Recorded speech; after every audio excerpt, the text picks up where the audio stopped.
gusto ko talaga i-redeem yung sarili ko sa MSC stage kasi nung last na MSC namin, parang underperform ako nung lead ng team talaga na mag-step up ako. And mahalaga sa akin yung prize kasi may sarili na akong family, and as a man, gusto ko talaga ako yung magpo-provide lahat ng needs and wants nila, especially nila sa daughter. Parang ito po yung missing piece namin as a team and as a player po sa akin. Kasi gusto ko po talaga makuha lahat ng mga international trophies, and lalong-lalo na po parang ito na lang din po yung kulang ng every team na may World Championship po. Para maibigay ko yung needs ng aking pamilya tapos mapagpatayo ng bagong business. Yung last time po, hindi po natuloy yung MSC dahil po sa pandemic. Kaya ngayon pong makapaglaro po ulit ako ngayon sa MSC, gusto po mapag-champion dahil po sa prize pool na rin po nila ngayon. Lahat ng teams dito malalakas, kaya papatunayan namin na sa Pilipinas lang po yung malakas. Nabago ng ML yung buhay ko financially, tapos yun nga po, yung pag lumalabas ako ng bahay or pag mga nagmamaligan, meron ng mga fans na nagpapapicture sa akin. Di naman po kami parang sobrang yaman kasi na family, so parang tulong ko na rin po sa kanila yun na ako yung nagpapaaral, gano'n. Tumas yung confidence ko even outside the game. Dahil sa ML, nabibili ko rin yung mga bagay na gusto ko. Marami akong na-meet na bagong kaibigan, and na-inspire ako na ipangalan yung anak ko sa character na ginagamit ko, si Wanwan. Dahil po sa ML, nakabili na po ako ng lupa, and nakatulong po talaga siya sa pagpapagamot ng tatay ko. And nabibili ko na rin po yung mga bagay na gusto ko. And the last po is parang nakakapunta na po ako ng ibang bansa ng libre po. Nakabili ako ng kotse na Innova, tapos nakapagpatayo ako ng business na computer shop.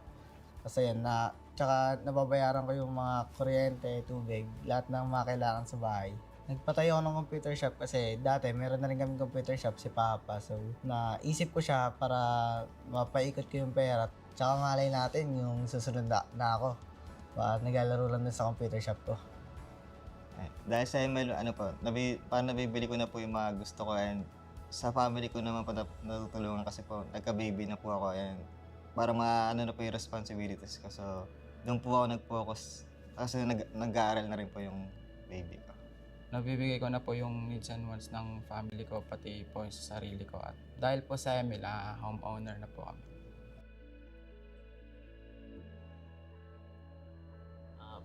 Para sa amin po or para sa akin po, sobrang laking bagay po kasi sobrang nabuboost po yung confidence namin kapag sinusupport kami ng mga fans. Sila yung nagre-remind na hindi na lang basta yung pangalan ko yung dinadala ko, hindi yung pangalan din talaga ng bansa. Isa rin po talaga sila sa mga nagpapaboost ng moral namin, and sobrang laki motivation po talaga namin. Parang gusto po talaga namin manalo para sa kanila po. Tsaka sobrang sarap maglaro pag nakikita mong maraming sumusuporta. Yung sinisigaw po ulit pangalan mo, parang gusto mo ipanalo yung game lalo. Even dun sa mga nagbabash, parang gusto ko lang i-show sa kanila yung result pag nag-champion kami. Mas ginagana po kami maglaro kasi para sa kanila. Thank you po sa mga fans na sumusuporta sa amin simula ng umpisa hanggang ngayon po. Sana suportahan at panoorin niyo po kami ng Falcons AP brand sa paparating na MSC. Kukunin namin ulit yung championship, babuhin namin sa Indonesia. Try namin best namin. Kaya yung magiging tagumpay namin doon, magiging tagumpay natin lahat. Kaya Pinas, tara sa taas.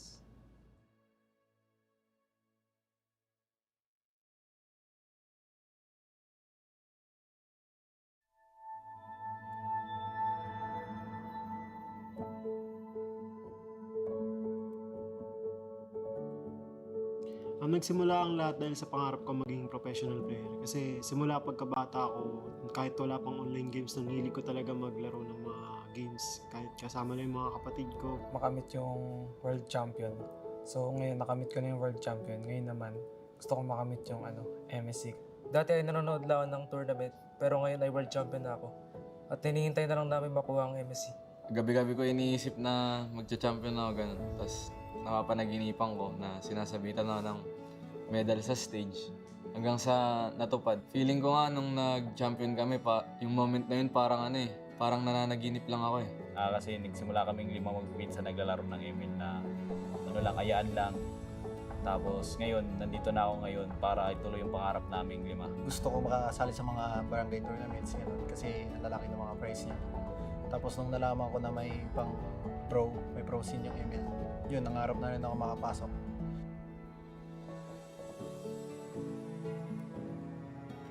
Para sa akin, sobrang halaga na manalo ako sa MSC kasi kahit anong tournament naman na sinasalihan namin, gustong-gusto talaga namin manalo. Yun na lang din yung kulang ko nung nag-start ako mag-ML. MSC na lang yung kulang kong champion. So, para sa akin, pag nakuha ko yun, siguro nung last year, wala kami pahinga. Siguro, may plano rin ako magpahinga muna. Tapusin ko muna yung senior high school ko. Hindi biro yung makukuha naming pera sa tournament. Dagdag na yun sa sa pangarap ko maging champion. Tapos, sobrang laki ng prize pool. Kasi hindi ako humihingi ng pera sa magulang ko Kaya, tapos ngayon, nabibili ko na lahat ng gusto ko. Tapos, minsan pa parang sila na yung binibilang ko. Basta makita ko silang masaya na rin ako. Mapapatunayan namin sa mga bashers namin na hindi lang kami pang local, pang international rin kami. Tsaka mapapatunayan namin na kaya pa rin namin manalo. Pag nanalo kami dito, magbabago yung buhay namin lahat.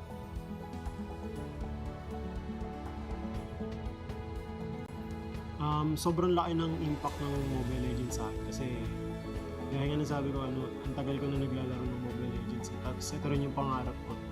Yung mga napundar ko sa buhay ko simula na nag-start ako mag-pro player ay yung family house namin. Tumulong na rin ako sa magulang ko sa family car namin. Lahat ng mga gusto ko nabibili ko na. Tsaka yung mga hindi ko nakuha nung bata ako, nabibili ko na rin. Tinutulungan ko yung kapatid ko sa tuition nila dahil hindi na gumastos yung magulang ko para hindi na sila kumayod. Tapos sabihin ko na lang sa kanila na ako na bahala ma. Dahil sa mga prizes na napanalunan namin, napundar ako ng bahay at nakatulong ako sa pag-aaral ng aking mga kapatid. Dati pinapagalitan lang ng mga magulang ko dahil anong oras ako natutulog dahil sa paglalaro ng ML. Pero ngayon, nakatulong na ako sa kanila at di na nila pinapagalitan. Sa ngayon, yung investments ko pa lang is yung mga cats ko Sobrang cute nila. Kung ako sa inyo, bumili na kayo sa akin. Umangat sa kahirapan, tsaka pati na rin sa natulungan ko rin yung mga pinsan ko, lalo na si Pando kasi dalawa kaming tulungan na makapunta dito sa pro scene. Nag-invest ako sa computer shop kasi yun talaga yung nung kabataan ko na parang gustong-gusto kong i-business. Tsaka doon na rin ako magaling Doon ako lumaki. Unang-una, nakabili na ako ng mga gadgets ko na gusto dati. Tapos nakabili na rin ng skincare kasi mahilig ako sa ng K-pop So parang gusto ko malinis talaga mukha ko. At ngayon afford ko na makabili ng mamahaling skincare compared dati na saktuhan lang.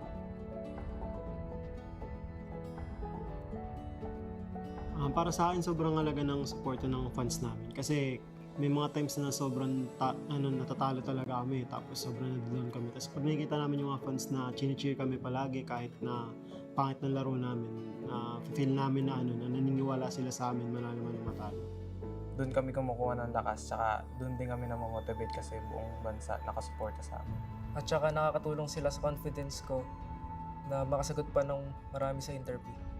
Siguro isa siya sa fuel na nagdadrive sa akin para galingan ko palalo. Yung mga suporta ng mga fans. Na-feel namin as a team yung suporta ng buong Pilipinas kasi nakita namin na hindi lang kami yung lumalaban, pati na rin yung buong Pilipinas.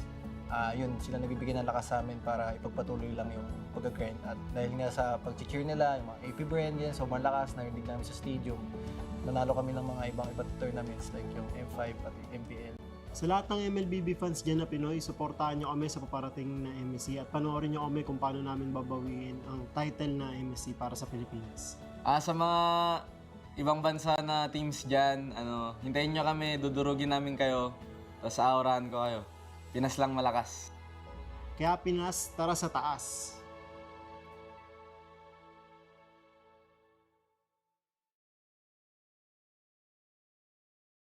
1v1 tayo. Pwede mong gamitin tong phone ko. At gagamitin ko yan sa'yo. At nandito na nga tayo sa pinaka-inaabangan na laban. Sino nga ba talaga pinakamalakas? Si Joaquin ba o si Gar? Gagamitin na nga ang ultimate at meron pa pagtalon. May kita natin na nahihirapan si Joaquin at kailangan na niyang umalis. Pero hindi naaabot, makukuha na siya ni Gar. Victory! Phone ko na gamit mo yan, ha? H2O, ikaw naman. Ako?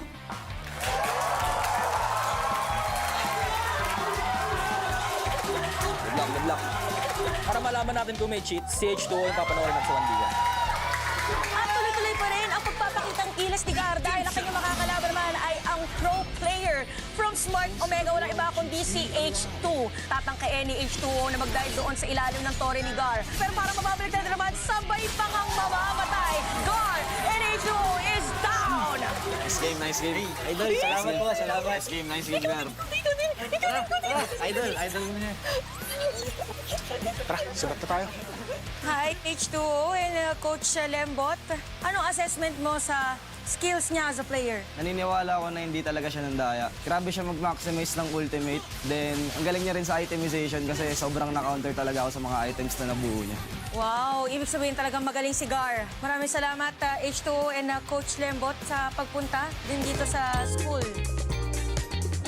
Natalo natin sila Joaquin, nakapasok tayo ng MCC. Grabe, all thanks to you, Gar. Salamat talaga, Besh. Beware of ambush.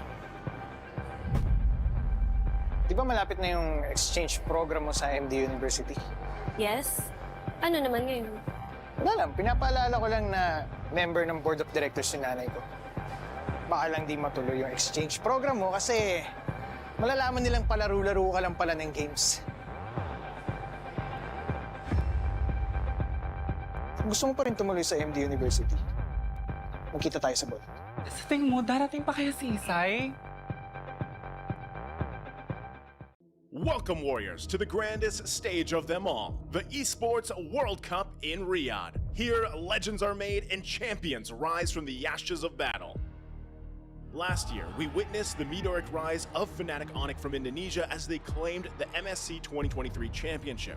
Their impeccable strategy and relentless drive crowned them champions, but the story didn't end there. At the M5 Championship, Fnatic Onyx faced their toughest challenge yet, clashing with the mighty Falcons AP Bren from the Philippines. In an epic showdown, Falcons AP Bren emerged victorious with a nail-biting 4-3 victory, etching their name in history once again. Now, the question on everyone's mind, can Fnatic Onyx defend their MSC champion title? Or will the M5 champions, Falcons AP Bren, continue their reign of dominance? This year, the stakes are higher than ever as teams from around the world converge in Riyadh for a chance at glory. 3 weeks, 3 stages, 1 ultimate champion. Let's dive into the battlegrounds. First stage, the wildcard stage. 8 teams, 2 groups, 1 shot at glory. In this high-stakes round robin, every match is a best of 1, where victory and defeat hang by a thread.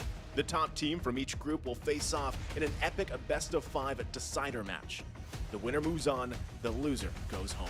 Simple, brutal, legendary.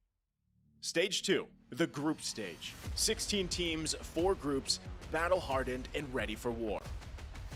This is where champions are forged. Each team faces off in a series of 2 matches. It's a marathon, not a sprint, where every point counts. If a tie breaks out, a sudden death best of 1 will decide their fate. The top 2 teams of each group advance to the playoffs. Lastly, the knockout stage. 8 teams, single elimination, no second chances. The quarterfinals and semifinals are grueling best-of-5 matches, testing every ounce of skill and strategy. And the grand finale, a legendary best-of-7 showdown where only the strongest will claim the crown. As the dust settles and the final moments draw near, the stakes have never been higher. Teams from every corner of the globe will battle fiercely in Riyadh, each one driven by the dream of glory. Southeast Asia's dominance is challenged as teams from other regions rise, ready to upset the balance and seize glory for themselves. The stage is set. The Warriors are ready. Who will emerge victorious? Welcome to the Mid-Season Cup 2024 of Esports World Cup in Riyadh, where legends are born and history is made.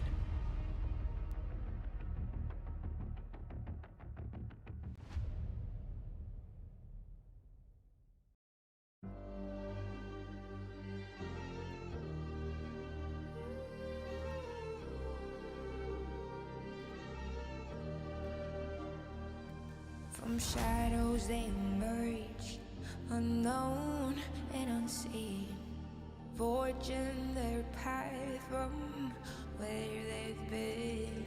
From weakness to strength, they'll rise anew,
see the world, see the world. Their journey unfolds through trials and triumphs. Their story is told. As the dark night falls, they'll defy. For in the depths of darkness, heroes win.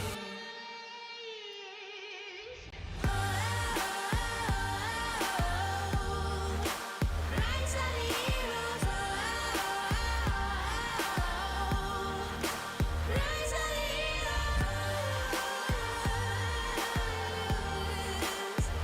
the heroes. For in the darkness of night, heroes will rise. Heroes will rise. Heroes will fight.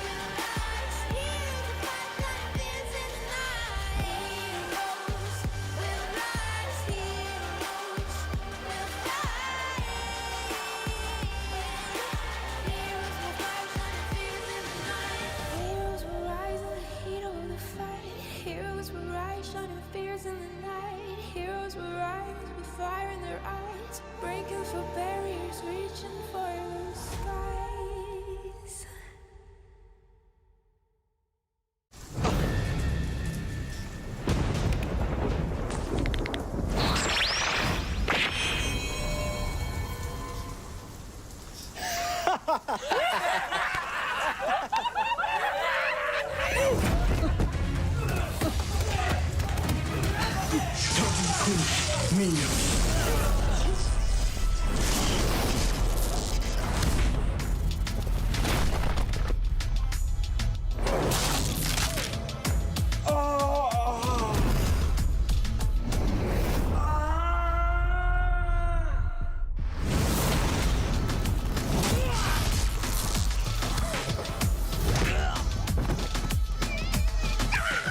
Thunderbolt. Every few seconds, the next basic attack will deal additional true damage based on hybrid defense to the target and surrounding units. Hitting enemy heroes will permanently increase hybrid defense.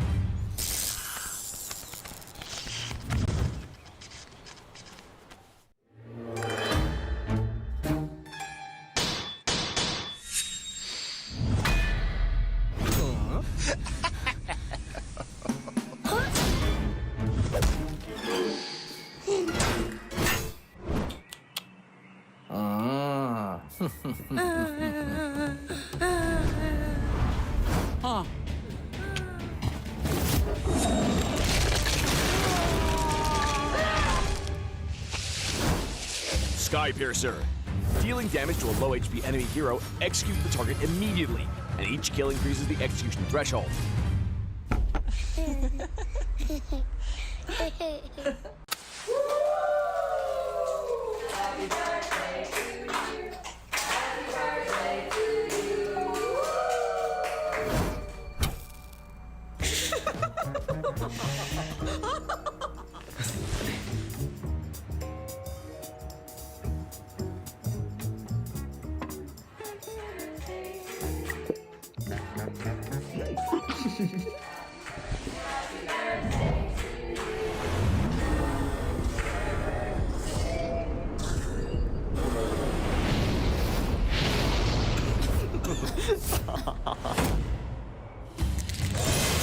Winter Crown.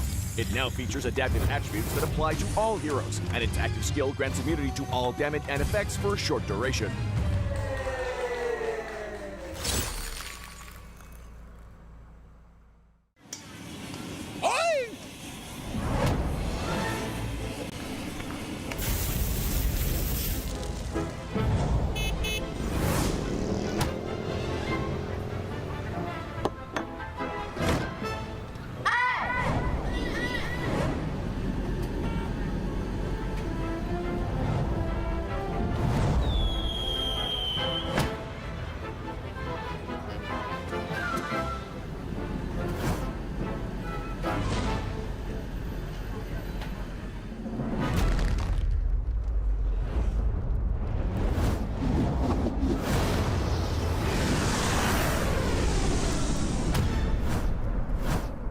Malefic Gun. Increases basic attack range to kite the enemies more easily. Okay.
You ever wondered how a Hollywood movie is shot?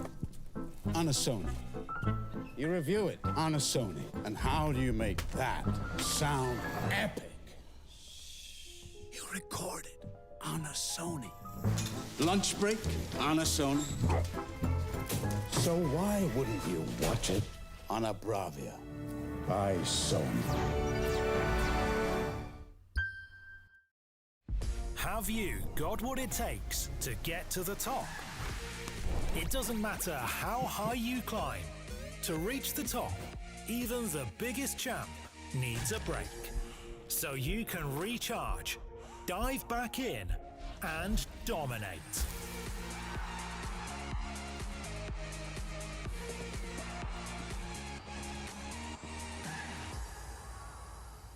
Have a break. Have a Kit Kat.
Welcome to MSC 2024 Knockout Stage Day number 2. Nandito tayo ngayon sa Riyadh, Saudi Arabia kung saan ginaganap ang Esports World Cup. Kasama ang ating MSC 2024 official gaming phone na Asus ROG. Ako nga pala si Umi, kasama dito si Renmar pati na rin si Chantel bilang panelist nyo. Kamusta naman kayo ngayong araw na to? Feeling really good. Isa na namang laban para sa isang Pilipinas team, so I'm ready. Oo, excited na ako. Narinig ko yung Pilipinas team. Parang ready na rin ako at medyo nalulungkot na rin dahil onting araw na lang ay tayo kailangan ng umalis at matatapos na nga ang ating tournament. That's true. At mamaya lamang ay makikilala nyo rin ang ating casters. Kasama na rin ang ating field reporter na si Hans na nasa labas ngayon na kumakalap ng chismis. Ang ating matchups today, of course, ay may Filipino team nga na nabanggit nyo. Sisimulan natin ang pinaka-araw natin with a Falcons AP Bren matchup. Pero bago yan ay pupuntahan muna natin kung ano nga ba ang nangyari sa Day 1 ng knockout stage. Puntahan na natin ang Pepsi Recap.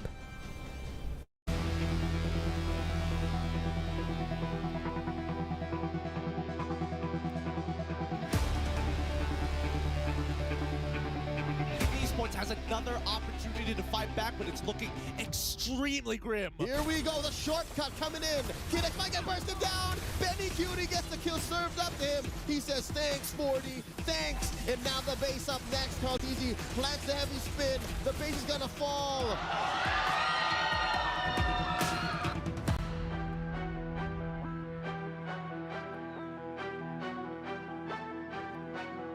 Oh, here we go. We'll talk about it later. The fight happens.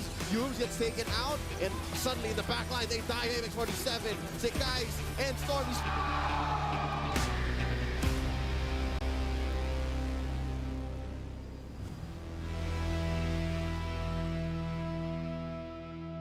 That's legendary. At parang ganun lang, dalawang team na naman ang nawala dito sa MSC 2024 with their keys crushed. Grabe yung mga laban na natunghayan natin kahapon. Oh yeah, sa Langora Giants, Fireflux, 5 games na lason tayo ng Zask pick with Liquid Echo versus Falcon Esports. Memorable talaga yung umpisa ng knockout stages sa MSC. Oo, tsaka para talagang na-fired up ako dun sa naging laban na yun. So I'm expecting na marami na namang panggulat na pwedeng mangyari ngayong araw. Kasi nagulat na ako kahapon eh. So yung gulat ko ngayon, parang na-ready ko na. Just in case. At panigurado, no, maraming nakakagulat na picks considering na most of the teams na papanoorin natin ngayong araw na to, may mga nilalabas na mga kakaiba during the drafting phase. Katulad na lamang ng mga, I think, the Minsitar or the Bane. Medyo hindi na weird yung Bane. Pero at this point, looking at the knockout stage, ang ating updated bracket talaga ay makikita na natin na nandyan na nga ang Liquid Echo, pati na rin ang Selangor Red Giants. Mga nanalo kahapon na nag-aabang na lamang ng mga resulta ngayong araw na to. Liquid Echo, hinihintay na lang Falcons AP Bren or See You Soon. Ang dami nagpe-predict dyan, Falcons AP Bren. Pero nagigess ko rin yung mga sinasabi ng iba na may hulog talaga yung See You Soon. Kasi kahit yung See You Soon mismo, sila nasupresa sa sarili nila na umabot sila sa ganitong portion.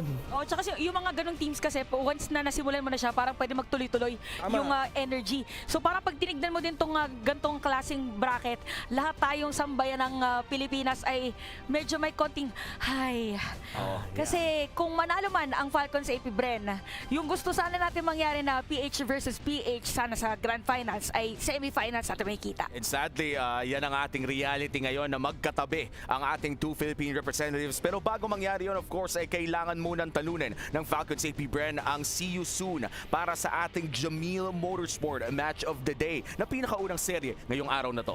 Very excited for this. See You Soon. Of course, alam naman natin lahat, it's the MP the Coach era and the power of friendship yung dinadala nila ngayon dito. Wala silang hiya sabihin na minsan talaga, guys, ito na tayo, nandito na tayo. Ganun yung espiritu ngayon ng See You Soon. Oh, tsaka yung parang Soul versus Super Marco na tapatan. Kasi si Soul talaga napansin ko yung performance niya lately eh.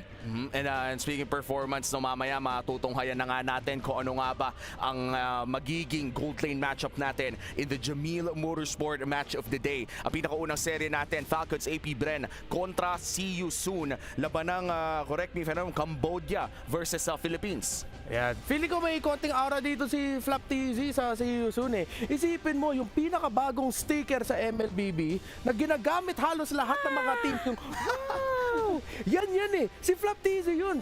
So sorry, I'm Felix. Isa na yung GOAT sa Cambodia. You're facing one of the GOATs of the world. That's true. And with this XP lane matchup, paniguradong makakita na naman tayo ng mga, I wouldn't say mga weird na pickups. Mamaya na natin makikita yun kapag dumating si Diablo. Pero this time, ang ating tinitignan ay kadalasan mga the same old Benedetta, Paquito, kung mabilisan ng galawan. Pero I think that the Rizla right now has a very special pace in the patch. Parang nung isang araw yata, nung bago tayo magsimula ng knockouts, isa siya sa mga heroes na next to Valentina, na sobrang taas ng chance na mapili talaga. So pwede natin sabihin na since may mga pag-usbong na nga ng mga assassins, gusto mo ng mga XP lane na mayroong crowd control, tas sustain pa. Yeah, that's true. And grabe no, for SYS at pati na rin para sa Falcons AP Bren, parehas nire-respeto itong mga dalawang kupunan na to in their own respective regions. And ngayon, na maglalaban na sila para sa isang elimination match. Tandaan natin no, para sa mga bagong dating dito sa MSC knockout stage, wala pong lower bracket. If matalo tayo dito, that is it, pansit. just one chance lang. Oh, dati kasi parang hindi, nasanay tayo na gagapang yan sa lower bracket. Ngayon gagapangin, ngayon pa lang. At ang dami nang ginapang kahapon. Kaya naman babalikan natin yung mga reaksyon ng mga tao gamit ang Pepsi Top Reactions.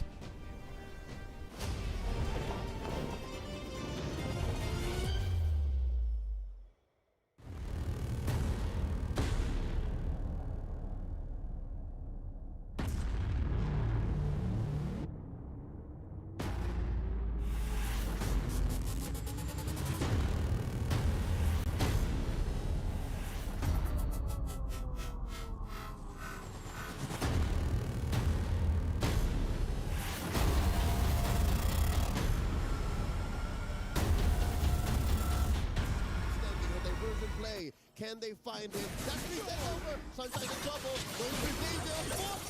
It carries. Gets bursted out one more time again. Sunshine takes out Stormy.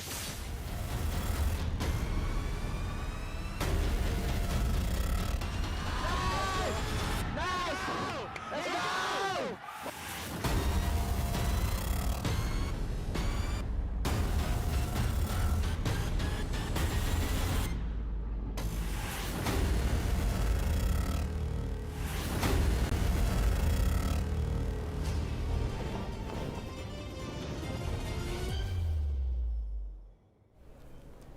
Napaka-intense ng mga moments na mga kaganapan kahapon dahil nga dalawang teams na naman ang nawala. And apart from that, ay yung mga teams na yon ay talagang lumaban para sa kanilang slot.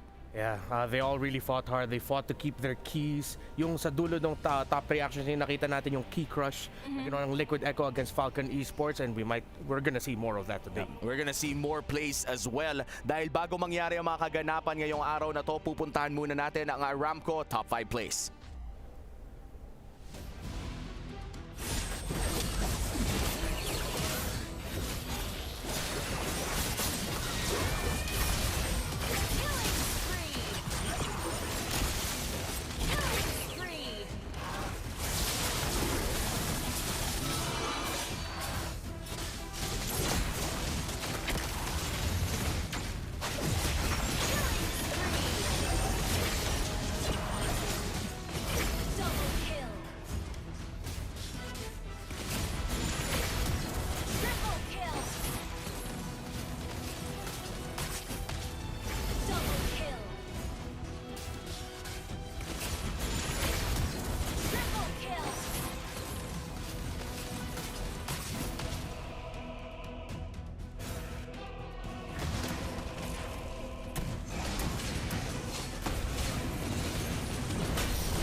Napakalupit ng mga plays na natunghayan natin sa Aramco Top 5 plays na yon. Sana madagdagan pa ngayong araw. Panigurado yan considering na ang mga maglalaro ngayong araw na to, isa doon ay Filipino team. Feeling ko, bossing, na parang tumaas yung pressure dito sa mga junglers na mas kailangan tumama na talaga yung mga retribution mo. Hindi lang sa kailangan pwede ka mag-XP, pwede ka mag-frontline, pwede ka mag-assassin. Dapat lahat ng retry mo tumama. Oo, kasi yung labang kahapon ng Liquid Echo tsaka ng Falcons, dami mga moments na talagang pwede sana ng Team Falcons na nanalo, pero dumadaan lang si Cartizzi. Tsaka dumating na tayo sa point na parang yung isang series ay pwedeng maging non-stop na team fights talaga.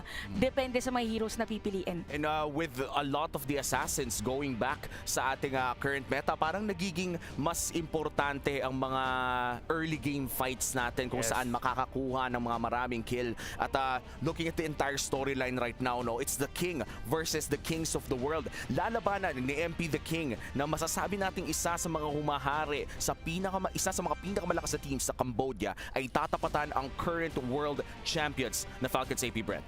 Again, it's gonna be a tall order para sa See You Soon. Pero umamin na mismo si MP The King. Shout out kay Wolfcast. Yan. Naka-release lang ng podcast episode niya with MP The King. Yung si Yusun mismo, kaya sinabi ko na kahit sila sorpresa, parang nung nakita nila yung group drawing, CU Airport na daw yung iniisip nila. So at this point, na umabot sila sa knockouts at tatapatan yung Falcons AP Bren, lumalaban na sila na, ito yung words ni MP The King. Kung talo, learning opportunity. Kung panalo, thanks God na lang. Grabe, sobrang positive ng mindset niya. Kasi, if I'm not mistaken, na dati din nung M5 na parang nakikita ko sa yung video, umaangat ulit na napaiyak pa nga siya. Fanatic Onyx pa lang yung kalaban nila noon. Pero kitang-kita mo na nandun pa rin yung, yes, malungkot siya, pero gusto niya na the next time na maglalaro ulit sila, they'll be better. So parang ganon yung mindset ni MP The King. At yung mga kakampi niya, kasi yung mga kakampi niya matagal na rin na naglalaro sa international scene pero hindi din sumusuko. That's true. And MP The King, one of the standout junglers in his rookie era sa MPL Philippines, na isa na ring sabihin na nating batikan na Philippine import across the MLBB scene. Kung makikita natin ang ating STC Play audience prediction dito sa aking baba, 82% ay naniniwala sa Falcons AP Bren. By the way, para sa mga nanonood, pwede kayong pumunta ng stcplay.gg para mag-cast ng sarili nyong predictions at malay nyo, may makuha pa kayo sa pag-prediction nyo. And this time, ano bang, bakit ba sa tingin nyo na ganito ang itsura ng ating predictions?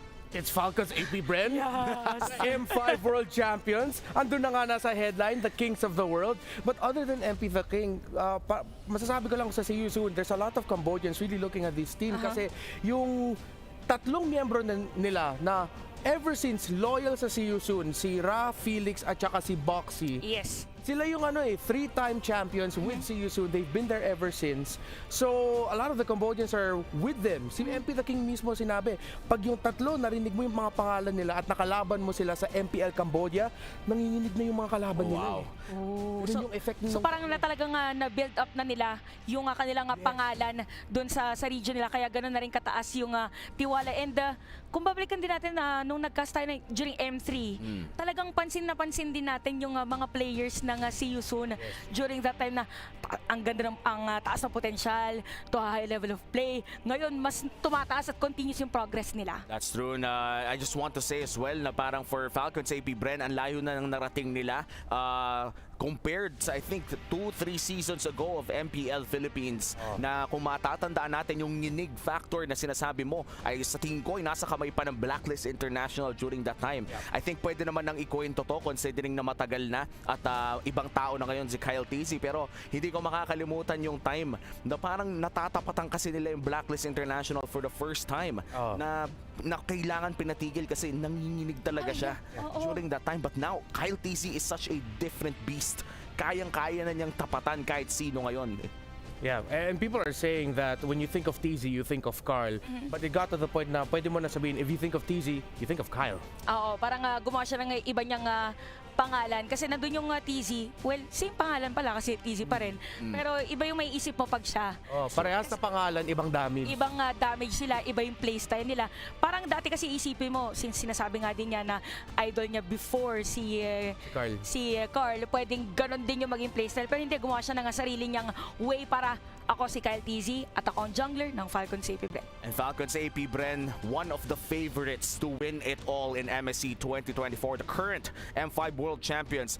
Kung manalo sila against SYS in this matchup, they will be having a rematch against Liquid Echo na tinalo sila sa MPL Philippines Season 13. Pero syempre hindi papayag ang CU soon na agad-agaran silang ma-eliminate dito. I do have to put stress as well. CU soon is looking great so far in MSC. Sobra. Kasi yung imagine the fact na they were able to pull off na hindi natin nakikita most of the time sa atin, sa region natin na pinaprioritize yung assassin. Pero pagdating sa kanila, pag ginawa nila yon is grabe yung tiwala nila sa isa't isa. So pwede natin sabihin na yung kanilang playstyle is pulling off strength sa isa't isa. Yeah. Na eto gagawin ko, gawin mo yan, pero dahil yun yung kailangan mo galing sa akin, ibibigay ko sa'yo. Oh, strength and comfort talaga sila ngayon. And I think I saw you watching the Wolfcast podcast no, kasama si MP the King. May nasabi ata siya tungkol sa way that they drafted during this entire time na wala silang coach. Kamusta ba yung sinabi ni MP during that time? Yeah, it was the one, ito yung niremind mo sa akin bago tayo nag-umpisa, yung dapat kadya na yung iniisip na lahat na magandang pick. Pero si Boxy mismo nagsabi, hindi, mas trip ko ngayon yung Tigreal, mas maganda yung flow ko ngayon with that hero. So, with that pick up, yun tuloy, nakuha nila yung comfort play style. So yes, their coach not here. The team drafting for themselves. But of course, with the guidance of the coach before all of the matches begin, pero comfort talaga inahabol nila. When you play nothing to lose, pumapasok kayo sa venue na ganyan lang yung vibes, guys. And you know, when I think about SYS right now, it reminds me so much of M3 BTK. Yes. It was just them, 5 boys, 5 lalaking naglalaro ng MLBB na walang coach, walang kahit ano, just trying to win. Oo. Alam mo yung mga ganyang klase ng team, yan yung mas ma-feel mo sa kanila na lahat ng mga kaya nilang ibibigay nila. Kung may 100%, sa kanila 101%. Kailangan talagang odds against honestly, ang dami ng against them at this point. But for Falcons AP Bren, buong Pilipinas ang sumusuporta sa kanila. And with Flap TC go in center right now, you could feel the confidence in his stride, ramdam sa bawat tapak niya. Yeah, there really needs to be confidence oozing out of Falcons AP, Bren. Dapat maaurahan nila yung see you soon. Sa mga nagsasabi dyan na ano yung aura-aura, talaga yung presensya minsan ng mga players. Kung makita mo lang sila sitting across you in the stage, pag nakita mo sila nag-enter sa venue, nag-iba na yung pakiramdam mo kasi ay makakalaban ko to. So they need to exude that. Kasi going into this series, yung pressure ay nasa Falcons AP, Bren. Yes. See you soon are playing with nothing to lose. Falcons AP, Bren are playing not to lose that reputation that they have as the champions of the world. Saka mapapansin natin, no, pag meron team na, kasi diba naabutan natin yung Falcons AP Brand na medyo binabago pa nila or tinatry nilang mapunta sa gantong form. Nagbago yung stance nila on how they walk. Parang before, yung makikita mo na parang medyo nahihiya pa si Kyle TZ.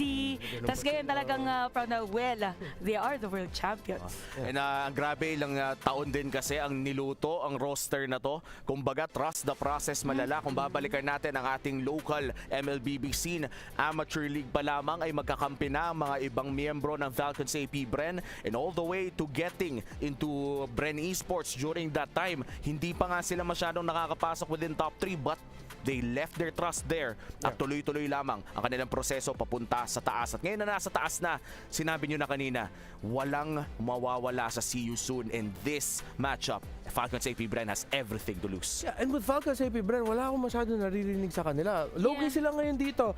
They're going down to the player lounge, they're meeting. Honestly, one of my favorite things to see from Falcons AP Bren is pag bumaba sila bilang buong team at lahat sila naglalaro ng ibang games sa player lounge, nakita mo talaga yung mga camaraderie nila and how much they enjoy being competitive. At ngayon, malapit na nga magsimula ang pinakaunang laban ng araw na to. Ipapadala namin kayo sa main stage for the opening act.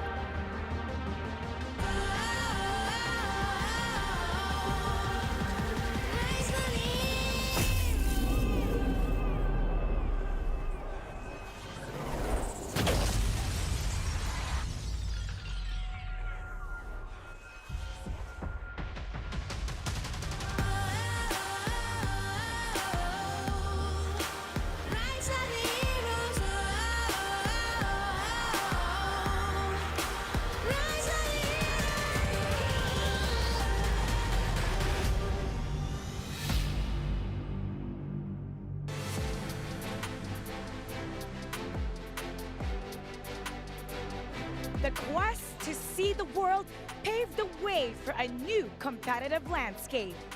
Representatives from the emerging regions have finally risen and proved once more that they can stand their ground against mighty giants and reigning kings. Ladies and gentlemen, Ayuho Sayudatu Asada. Welcome to the Amazon Arena. Now the two teams that's about to face each other in this best-of-5 single elimination match are ready to step on the stage. That they are, and just like yesterday, only one team will continue their journey and the other will have their keys and their hearts broken. Introducing first, the reigning champions of the world, the Bees from the Hive. Made it to the knockout stage by sweeping the group stage. Now they're set to prove that they can fly higher than the Cambodian Owls. Let's welcome Falcons AP Brand.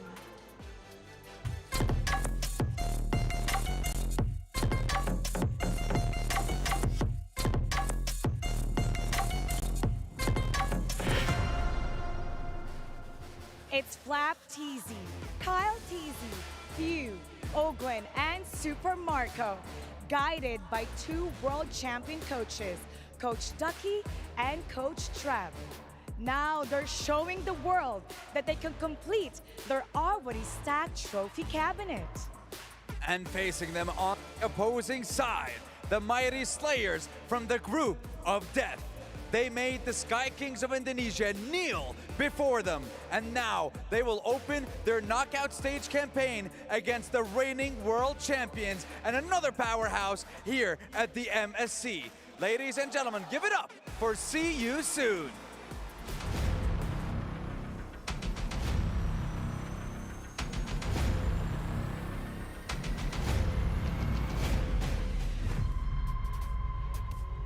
The star-studded lineup of See You Soon join us now on the stage. Starring Sariam Felix, MP the King, Ra, Boxy the King, and Goal. Every single one of them have proved withstand a giant. But can they stand with them as well is the question. Can they deliver another upset as they take on a reigning world champion here at MSC 2024? And now we're all set. Now the players, the team who will win today's match will get to take home at least $200 US. $200,000 is what you guarantee if you make it through this game. Boys, your destiny is ahead of you. Only you can decide what happens in this best of 5. And it is time to take your seats because the battle is about to begin. $200,000 US at stake.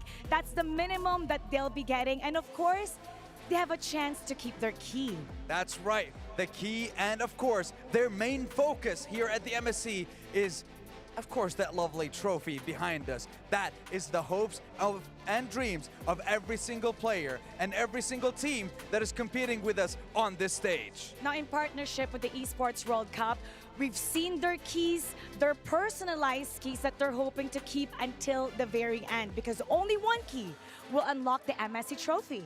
That's right. And the question remains, who will be able to continue their journey? Who will keep their keys intact until the very end and unlock that trophy and be crowned the MSC 2024 champions? And later on, we'll be able to witness that ritual with the losing team handing over their key to the winning team.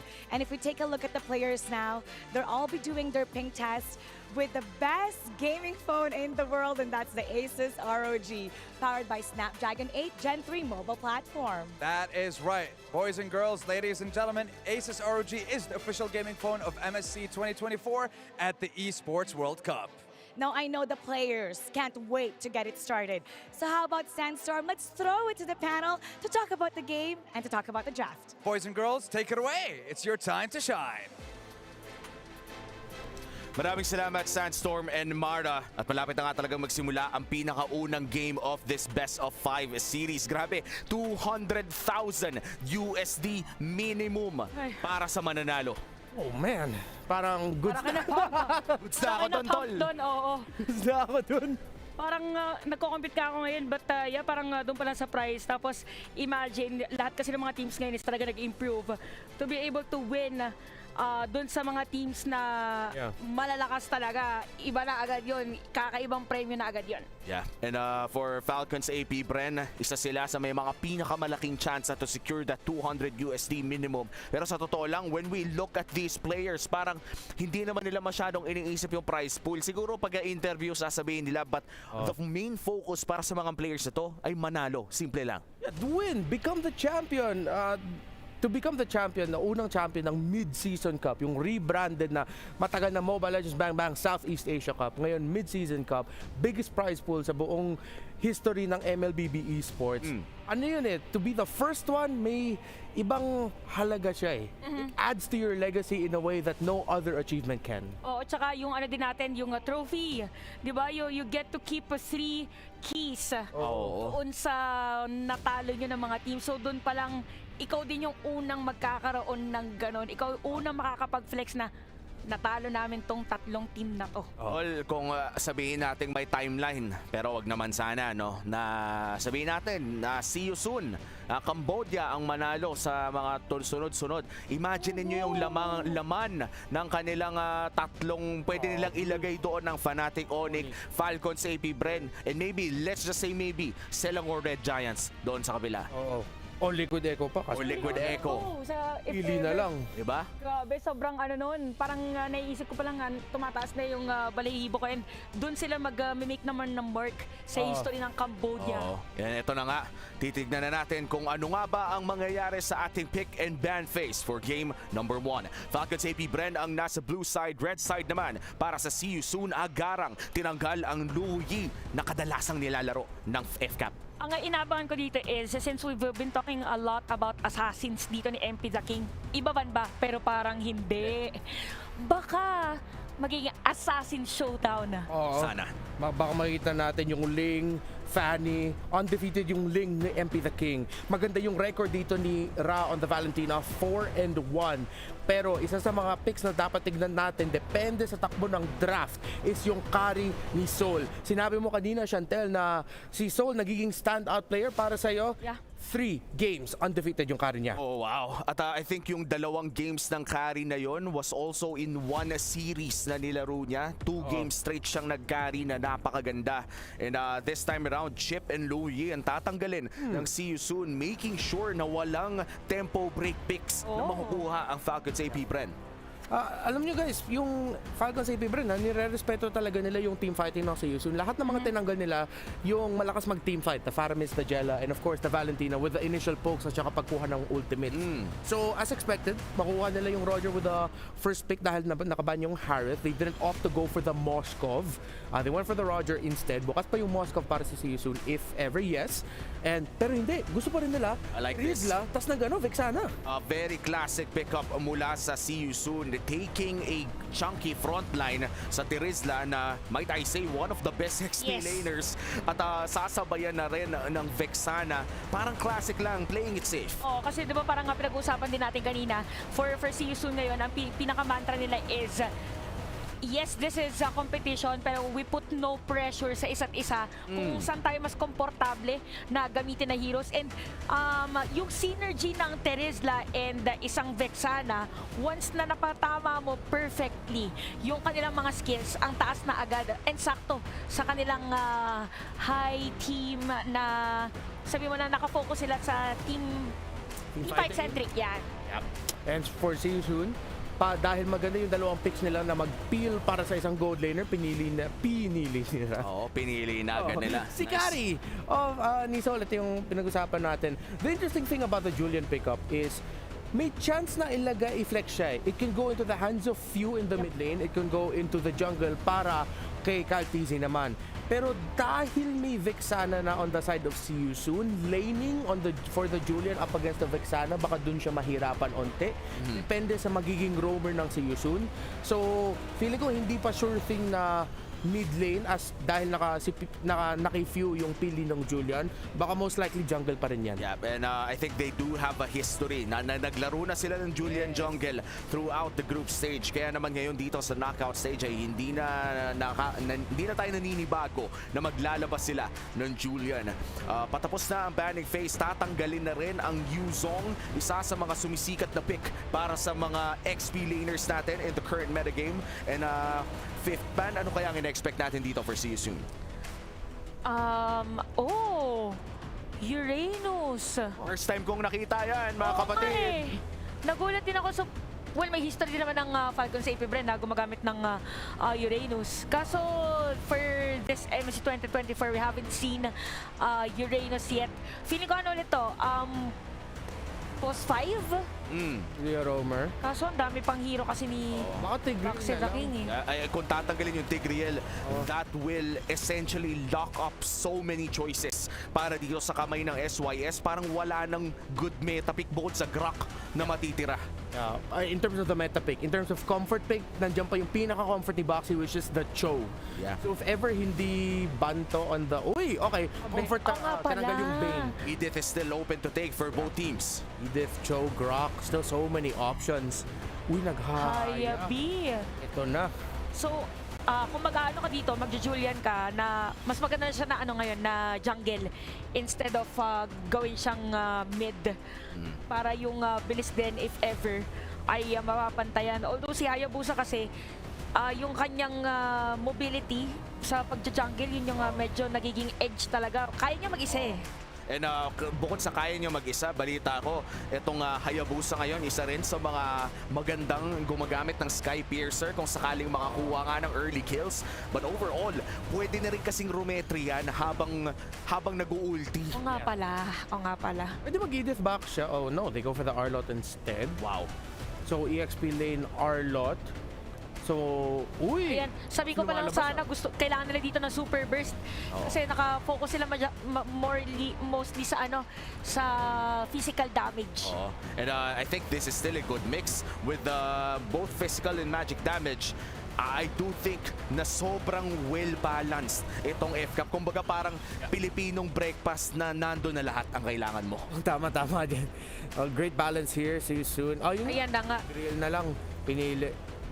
Well, sakto din naman. Yeah.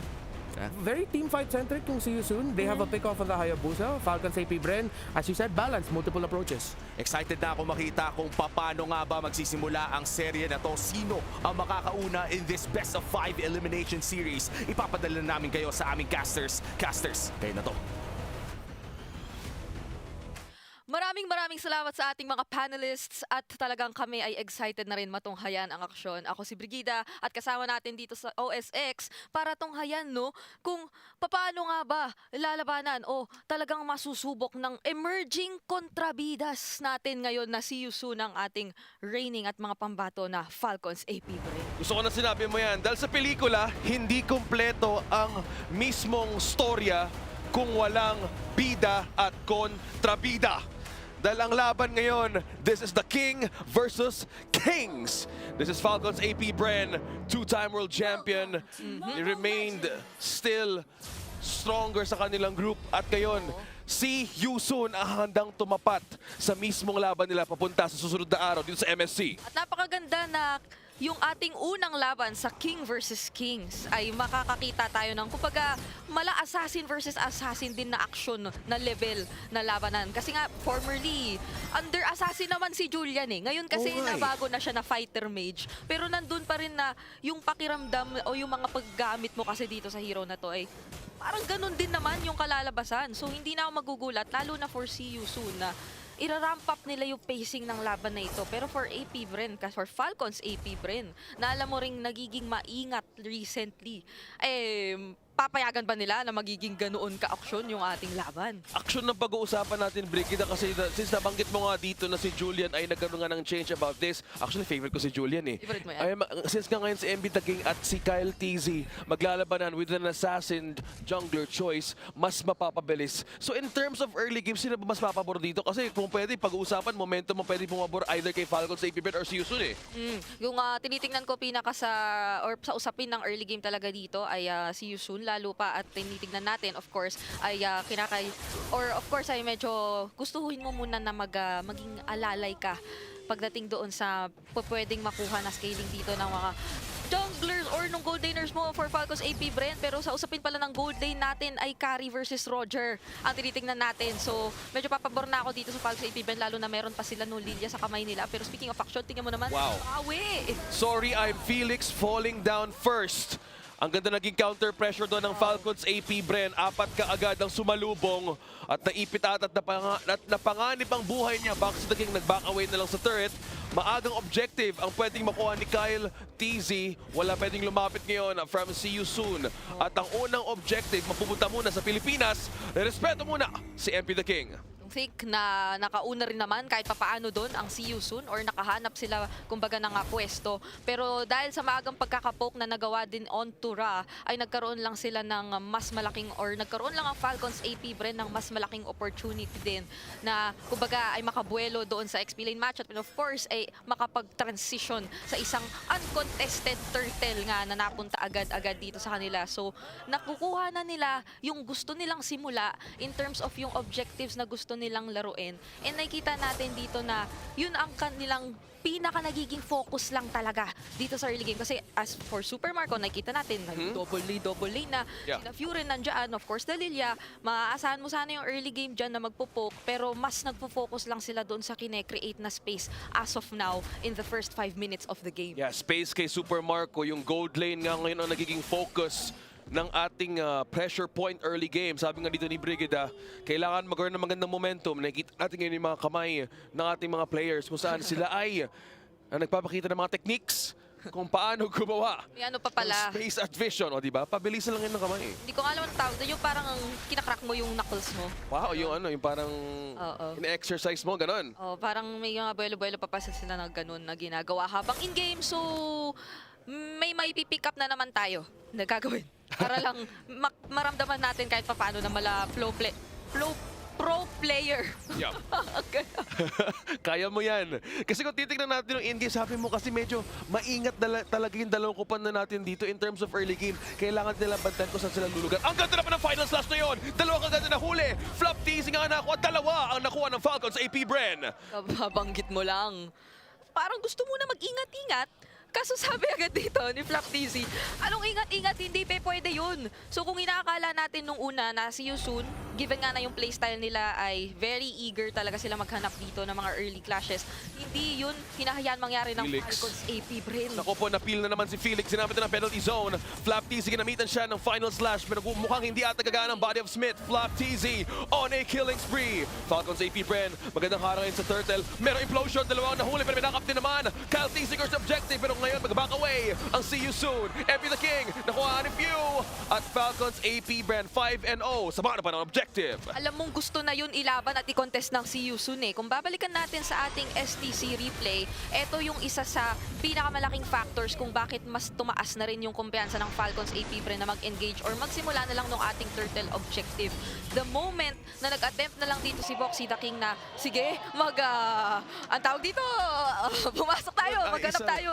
Yung sabi niya, ang galing mo! Sabi niya, yes, let's go! Ganun yung sabi ni Flap. So, ang nangyari nga lang ay, syempre, kung ikaw si MP the King, kahit Hayabusa ka, di ba? Ngayon yung Hayabusa, pwede ka naman mag-retry na eh. Yeah. Habang nag-uugi shadow kill. Pero kailangan mo pa rin isipin yung mga potential na crowd control or yung mga pwedeng sumalo sa'yo pagpasok mo. So, hindi rin masyadong naging okay yung situation na yun para mag-attempt. Kasi isa lang yung nahuli doon ni Boxy the King.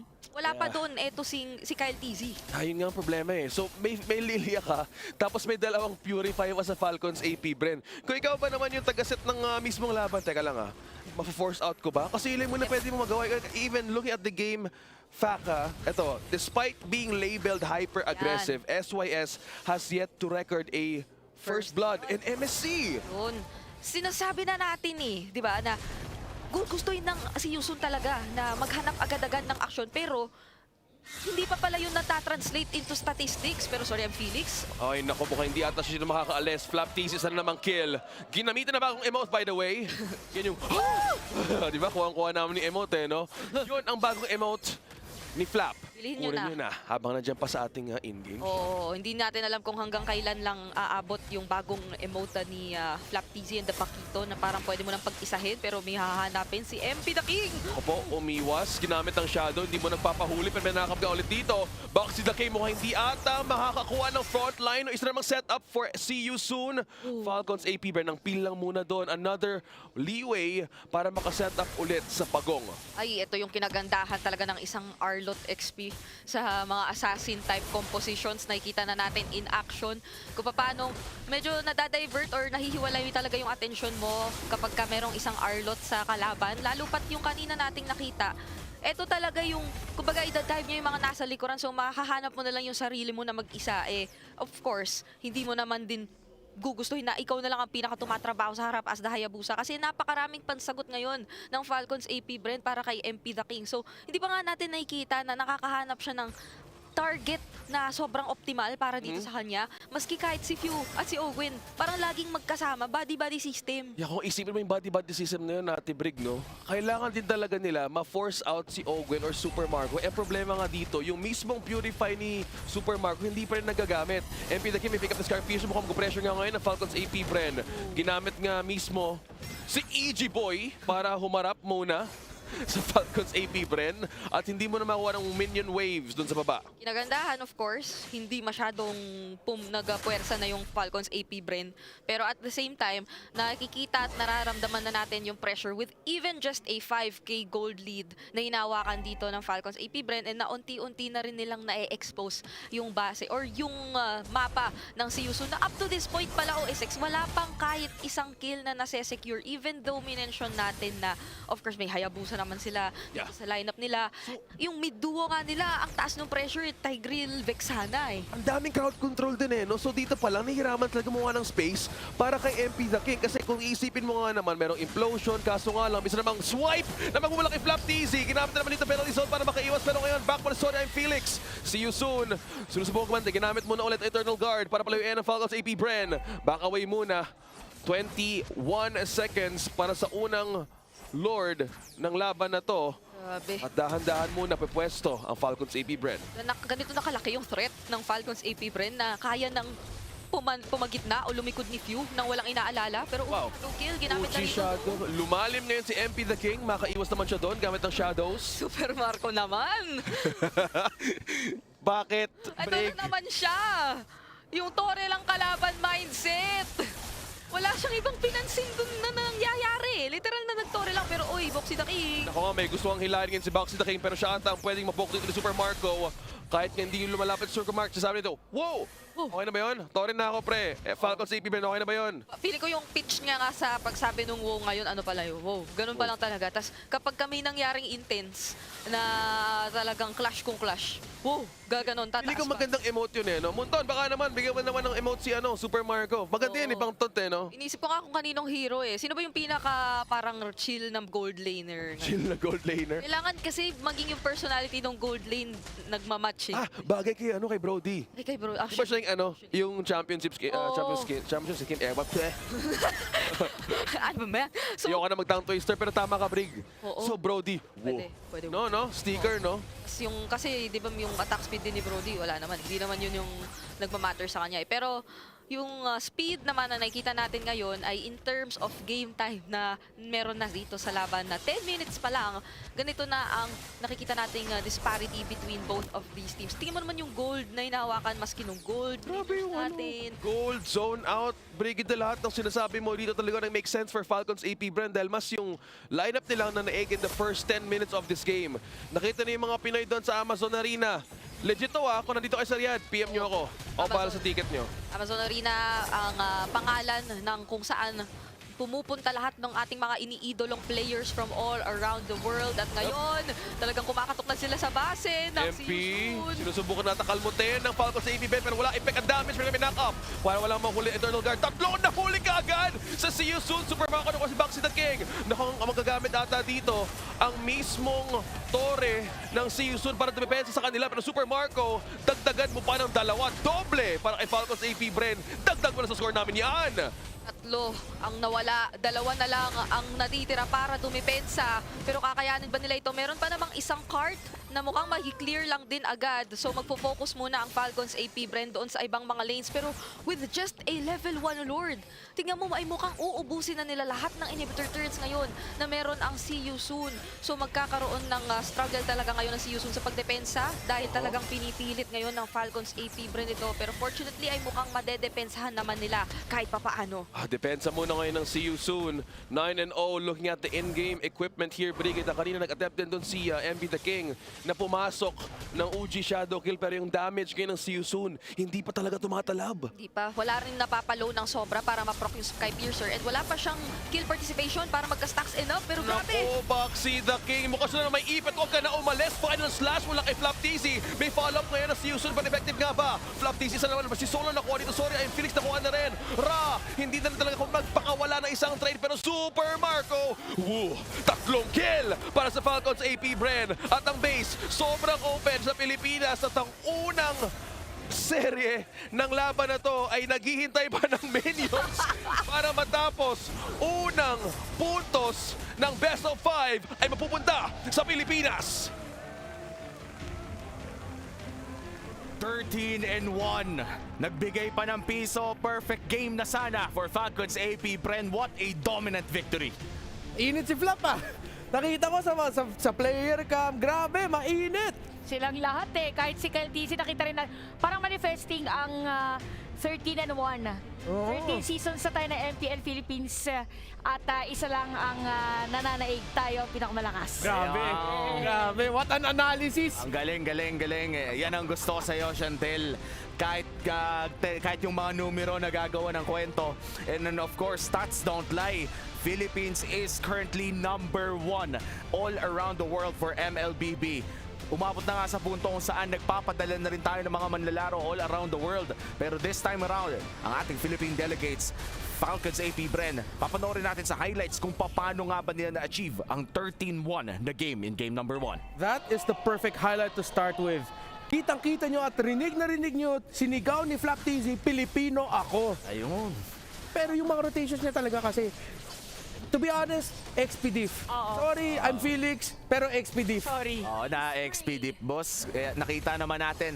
I think, ano nga ulit yung stats doon? Around 8 minutes in? Yeah, around 8 minutes in, 3,300 yung gold gap nila ni Flap.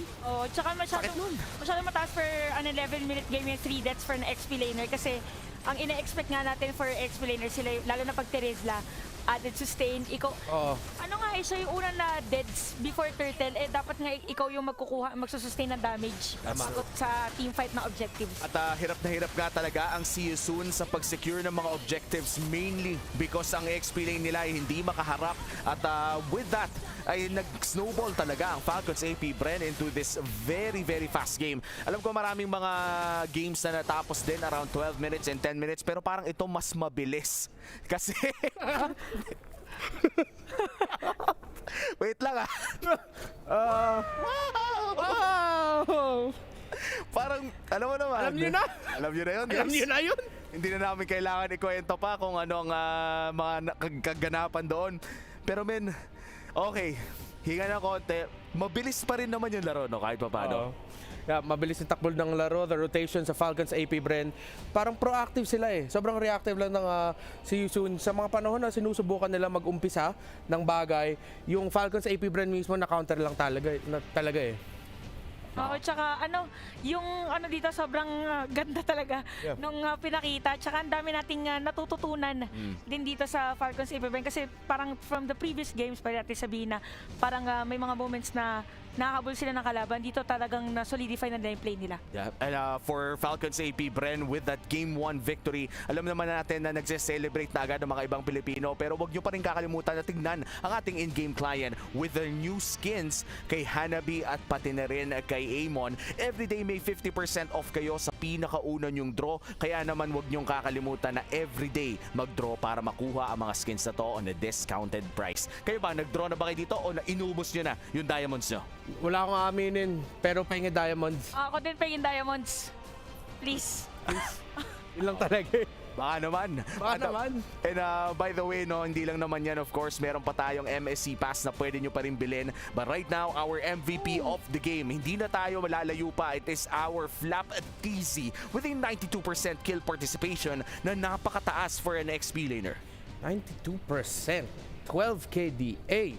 Kita mo talaga with that first rotation, yung unang highlight, that triple kill, dun mo talaga nakita yung pag-umpisa ng snowball ng Falcons AP Brand. That's a good way to see na ay lamang si Flap sa EXP, siya yung mas nakakaikot, at siya talaga kasama si Ogwen with those two big major setups. Hindi talaga makakapag-ikot yung si Yusun na maayos, especially since as you mentioned, unang deaths nga dun si Sorry I'm Felix. Oo, at saka pagka parang masasabi mo na imbalance na yung game, yung rotation kapag yung mid lane mo tsaka yung jungle, ang tinutulungan na is yung XP lane, when in fact dapat medyo early games dead lane pa siya. Yeah. And yung XP lane matchup nga talaga natin ay talaga nag-suffer dito sa ang See You Soon 0-3 in an early part of the game. Looking at our stats, it's a 12-minute game at kitang-kita naman talaga nagdomina ang Falcons AP Bren, considering na yung 1 kill na nakuha ng See You Soon was in the final push. Yeah. Ito yung tipo na nakapiso pa sa pinakadulo na. And again, going back to the snowball ng Falcons AP Bren, the fact that by the time na nakapagbuo ng 2 items and a half si Flap TZ, kakabuo pa lang or nakabuo na ng War Axe yung Trizla, tas on the way pa lang sa second item niya. That in itself is a good way to tell na hindi lang yung Trizla na natalo, yung buong team natatalo na talaga. Pag nag-gap yung EXP laner na ganun, in terms of items, in terms of gold, that means for the rest of the map, hindi maganda yung nangyayari sa team mo. Yeah, and hindi talaga naging maganda ang nangyari sa See You Soon. And what a brutal game. I just have to put it out, no? Napaka-brutal ng ginawa ng Falcons AP Bren ng Game 1 pa lamang. Alala mo? Simple, brutal, legendary. Yan ang ating format para sa MSC 2024 Knockout Stage. At wag nating kakalimutan, in this best of 5 series ay single elimination lamang ang ating bracket. Kaya naman yung mga ganitong laro ay talagang kailangan ilabas agad. At ilalabas na rin natin si Hans. Ano na bang nangyayari dyan? A more enforced form of coaching ang pinaigting ni Coach Ducky para sa kanya mga manlalaro sa Falcons AP Bren heading into this matchup kontra sa Cambodia's See You Soon. Nabanggit niya nga during the past seasons ng MPL Philippines, especially yung kanilang naging playoff run noong season 13, na medyo naging relaxed siya, medyo naging lax yung kanyang coaching style compared to now dahil merong mga kinakaharap na personal problems and also health concerns ang kanyang mga manlalaro, which is the reason why they were unable to perform at their best. Pero ngayon, asahan ng lahat ng kanilang mga fans and supporters na talagang mas lalo nilang pagagandahin ang kanilang lineup, mas lalo nilang palilinisin ang kanilang execution, lalo na the stakes are higher in MSC 2024. Not only that, hindi mo rin pwedeng basta-bastahin lahat ng mga makakalaban mo heading forward into this matchup because every single team is really good. Gaya nga na nabanggit niya kanina nung nag-usap kami, nasabi niya that he really commends MP the King for what he did para sa kanyang koponan heading forward into the playoff rounds. The first round of the knockout stage, he knows how to make sure na talagang magiging inline yung kanyang mga kakampi. And in the same way, the draft is gonna be there. Dahil kahit ano nga namang ituro sa'yo ng coaching staff, kung hindi mo ma-execute yon once that you are already on the stage and once you are already in the middle of hundreds of people who are watching you, mas lalo kayo mag-a-problema. Kaya ang tanong, will MP the King take control or will the kings of the world be able to take control of the Solitary King? That's it for me. Back to you guys. Malalaman natin ang sagot dyan, Hans, after ng serye na to. At panigurado, MP the King and See You Soon, reset na naman ang ating makikita sa kanila. Huwag natin kakalimutan na ang See You Soon ang nagpabagsak sa Fnatic Onyx, defending champion ng MSC 2023. At hindi rin biro nakakalabanin nilang FCAP ngayong araw na to. Yan, FCAP look good, man. Akala natin, well, personally, akala ko there would be a portion na baka mahirapan yung Falcons AP Bren with the draft that See You Soon showed up. Pero hindi. Ang linis. Sobrang linis ng Falcons AP Bren ngayon. Oh, parang meron silang playoffs mode. Oo. Na talagang totally bagong Falcons AP Bren. Yun nakikita natin. And as we see the new Falcons AP Bren, parang hindi naman nawala ang mga dati nilang lakas dahil patuloy lamang na parang paangat ng paangat ang Falcons Falcons AP Bren habang tumatagal ang MSC 2024. By the way, para sa lahat ng mga nanonood dito ay may KOL brawl po tayo. Team Fuego ka ba o team ano pa ba mga teams na meron dyan? Marami tayong teams sa mga Team Fuego at mga iba pang KOL. I think nandun din si... Bias ka ata sa Team Fuego Sorry. Pero nandito rin ata si Elgin kahapon. Teammates sila. Teammates sila ngayon at ang kwento nga niya sa akin ay no excuse daw kahit nandito sa Riyadh ay lalaroin nila. July 1 to 16. Huwag niyong kakalimutan. At balita ko, Chantel, may variety show din kayo ni Manjin at makikita din natin yon balang araw. But right now, of course, pupuntahan muna natin kung ano na nga ba ang mga kaganapan sa collegiate leagues dito sa Pilipinas. Kasama si Manjin Faldas. Ano na bang meron sa MCC? Dabsu. Yan na sila, oy, men! Pasang araw, ha? Ano, what's up? What's up? Welcome! Hinanap ko lang yung Smart Omega. Ayun! Gutom ako, Nagugutom ka? Gutom din to. Simulan na natin to! Ganun yun, sisigaw ka para maboost yung confidence ng kampe mo. Bagong player. Okay lang yan. Let the game talk. Time to play! Basketball! 2! 5 na. 3-3 pa lang! Yung bola nandito sa taas. Cut na to. Outro. Ha! Excited na ako makita kung ano pa bang mga tinuro mo sa kanila, Manjin. Balita ko dapat pro players yung magtuturo sa mga collegiate leagues pero parang puro ikaw ang narinig ko sa video na yon. Baka ang tinuturo niya doon is yung mga nagawa niyang mali para hindi nagagawin ng mga tinuturuan niya. Yun naman pala. At napakalupit naman talaga ng ating mga events balik sa Pilipinas. Pero ngayon, live in Riyadh, once again, nandito na tayo sa day 2 ng knockout stage. Ang ibig sabihin nito ay dalawang teams na naman ang magbabaybay sa ating tournament. And kung titignan natin ang See You Soon, mukhang palapit na ng palapit ang See You Soon sa airport na nga ba? Yeah, hopefully not. Gusto ko makita na competitive yung series na to. Pero if it is what it is na maging 3-0, sobrang one-sided stomp, ganun naman talaga eh. And again, ito yung mentality na meron ng See You Soon ngayon. Kung manalo, salamat na lang sa God. Kung matalo, thank you for the learning opportunity. Parang kahit anong mangyari, grateful na lang yung See You Soon. Parang natandaan ko tuloy yung naging interview nila Mara nung nanalo sila MP the King versus Fnatic Onyx. Parang kung after man nun is hindi na sila manalo, masaya pa rin sila kasi grabe yung napatunayan nila after defeating Fnatic Onyx. That's true. And the See You Soon, sinabi at inamin nila na tinitignan nila yung Fnatic Onyx bago nag-umpisa yung MSC na tinitignan nila yung team na yun as their rivals. Kasi inisip nila, ang ganda ng meta na to para sa Fnatic Onyx. And they finally got to do that. Let's see if they'll be able to take another one down sa Falcons AP Brand. Pero so far, parang kailangan ibang klaseng reorganization kailangan dito ng See You Soon para makakambak eh. That's true. And after that game 1, parang ito yung tipo na hindi lang basta-basta reset yung magaganap dito. Kailangan na rin ng pagpaplano, as you said, kumbaga re-strategizing. Dahil obviously, hindi lang naman sa labas ng laro ang nagkamali dito, kundi yung mga in-game decisions din na ginawa nila ng Game 1. Hindi normal na makakita ng ganitong klaseng laro. Game 1 in a best of 5 elimination match ng nandito na sana sa mga lagpas quarterfinals na. And again, it goes back to the idea na baka dahil nga may na mas nakita natin, mas animated na flap teasy, baka may factor talaga na naaurahan yung See You Soon. Hindi ko sinasabi sa buong series, maybe just for game number 1, naaurahan sila ng Falcons AP Brand. And hopefully na shake off na nila yan dahil magsisimula na ang pick and ban phase for game number 2. See You Soon naman ang nasa blue side at red side naman para sa Falcons AP Brand. Mukhang gigil na si Kuya Mufyu. Oo, ito makikita natin na binan yung Moscow for See You Soon. Pero Moscow, pagka red side, kasi kukuha nila yung Roger, nakaban yung Moscow, probably. Sabi ko sana pinaprioritize ba sa red side, hindi ko naisip si Roger. Yeah. The Roger's gonna be open for See You Soon kung gusto nila piliin mamaya. And they take out the Arlot as well. So, nirespeto nila yung Arlot ni Flap TZ.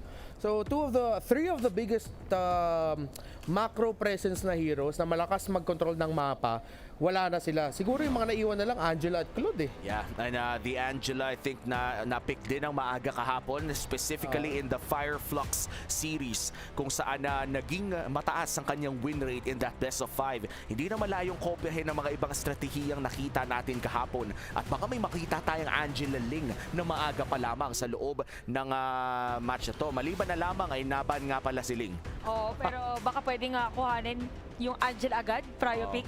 Hindi na masyado nakukuha si Matilda, no? Nga eh. Hindi, kahit open siya. Marami na rin kasing assassins. Kumbaga parang kahit may mobility kang dinadala sa Matilda mo, ay nahabol ka pa rin with the likes of the Ling and the Fanny. Pero ito na nga, the Valentina.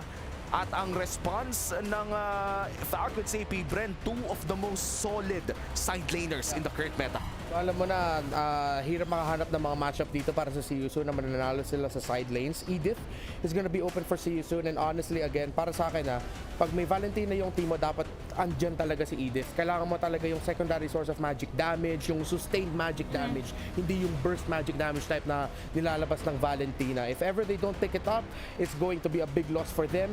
Pero that means nagsiset up sila for true damage heroes. Baka mag-carry sila o maybe even possible Angela Alpha later on. Eto na kasi nakita nila kanina nung game number 1 na ban pa nung second phase. And again, kilala si MP the King na Bane user talaga.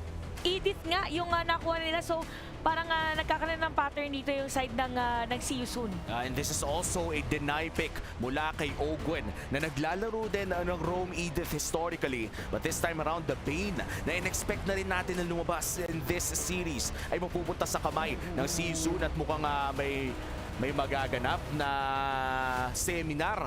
Dalawang hero mo naman eh. Kyle TZ at pati na rin si Flap. Yung Terizla kanina. Maganda pa, hindi, mahirap pala pag iniisip ko kasi may Bane dati na XP lane, mahirap pala pag ilagay mo. So si Edith, maganda rin siyang gawin na XP lane if ever kung meron pa silang other hard tank. Oh, sorry Chantel to cut you off, but this is a spicy coat. Grabe, ikaw na mismo, nabasa mo na? Nabasa ko. Ang lala. Nakatutok sa akin. Parang sinabi na lang ni Flap TZ na ang pinakamahina sa SYS ay si Sorry and Felix. Tapat siya sa EXP lane. Pero in-exploit niya yun kanina. Talagang ginamit niya yung fact na yun para sa kanya. Si Flap mismo nagsabi at sinabi na lang natin sa analysis, pero si Flap, na-predict niya na magiging na mag-overextend si Sorry and Felix. Tapos yun talaga yung nangyari ng game number 1. Game IQ is top-notch para dito kay Flap TZ. And last 2 bans para sa SYS at FCAP. Tatanggalin na rin ang Kaja, pati na rin Tigreal. Dumadami ang ating roamer bans. Yeah, respect pa rin kay kay Boxy. I don't think this Edith is gonna be going into the Rome Edith Valentina. Pwede pa rin. Edith Valentina Rome mid. Malakas mang poke sila ng magic damage early pag nag-level 4 na yung Edith. Tapos so open pa naman yung mga ibang XP lane. So pwede pa, marami pang pwedeng kuhanin nga dito yung side ng season. Wow. This is a surprise. Pangalawang beses nang mapipick ang Eve in the knockout stage. Kahapon ay nakita natin to at meron pa palang isang beses during the group stage. Wow, nagbabalik alindog na talaga ang isang Eve ngayon. Nagpo-post 5 ba na Terizla si Ogwen? Yan ang parang hindi ko alam. Parang ang combo penalty zone tapos yung real world manipulation tapos biglang kukuha pa sila ng isang XP lane kasi after nyan, ubos na yung ibang tank, parang Kufra na lang. Pero may Ruby pa. At saka, oo nga yung pala. classic Ruby Eve. Oo nga, yes. Ay, okay. So, ni-roam talaga yung Edith. Yuzong for the EXP push. Kailangan talaga nila ng pillar. Ruby would be perfect as you mentioned. Kufra din ni Owen kung trip niya. Lolit. Nag-Terizla na sa pwede din. Ay, nag-Lolits. Lolits, oo. Matayan na nga. Ibabalik niya yung mga pating. At hindi lang yung pating, pati na rin lahat ng iba to, nung carry, pati na rin ng Edith. What a great pick for Falcons AP Bren. Malalaman na natin kung makakagagante pa ba ang See You Soon in this best of 5 o dadali na ba agad ng Falcons AP Bren in a 2-0 fashion. Punta na tayo sa ating casters. Casters, kayo na to. Maraming salamat muli sa aming panel na ngayon ay mukhang magkakaalaman na nga tayo kung talaga bang yung palitan na ito ay magiging mala-seminar nga ba sa pagitan ng dalawang junglers natin. Dahil so far, ang huling beses na ginamit ni MP the King ang Bane ay hindi pa ito naging successful. Kailan ba yun? So ano to, nung nakaraang group stage pa, so kailangan na merong pagka-redemption arc ito para sa kanila. Pero whereas for Kyle TZ, alam naman nating specialty ang mga ganitong heroes, di ba? It's the special of both teams. Nag-exchange na talaga ang dalawa kung sinong pwedeng gumamit ng Hayabusa. At in-expect nga din ng ating panel at para sa series na lumabas ang Bane. Exciting to, no? So kung titignan natin yung crowd control, teka lang ha, habang pinag-uusapan natin ang lineup ng See You Soon, may crowd control mula sa Bane, meron din kay Edith, tapos meron din kay Sorry I'm Felix, pero napaka-spicy ng binitawan na quote kanina doon habang nagda-draft, no? Kailangan yata ay balikan natin siya one more time. Sabi ni Flap TZ ay tila ba weakest link di umano si Sorry I'm Felix dahil may tendency raw siya na mag-overextend madalas. So tricky yun ngayon lalo na yung game 1 eh. Oh, may times na parang meron tayong nakita na mga plays na nag-contribute lalo sa disparity na nangyari between the XP laners. Pero tricky yun ngayon kasi usual nga ang gamit ni Sorry I'm Felix. So kailangan tansyado. Ngayon pa lang nga nakita natin na papetri na pala si Sorry I'm Felix. Maagang-maaga pa lang may action nang nangyari sa XP lane natin. Pero adding on to yung pinag-uusapan nating lineup ngayon, no, OSX. Ano? Ang isa pang masasabi nating interesting or spicy pickup, yung Lolita nga na binungad sa atin ng Falcons AP Bren for their last pick. Na again, based on previous performances, maganda kasi yung showing ng Lolita talaga sa MSC. Hindi na siya about sa Numenon Blast, Flicker setup. Yes, gana talaga looking at the nature of Lolita. You're correct. Dahil nga sobrang projectiles ang pwedeng makuha ng AP Bren against sa See You Soon. Isang Guardian's Reflection na pwedeng pang counteran ng Numenon Blast. So dun pa lang parang nakatain ka lang sa salamin. Yes, may matic ka na na stun na parang directly proportional sa tagal ng pag-charge mo as the Lolita sa Numenon Blast. Pero aside from that, of course, yun nga, yung balik-balik na pinag-usapan natin. And tumataginting na 75% lang naman yung win rate niyan ngayon. Yes. Throughout MSC. In yung 4 games na previously nagamit siya. Nung kay Gadyang pa lang yata natalo talaga yung Lolita nung ginamit siya. So, dito natin malalaman na may pagka-underrated nga talaga si Lolita as a roamer. Kasi ako dati, like pre-patch, hindi ko talaga trip si Lolita. Pero looking at the MSC on how the players utilized how the toolkit of how Lolita can make things very difficult up against a carry, up against a Valentina, kay Vayne, even yung Ale, yung Crab Claw, Cannon. Parang salamin. Girl lang kaagad. Kanina nga iniisip ko, mag-ano kaya dito? Ano kayang kukunin ng si Yusun? May mga Claude pa, may mga carry. Pero, di mabuti na pala na nag-carry sila ngayon. Kasi kahit papano, at least, may pwede siyang gawing or antayin muna na timings. Pwede rin naman sa Claude, pero mas tricky yun kapag ka na-reserve yung Guardian's Reflection, tas naggamit na yung Blazing Duet, di parang nawalang bisa lang agad ang isa sa mga major ultimates ng See You Soon kapag ka nagkaroon tayo ng mga clashes. And speaking of clashes, Parang lahat ng inipon mo, wala lang. Grabe, ang dami kong damage, ang dami kong items. Boom. binalik pa. Binalik lang. Sana kung sayang lang pero binalik pa sa'yo Binalik pa. Pero habang binibreakdown namin yon, have a break, have a Kit Kat. Yes. Ano yan, saktong-sakto yan. Ating technical break. Yeah, may mga snacks kayo na madudukot habang naghihintay, habang naglalaro. Para ganadong-ganado tayo at may source of glucose. Wow. Yan. Wow. In-enter na natin ang glucose. Para Glucose. Kasi yun daw yun Cocoa. Yung binibreakdown. Yeah, merong wafer. Wow, binibreakdown namin ngayon. Sakto! Habang binibreakdown natin tong lineup, i-breakdown nyo na rin yung glucose. Yeah, this breakdown is brought to you by Kit Kat. Dahil pinag-uusapan namin, anong pwede mangyari dito? Siyempre, wala pa naman tayo mismo sa first 2 minutes of the game Yes. Yan yung pinag-uusapan namin. Hala, sabi nga ng pahal kanina, ganda ng pick up ng Lolita na yun on the last minute. At mukhang nakakakuha tayo ng glimpses ng in-game. Ayan na. At babalik na tayo coming from that pause. Ito na yung legit na pagpasok at pag-antabay, pag-anyaya, lahat-lahat na sa kung ano yung pwede mangyari dito sa game number 2. Kasi kung mapasa kamay ito ng Falcons AP Bren, that's already match point para dito sa kanila. At medyo mabilis yung mga pangyayari kung ganun. Kasi kahapon, alam mo naman, mahaba-haba araw natin. Pero Nag-aambahan, hinintay lang nila kung sino unang lalapit. MP the King ang nakakuha ng unang kill. Flap, TZ, first blood, goes to see you soon. nakabanggit lang natin dun sa quote ni Flap Pero doon sa moment na yun, hindi naman din siya nag-overextend. Parang hindi mo lang din mararamdaman or malalaman kasi na nandoon yung si Yusun na naghihintay para sa'yo. So saktong-sakto free turtle yun para dito sa kanila. At mukhang ini-istorbo na nga nila agad-agad. Wow! Even sa bottom lane, may action! 1v1 sa gold lane. Super Marco and Soul. Wow. See you soon. Mukhang dahan-dahan na ata nagising Ano ba yun? Yung game 1 ba ay parang naging wake-up call sa kanila? Para maging ganito or bumalik na yung... Well, nile-label naman talaga natin ang See You Soon as quote-unquote hyper-aggressive. Yeah. And eto yun. Eto yung nagpapakita sa atin nun. So na-break na nila yung hindi pa sila nakakakuha ng first blood na streak.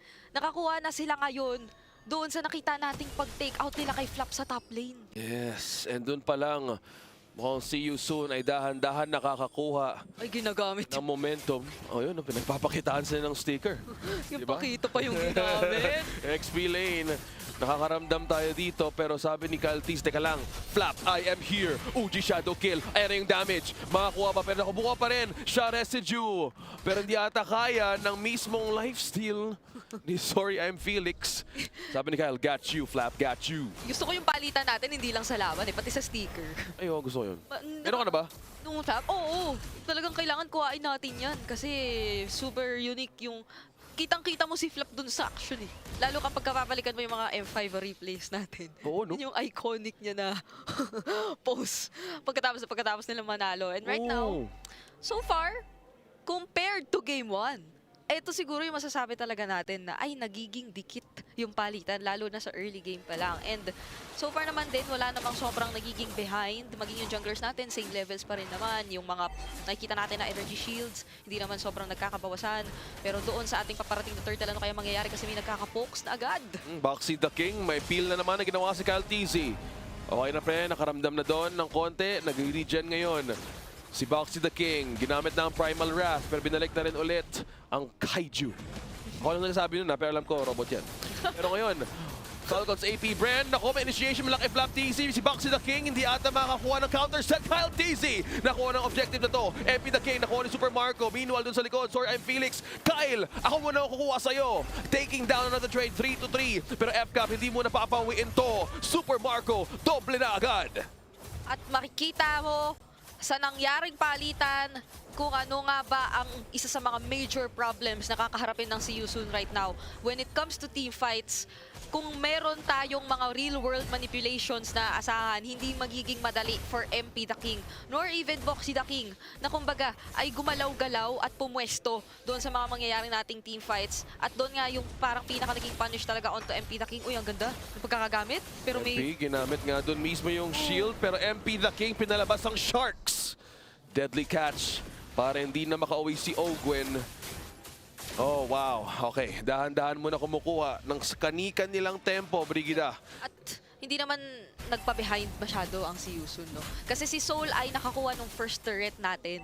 So, kumbaga, kahit nasabihin natin Falcons AP Bren, nakalamang talaga sila dun sa turtle, at least, meron pa rin naging trade for si Yusun. So, hindi pa sobrang lumalaki yung agwat na hawak-hawak nila. Pero malaki ang mga kailangan nilang sagutin na problema dito. Buti na lang for Sorry I'm Felix din, may mga nagiging or nakuha siyang palit. Pero parang kailangan natin makita na mas coordinated yung gagawin dito ng Si Yusun. Kasi kanina merong mga doon sa mismong turtle fight na yon, may gusto gawin si Sorry Felix. Tama nga din ginawa, nakuha rin si Kyle TZ, na zone natin din naman doon. Kaso nga lang, nakuha ng objective kagad ng Falcons AP Brand to the point na nahati din kasi. So, kailangan ba talaga dito layering no? Kasi total, meron naman silang Kits naman. may kits naman. So, kaso nga lang kung harapan at counter sets or counters or tank sets na pwede pag-usapan, mas may palag dito si Ogwen kasi mas makunat siya compared kay Buxley. Kasi ilang beses pinipil to kaagad kanina pa eh. So speaking of AOE setups, sa bagay meron silang Luminon Blast, may penalty zone pa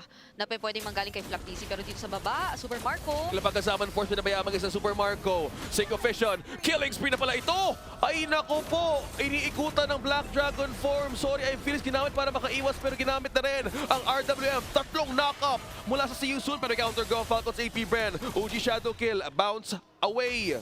Or bounce out muna si Kyle TZ. Ang gandang peel. Dalawa ang nawala. Look at that counter. Oo. Go from Falcons AP Bren. Sobrang close call na eh. Lalo pa at nakababa na si Sir Felix dito na ilapag niya naman ng maganda yung Petrify. Tas marami sanang pagkukuhaan nung siya essence, nung siya residue. Pero the moment na napatumba siya, eh syempre nawalang bisa na rin agad yon. So ngayon Falcons AP Brand, gigil na gigil kuhain. Kung sa gitna. Parang nahihirapan, hindi lang si MP. Talagang pati si Boxy pagdating sa pwestuhan gusto nilang gawin against this composition of Falcons AP Brand. Nanakawan ng purple ang See You Soon. Kulang ngayon pero may lalim set up mula kay Flap TC. Dalawa at nahuli dito ma-engage. Ang Falcons AP Brand, follow ka agad si Fio. Boxy the King. Hindi mo na maka-counter Super Marco. Tori ako pre. Sa'yo na yung kill. At Falcons AP Brand, back muna. Nakuha na daan-daan objective. Nakawan pa doon ang See You Soon ng purple. Signature Super Marco gameplay ang ating nakikita na naman. Kailangan ay masiguro talaga ng Falcons AP Brand na meron silang magiging conversions at meron silang mga makukuha. And if ikaw ang See You Soon ngayon, ang tricky tansyahin ni Ogwen. Parang may kita mo na nasa harapan nyo na sila. Magandang pangdepensa yung kanyang mga sumisisid na pating kung ikaw si MP the King. Pero at the same time, paano mo yun gagawin knowing na may potential na bumalik lang sa'yo yun or na mag-backfire yung gagamitin yun na skills. So talagang nagkakaroon dito ng advantage ang AP Bren sa pressure na pinaparamdam nila sa kung paano nila kinokontrol yung tempo ng laro for See You Soon. Yeah, pressure and gold advantage. Nakikita natin ngayon ang kills ni Super Marco. Whoa. 4 kills for Falcons AP Bren. Pero nakita natin mostly yung nagiging sagot ng See You Soon. Ang nagiging advantage kasi, sinabi mo kanina, may dive lang talaga yung Falcons AP Bren at follow-up ka agad. Kaya si Few and si Hogan mabilis lumapit dahil sa ginagawa ni Kyle TZ. Doon pa lang mismong ginagawa ng Falcons AP Bren ay fino-force out lahat ng utilities or even resources kaagad sa See You Soon. Kaya medyo nalulugi sa mga teamfight. Kaya mas naaga sila pipil off at pabor sa kanila yon. At nanakawan na naman! Yo! Kyle TZ! Yo! Nakuha na agad yung purple. Bakit naman ganun, yo? Feeling ko kung ako rin si AF, ganun yung mga sasabihin ko eh. Uy! Naman!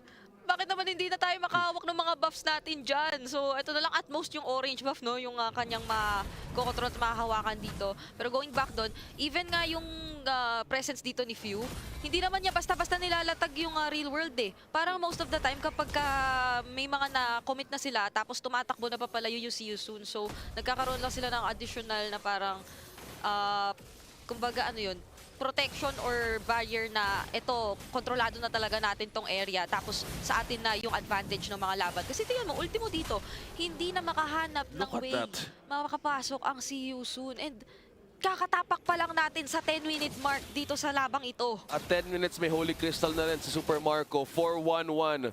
The damage is gonna really hit so bad from this Harith. At kung titingnan natin yung zone at potential ng Falcons AP Bren, walang nakalapit doon sa See You Soon. Void Crystal pa lang ni Few. Nakuha man ang ultimate dito ng RWM ni Ra. Ano nga magiging sagot? May lalalim ba sa Falcons AP Bren? Tore lang muna kami! Walang makalapit kahit si Voxy the King na naka-Braves fight naman na for sure ay nag-invest sa sustain. Nagugulat na lang din dito ang See You Soon sa presence nung not just magic damage. Kasi of course, primarily yung mga pokes, di ba, nung nagbamula. Ay, tingnan mo, maski yung Crab Claw Cannon, nung nag-bounce kay Ogwen, para bang wala siyang nadarama. Diba? Hindi siya kumakanta. Parang, ano lang no, nagbumanda lang yung bola. Kahit gaano pa ka bago, or gaano pa kabigat yung bola, bumalik lang Black Dragon form kaagad. Mula kay Sorry, I'm Felix. Naku, hindi ata kakayanin ng sustain. Flap TZ, akin ka na. At may set mula kay Flap TZ sa likod. Dalawang nahuli. May RWM. Grabe yung AOE kayo ng Falcons AP. Pero tatlo ang nakuha. Apat na.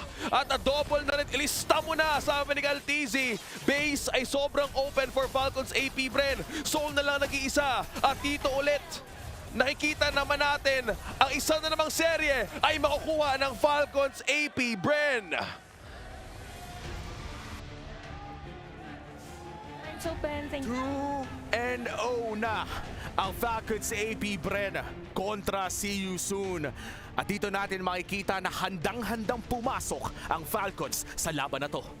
Oh, I just gotta say, yung sinabi nating isang quote galing kay Flap TZ, parang hindi na matalo ni Sorry ang Felix yung yung overextending allegations.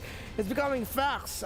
Dalawa o tatlong mga sequence na nag-overextend siya, nag-take siya ng duel o masyado siya malalim nag-dive, pinunish ng Falcons AP, Bren, at doon sila nakahanap ng mga openings para comeback sa laban na to. O kailangan dito ng kailangan magbago yung playstyle ni Sorry I'm Felix, kasi if not medyo mahihirapan talaga sila kasi siya talaga yung nagiging pinaka target dito ng Falcons AP Brand. Falcons AP Brand parang binago din nila yung pattern nila on how they do things. It's as if mabilis siya pero may mga moments na alam mo yung binabagalan nila pero constant yung pressure sa XP lane. At makikita nga natin yan sa highlights of game number 2. Kung tutuusin in this game, sinubukan naman palang pumalag ng See You Soon. I feel like this is already a better game. Mas magandang laro ito para sa See You Soon kumpara sa pinakaunang laro. Definitely. Pero nakita natin dito, isa sa mga bagay na sinabi ni MP The King bago nag-umpisa yung laban na to is feeling niya ibibigay na lang ng Falcons AP Brand yung Bane. Kasi baka i-counteran na lang at subukan i-counteran ng Falcons AP Brand. And with the lineup that they drafted, Trizla, Eve, at saka yung Lolita, nakita ko, yes, in the early nakakuha ng unang turtle yung See You Soon. But then what happened was, mas naramdaman na ngayon ni MP The King yung pagbato niya ng pating, hindi na siya makalapit. Or babalik yung pating sa kanya. So parang medyo naging passive yung pagkakagamit din dito ng ultimate niya. Tsaka yung pagkagano kasi na yung pinaka-aasama mo is the ultimate, automatically para masisira na agad yung pattern ng teamfight nyo kasi supposedly pwede mo siyang gamitin na more on the aggressive side. Pero dahil wala kang pang-initiate na skill, wala na. So, mahihirapan din even Souls. Kaya yun yung nagiging problema ngayon. Walang entry point talaga kay Soul para magawa yung usual play na nakita natin from the previous game. And for Sorry I'm Felix, hindi pa nga natapos ang Black Dragon form ay natunaw na agad siya in that final sequence. And this game number 2 victory puts Falcons AP Bren into the match point na tipo na isang panalo na talaga ay sa kanila na tong serie na to. Again, See You Soon. Nakita mo yung approach nila dito sa game number 2. I agree with you guys. Much better yung nakita natin. But then, veterancy at saka yung pagka-experience ng Falcons AP Brand being the champions of the world, the defending world champions, kasi early game natatalo sila. Soul, pinapahirapan niya si Super Marco in the lane. But then umabot sa point na pag naka-power spike na yung Harith, there was a play bago yung third turtle, si Super Marco naglapag ng Zaman Force. He faced 2 members of See You Soon alone na sabi niya, kaya ko kayo, and he was able to do it. He was able to take down, I believe it was, hindi si Boxy, na 2v1, tas nakatakas pa si Marco. Tsaka pagka gano'n na akala mo na pigilan mo na yung isang player, tas biglang magugulat ka na, teka lang, ba't parang hindi nag-effective yung ginawa natin? Medyo mahihirapan ka kung paano makapag-cope up sa gano'n kasi akala mo you're doing the right thing pero hindi pala. Tsaka sa next time magkakaroon ng teamfight, isipin mo na lang, hala si Super Marco nandyan. Kumbaga may psychological effect pa pala yung ginagawa ng Falcons AP Bren. And this is once again the Jamil Motorsport match of the day. At mukhang isang panalo na lang ang kailangan ng Falcons AP Bren para tapusin ang sering ito. Kung babalikan natin, ang series number 1 kahapon ay nakakuha ng isa ang Falcon Esports kontra Liquid Echo on their elimination game. At na di natin alam, baka kaya pang umisa ng SYS in this series. But in this game number 2, mukhang wala na talagang bawian dahil ang MVP natin na si Super Marco ay talagang dinurog ang SYS in this game number 2. Yeah, may sinabi mo, nakuha ng Falcons AP Brand yung dalawa sa mga pinakamalakas na side laner pairings, Trizla, Harith. Game number 1 si Flap TZ nag-MVP. Ngayon, game number 2 si Super Marco naman. So yung side lanes ng Falcons AP Brand, they're on point. Ibig sabihin yan talagang hindi din nasisira dito ng kanakala ng see you soon yung sabihin natin laning.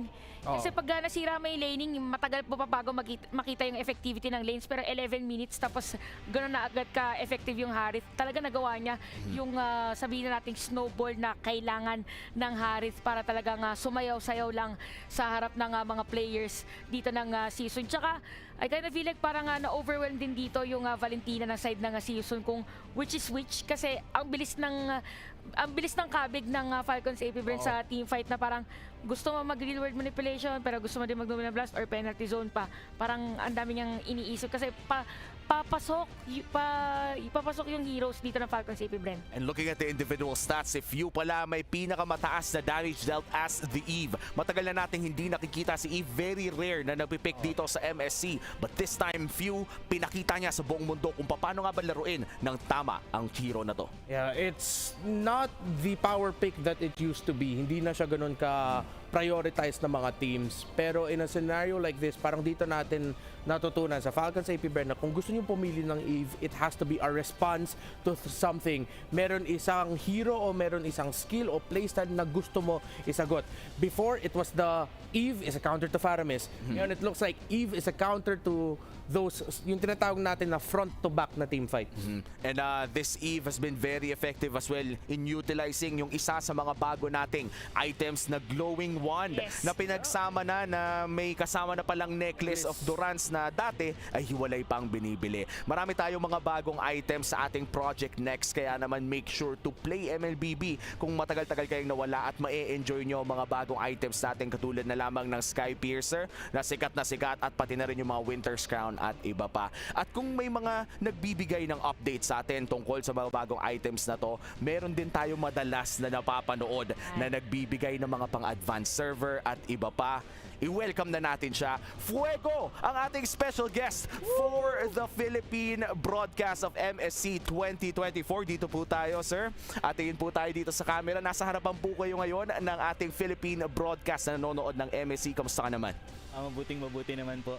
At nag-enjoy naman po ako so far dito sa Riyadh at sa mga napapanood ko na napakalupit na laban, lalo na ng mga Pilipino. Nakita nga namin noon parang nakapag-tour around ka na pala dito sa Riyadh. May picture ka pa kasama ng camel. Yung editor mo, ilalagay lang niya dyan mamaya yan. Pwede mo bang ikwento sa Pilipino kung ano nga ba yung mga naranasan mo doon? Actually, paglapag namin dito sa Riyadh, madaling araw pumunta agad kami doon sa Red Sand Desert. Madaling araw yun. Madaling araw. Tapos pumunta kami sa the edge of the world. So pagdating namin, minaximize agad namin yung time para makapag-shoot ng mga introduction videos for content. Wow. Kayo ba, anong tanong nyo dito sa ating special guest? So far, meron ka bang, other than yung initial experience mo going into some of the key sites na you really have to visit pag nandito ka sa Riyadh, any moments na experience mo that you want to share to our viewers? Actually, sobrang dito ko nakita kung gaano ka-supportive ang mga Pilipino, lalo na dito sa venue. Ang daming nanonood guys, kung makikita nyo lang, ang daming Pilipinong nanonood, parang home court natin to. Grabe. At kahapon share ko lang one of the best moment kasi nakarinig ako ng compliment sa isang pro player. Wow! Si JB saka si Sanji, sabi nila sa akin, lagi daw silang nanonood ng videos ko at nakakakuha sila ng mga tips. So, sabi ko, grabe, pati pala mga pro. Nanonood din ng videos ko. So, natuwa ako doon. And yun, ang saya-saya ng MSC. Oo nga pala, na-interview mo sila kahapon sa Players Lounge. Ngayon naman, nakwento mo, Fuego, na parang nakita mo din yung mga Pilipino na nandito rin. May mga nakausap ka ba na Pilipino sa audience? Yes, meron po. Parang nakausap mo ba sila or may mga nasabi ba sila na about na nandito nga sa Riyadh yung MSC 2024? Yeah, sobrang saya nila at kapag may free time talaga ginagawa nila ang kanilang best para makasuporta sa mga Pilipino na nandito sa MSC sa Riyadh. Kaya kayo na nandito sa Pilipinas, talagang patuloy natin suportahan yung ating... Akala ko, palili pa rin. Malili pa rin ang mga Fuego yan. Mga Fuego yan. Hintay pala ng flight ticket eh. Boss Fuego, punta naman tayo sa mga masasayang part, no? Nandito tayo ngayon sa Esports World Cup. First ever dito sa Riyadh. Ano naman yung masasabi mong experience sa loob ng mismong Riyadh na EWC natin? Nakaka-amaze. Kasi ngayon open na sila for gaming and pwede kang gumala-gala dito, marami kang makikita mga booth para sa mga gamers na may enjoy mo talaga. So yun, ang saya na experience dito sa EWC. May isa akong request. Ano yun? Side by side. Side by side po Side by tayo. side, yan. Mga kabayan, kung nakita nyo po ako po si... Ako po si Reptar or Renmar. Ito naman, kilala nyo, si Fuego. Okay screenshot. Screenshot. Magkaiba po kami. Yun. Ayan. At habang natatapos na nga ang ating oras na kasama ka dito sa Philippine Broadcast, Fuego, pwede mo bang ikwento sa lahat yung mga ganap mo sa sarili mong content creation at buhay? So yun, patuloy niyo po kaming suportahan. Patuloy niyo pong suportahan ang KOL Brawl na nagaganap sa Pilipinas Tournament. Bagamat nandito kami sa Riyadh ni na Elgin at Gigi, kay tuloy-tuloy pa rin kaming lumalaban. At nanalo kami. Dito, no? Kahit lag. So yun, supportan niyo po KOL Brawl sa Pilipinas Tournament. And also, yung mga contents po na pinaproduce natin, yun po ay bunga ng panonood din sa mga pro. Na nakikita ko yung kung paano nila minamaximize at inaaral yung mga skills at mga heroes and ina-analyze ko sila para ma-share ko sa mga viewers natin at mas lalo pang maging competitive ang ating ranked game sa Pilipinas. Nako, pinahirapan ni Fuego ang RG sa Pilipinas. Tama yan. Maraming salamat, Fuego. Last request bago ka namin ihatid palabas. Pwede bang isang baka naman sa camera? Pero syempre, bagong lahat, kung di ka pa nakafollow sa aking page, baka naman. Ayun na! Let's go! Maraming salamat, Boss Fuego. Pakihatid na po si Boss Fuego doon sa ating Thank you. Pakita ng Ginoo. Hatid ang Ginoo natin. Kambal. Ayun na nga ang ating special guest na si Fuego for game number 2. Tapos na yung segment. Ay, tapos na pala. Tapos na yung segment, Fuego. Nakaisa ka sa akin Walang ganti. Bukas pa ang gantin. Ito na nga, diretso na tayo sa drafting phase of game number 3. Falcons AP Bren naman ang nasa blue side, red side para sa See You Soon. Agad na tinanggal ang Luo-Yi para sa CSYS. And for FCAP, mukhang Valentina ang kanilang magiging focus this time around. Parehas na bans na prioritize dito sa Falcons AP Bren with game number 1, Faramis Valentina. At so far, Chip Luo-Yi din yung bans ng See You Soon nung nandito sila sa side na ito. Parang ganun na muna ulit yung pattern. Pero siguro ang magbago is yung 2 picks ng side ng season. Okay. So, feeling ko magkaka-trace na pa rin dito sa game natin. Kasi parang, di ba, pinag-aagawan lang nila eh. Parang may the best Terizla user win na lang. But so far, talagang effective sa side ng Falcons AP Bren. Kaja, very consistent yung pagkuha nila dito, or pag-ban nila rather, ng Kaja. Hindi na malayo, no? Hindi na malayong makakita na naman tayo ng Terizla. Pero as you said, Chantel, napaka-consistent ang pagtanggal sa Kaja ni Boxy. Parang isa ba to sa mga kinakatakutan na pick ni Boxy? Yeah, pick off man siya eh. Kung hindi Cho, Kaja, yung mga iconic heroes niya dito. But with the removal of the Kaja, maisip yung See You Soon, ano ba tatanggalin natin? Moskov, Roger, the Harith. Kasi wala na yung isang pang pick off na suppress dito. The funny thing is, may naisip ako na, in the back of my head, Flap, isang game nga kontra sa See You Soon, kontra kay Felix, magpakito ka nga dito. Ipakita mo yung pakito mo. And with the Kaja gone, maganda. May option talaga sila magpakito mamaya kung bukas para sa kanila. That's true. And yung picking phase natin ay magsisimula na nga, priority ay nasa kamay ng Falcons AP Bren. Ano kaya ang kanilang first pick dito? Correct me if I'm wrong, the Ling is... no! Kabisado, alam mo, para dito sa side ng season, mapaisip ko kung ano ng next mong kukuha. Kaya din kinuha na nila agad yung Angela. Sinigurado Kasi nga naman pagka binigay dito yung Angeling, at least yung Roger, pwede niya agad mapuntahan agad or yung laning nila is yung typical na nakapwesto lang dun sa may gold lane. If i-gold lane kasi nagro-Roger din pala si MP the King. So this is actually a great flex pick. Pero muli na namang nabigay ang Harris sa kamay ni Super Marco, and this is not good para sa SYS. Dalawang best side laners na naman ang nakuha ng Falcons AP. Bren, mukhang maganda ang drafting phase so far para sa ating Philippine delegates. It's the strongest power picks na nakita natin. The Link first pick, yung double, the two of the best side laners in the game right now. Power picks yung hinabol dito ng Falcons AP. Bren, see you soon. Dapat next level yung adjustments nila with the last two picks. Buti nga pumasok sila sa next phase na merong flex sila. Meron silang dalawang flex. They have the flex on the Jello, they have the flex on the Arlot as well. Pero kung di ako nagkakamali, medyo hindi na nga natin masyado nakikita yung Rome Jella, mas mini-mid. Oo. I'm not mistaken. Kasi sayang yung damage din niya if ever. Tapos pwede ka maglagay ng hard tank para masakit habang nakasakay dun sa pupuntahan. That's true. And yung Angela mid na nabanggit mo, 2 beses natin to nakita kahapon. Ay, tama.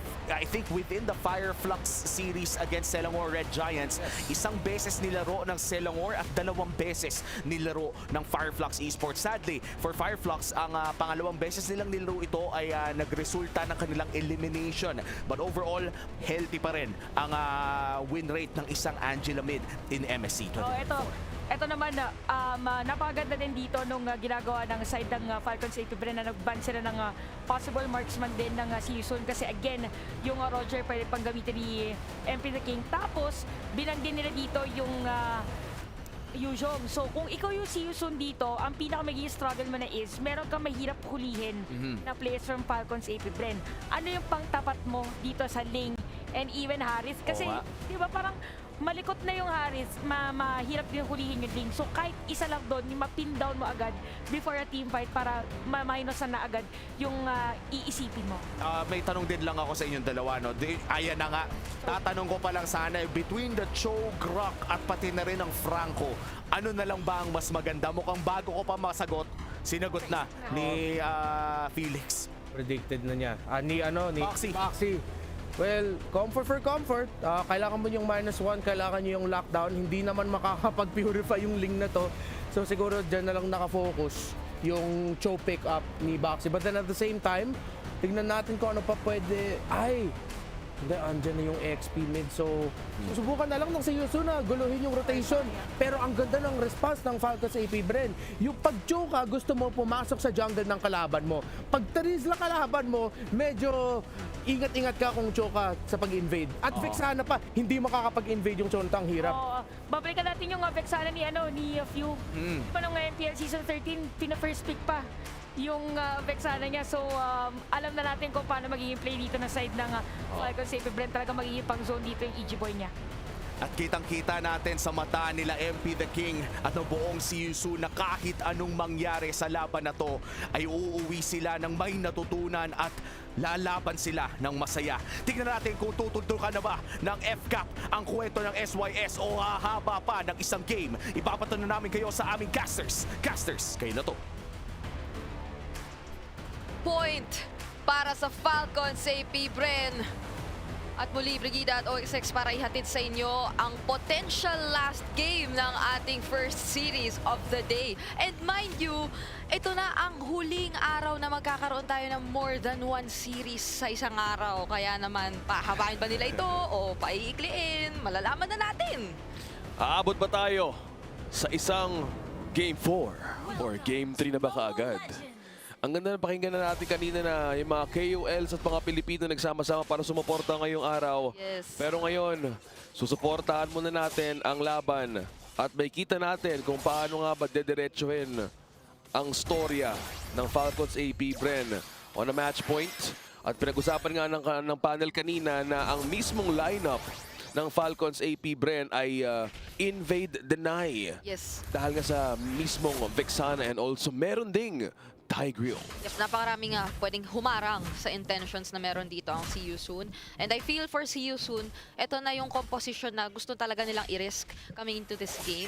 Lalo pa at kung babalikan natin previously nung recent season ng MPL Cambodia, sobrang komportable talaga si MP sa isang Roger Jungle. Halos undefeated yung record niya when holding this hero. Same goes for yung iba pang mga players dito, of course. Signature din naman halos yung kanilang mga ginagamit. Apart from siguro the Nathan, no? Kasi parang ngayon na lang natin ito, may kita ulit in a very long time. Long time na yon kung tutusin na halos buong tournament, hindi natin siya masyadong nakikitang pinaprayo. No? I think now, for the mindset of See You Soon, all out na. Kailangan na natin lumaban dito kasi kung di nila ipupush yung mga sarili nila to bounce back on this draft choice. Soul, naku po, may ipit ng Tempest of Blades. Kyle TZ, uno agad ang Falcons AP Bren. Pinag-uusapan pa lang natin si Nathan na hindi pa nakapag-level 4. So wala siyang naging way out doon sa threat na meron si Kyle TZ na ang bilis-bilis lang din naman rotate at minake sure na magiging masaya na naman ang buhay ni Super Marco on this Harit once again. So ang susunod nating titingnan kung makukuha nga ba ito ng uncontested nila MP the King na mukhang mangyayari naman dahil ang aksyon ay nasa XP lane natin, nasasaksihan. Nakuha nga ni MP the King dito ang objective, F-Cap. Gusto ata mo nag-flicker out muna doon, si Few. Rumespeto din ang Falcons AP Bren as of the moment. Pero hindi muna ata magtatangka ng kill ang See You Soon sa XP lane. Hindi ito yung typical hyper-aggressive early game laban, hanap laban mindset na ginagawa ng See You Soon. May respetong namumuo at kumbaga ay na-build up na from the previous 2 games dito para kay sa See You Soon kontra sa Falcons AP Bren. And I feel na kailangan mo rin talaga yung gawin considering na kahit napakarami nyo nga namang mga pwedeng gamiting pang-agro na heroes. Again, there's the Cho, there's the Angela, na parang early game, di ba sila yung mga ayaw mong kaharapin kasi sobrang paguguluhin yung buhay mo. Nasa punto sila na kailangan mo nila i-make sure na makakapag-invest talaga sila doon sa mga magdadala sa mid to late stages of the game nila. So, panghawakan lang muna nila ito. Katulad na lang yan. Sorry, Felix, parang na-take note na niya, kailangan ko rin mag-ingat muna sa lane ko. Kasi kung titignan mo din, Brig, no? Ang kalaban na dito si Terizla, si Flap TZ, at you said kailangan ng mid to late game power spike ang See You Soon dahil nga meron silang Angela. Kung global presence ang pag-uusapan naman dito, meron na mga heart guard na pwedeng mag-respond all the time. Kaso nga lang dito, they will rely on solely maybe 1 or 2 damage dealers for SYS. May final slash na mangyayari doon, pero flicker out muna. Okay, bumalakpakan doon, Brig. Anong nangyari doon? Pinalakpakan ko yung death regrasp ni Kapitan. Kasi walang naging follow-up whatsoever. At yung, kumbaga, yung deathly grasp niya, tinransition ko into a palakpak. Kasi naging successful. Yeah. Successful talaga yung pagkakagamit. On point para dito sa Captain or sa Few sa pagkakagamit niya ng Vexana. So, merong, kumbaga, ay na-waste na rin in a sense na flicker engage doon from, sorry, I'm Felix, using the Arlot. Na malaking advantage once again for Falcons AP Bren, by the way. Lalo pa at meron na namang isang objective na po posibleng mangyari. Pero ngayon ay tingnan mo mukhang si Boxy ang medyo naaalanganin. Uy, nice yun po, sabi. Gandang iwas. Pero F-Cap ngayon ang babantay sa objective na to. May initiation mula kay Boxy the King, pero yung peel. Naku, may nahigang ata dito si Ogwen. At hindi na makakalis yung mismong Cho ng See You Soon. Ogwen, gawin na bang 2 kill? Hardcard activate na nga dito, but Cal TZ secures the objective. MP the King meanwhile lumayo muna dahil kailangan niyang respeto sa naging frontline setup ng Falcons AP Bren. Yung timing ng implosion ay parang yun na yung statement na hindi na kayo pwedeng magpatuloy. No entry para rito sa Falcons AP Bren, and napakaganda talaga noon for Ogwen. Siya pa nga yung nakakuha ng 2 kills. Kung titignan natin ngayon, nasa sa kamay niya. Pero uy! Way of the Dragon, hindi ata makakaligtas doon si Fiora. Secures the kill, 1-0. May follow-up ka agad si Cal TZ.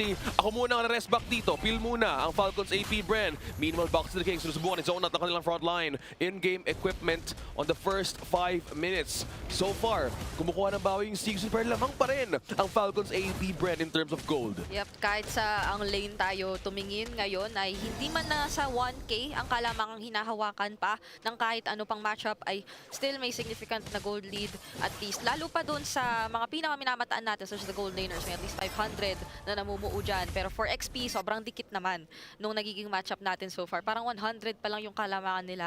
And speaking of overall XP, major threat din ngayon yung nakikita natin for Kyle TZ on the lane kasi very ahead siya. Kaya tingnan mo, makaka-transition agad siya na manggulo rin, magparamdam doon sa jungle dito ng See You Soon. Kaya parang kung ikaw si MP the King, syempre gusto mo munang mag-farm pero naiilang ka din eh. Naku po, may setup na ginawa doon mismo si Boxy. Kaso nga lang may follow-up against Flap TZ. Akin ka na pre! Hindi ka na makakalis dito pa rin final slash na counter. Si Sorry, I'm feeling sick. Oh, dalawa na wala sa Falcons AP Bren. Dive ngayon ng See You Soon. Ready pa ata kumuha ng isa pero dalawa na lang muna. Falcons AP Bren backing away pero Minions doing the work down bottom. Nakapush din naman sila. Looking at the lane and also the Minions flowing to the bottom lane and top lane. So far, covered ng Falcons AP Bren. Wala silang hinayaan na major advantage na mapupunta sa See You Soon kahit na yung nakita nating teamfight ay in a sense, pumabor doon sa See You Soon, lalo pa at nakakuha sila ng dalawa doon. Na-punish yung mga engage na ginamit or yung mga setups na ginamit ng Falcons AP Bren, primarily yung implosion and penalty zone. And now, ay mukhang ang susunod na turtle naman ang pwede nating abangan kung ano ang mangyayaring kaganapan. Ganda na pwesto ni Super Marco. Nila pagkasama mo sa ganda na setup mula kay Flap TZ. Synchro Vision agad. Soren Felix is down. Ginamit na entro paper na umalis mo na si Soul dito. But Cal TZ secures the objective. Slowly, akin na to. Hindi na nakalapit ang See You Soon. Ang ganda naman ang setup doon ni Flap. Turtle slain for Falcons AP Bren. Pero ang ganda na naging counter doon. Zoned out ang See You Soon. Ang ganda rin nung pagkakapili sa pwesto ng Falcons AP Bren. Na kumbaga sige dito natin sa iskinita ilalaban. Kaya naman sobrang napaganda yung mga AOE spells na meron sila. At Nanakawan ate. kakala natin nakakabuelo na dito si MP the King eh. Nakita natin kanina mataas yung threat ng sustain na meron ng See You Soon kapag hindi agad-agad nasasagot o nababurst down din ng Falcons AP Bren. Pero in these kinds of situations na nagpaparamdam na tingnan mo si Super Marco na yung humaharap. Ang tapang. Ang tapang at alam mong na-establish na ng Falcons AP Bren yung dominance in this early game. Huwag kang haharap sa Harith. Kung kulang ka din sa counter for this kind of a player, Super Marco. Wow. Doon pa lang, zone out pa lang. Nakikita pa natin ang setup na naman. Ang nangyari dito, ang ginagawa ng Falcons AP Bren. Soul hindi na ulit na buhay. That's the second kill. May Tori pa. Ang ganda! Two-man. Higop mula kay Ogwen. May follow dito ang hard guard. Pero masustain mo ito na See You Soon. Ginagamitan ni Sorry, I'm Felix ang sustain. Pero back away. Tatlong bumabalik. Super Marco. Akay ka na MP. Ang ganda nung pagkakasabay na ginawa doon. Balikan natin sa ating STC replay. Penalty zone flicker. Sabayan mo na nung pagbaba ni Kyle TZ mula doon sa pader na talaga namang nakapag-burst down na agad kay Soul. So nawala na yung primary damage dito na meron ang See You Soon. And to think na meron pang sumunod na 3-man implosion na talagang napalo na rin dito ng sobra yung mga members ng See You Soon. Kasi tawa-tawa na lang si Flap dito. Ang ganda kasi nung kumbaga, pagkakasundo-sundo doon ng Falcons AP Bren. And the follow-up damage, not just from Super Marco, even from Few, nagko-complement talaga, nagpo-fall into place lahat ngayon para sa Falcons AP Bren. So malaking pagsubok para sa See You Soon kung papaano na sila aangat this time, knowing na usapin nga ng global presence, ang daming pwedeng gumulat at sumunod na lang bigla from Falcons AP Bren. Talagang pinapasunod lang ng Falcons ang mismong objective. Taking dito against See You Soon. Makakapwesto ba sila dito? May conceal, may call si Ogwen. Dahan-dahan naghahanap. Mukhang si Soul ata pwede maging target. Si Boxy na spot out siya dito. Denied muna ang conceal.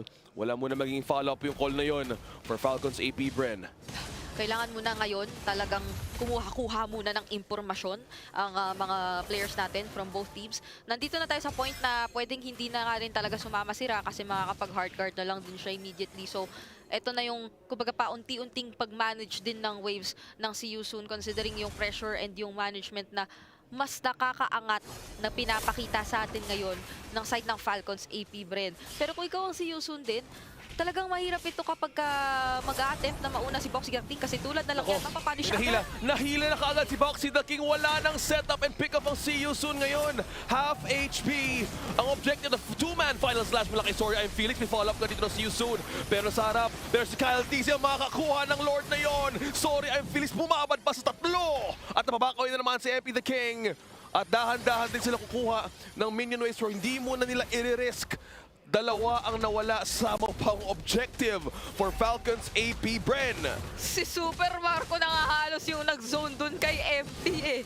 Yung ibang mga miyembro plus Super Marco ang pumigil doon kay MP the King na makapasok at makapag-attempt ng contest doon sa nakita nating turtle. And gaya nung na-mention natin, mahirap ito for See You Soon kung pinaka magre-rely na lang sila kay Boxy the King for an engage. Kasi kapag magkakasama lang ang Falcons AP Bren, meron silang immediate ways para i-answer doon yung attempts, yung mga jeet kundo na meron si Boxy the King. Hindi na rin siya pagagalawin ng Falcons AP Bren. And that's exactly what happened doon sa ating nakita na Lord fight actually para dito sa dalawang teams. So, pinaka magmamatter na ngayon, papaano na naman nila dedepensahan at poprotektahan si Soul as yung pinaka magsaserve as wave clear and defense ngayon ng See You Soon for this incoming Lord. Kailangan nila ng defense.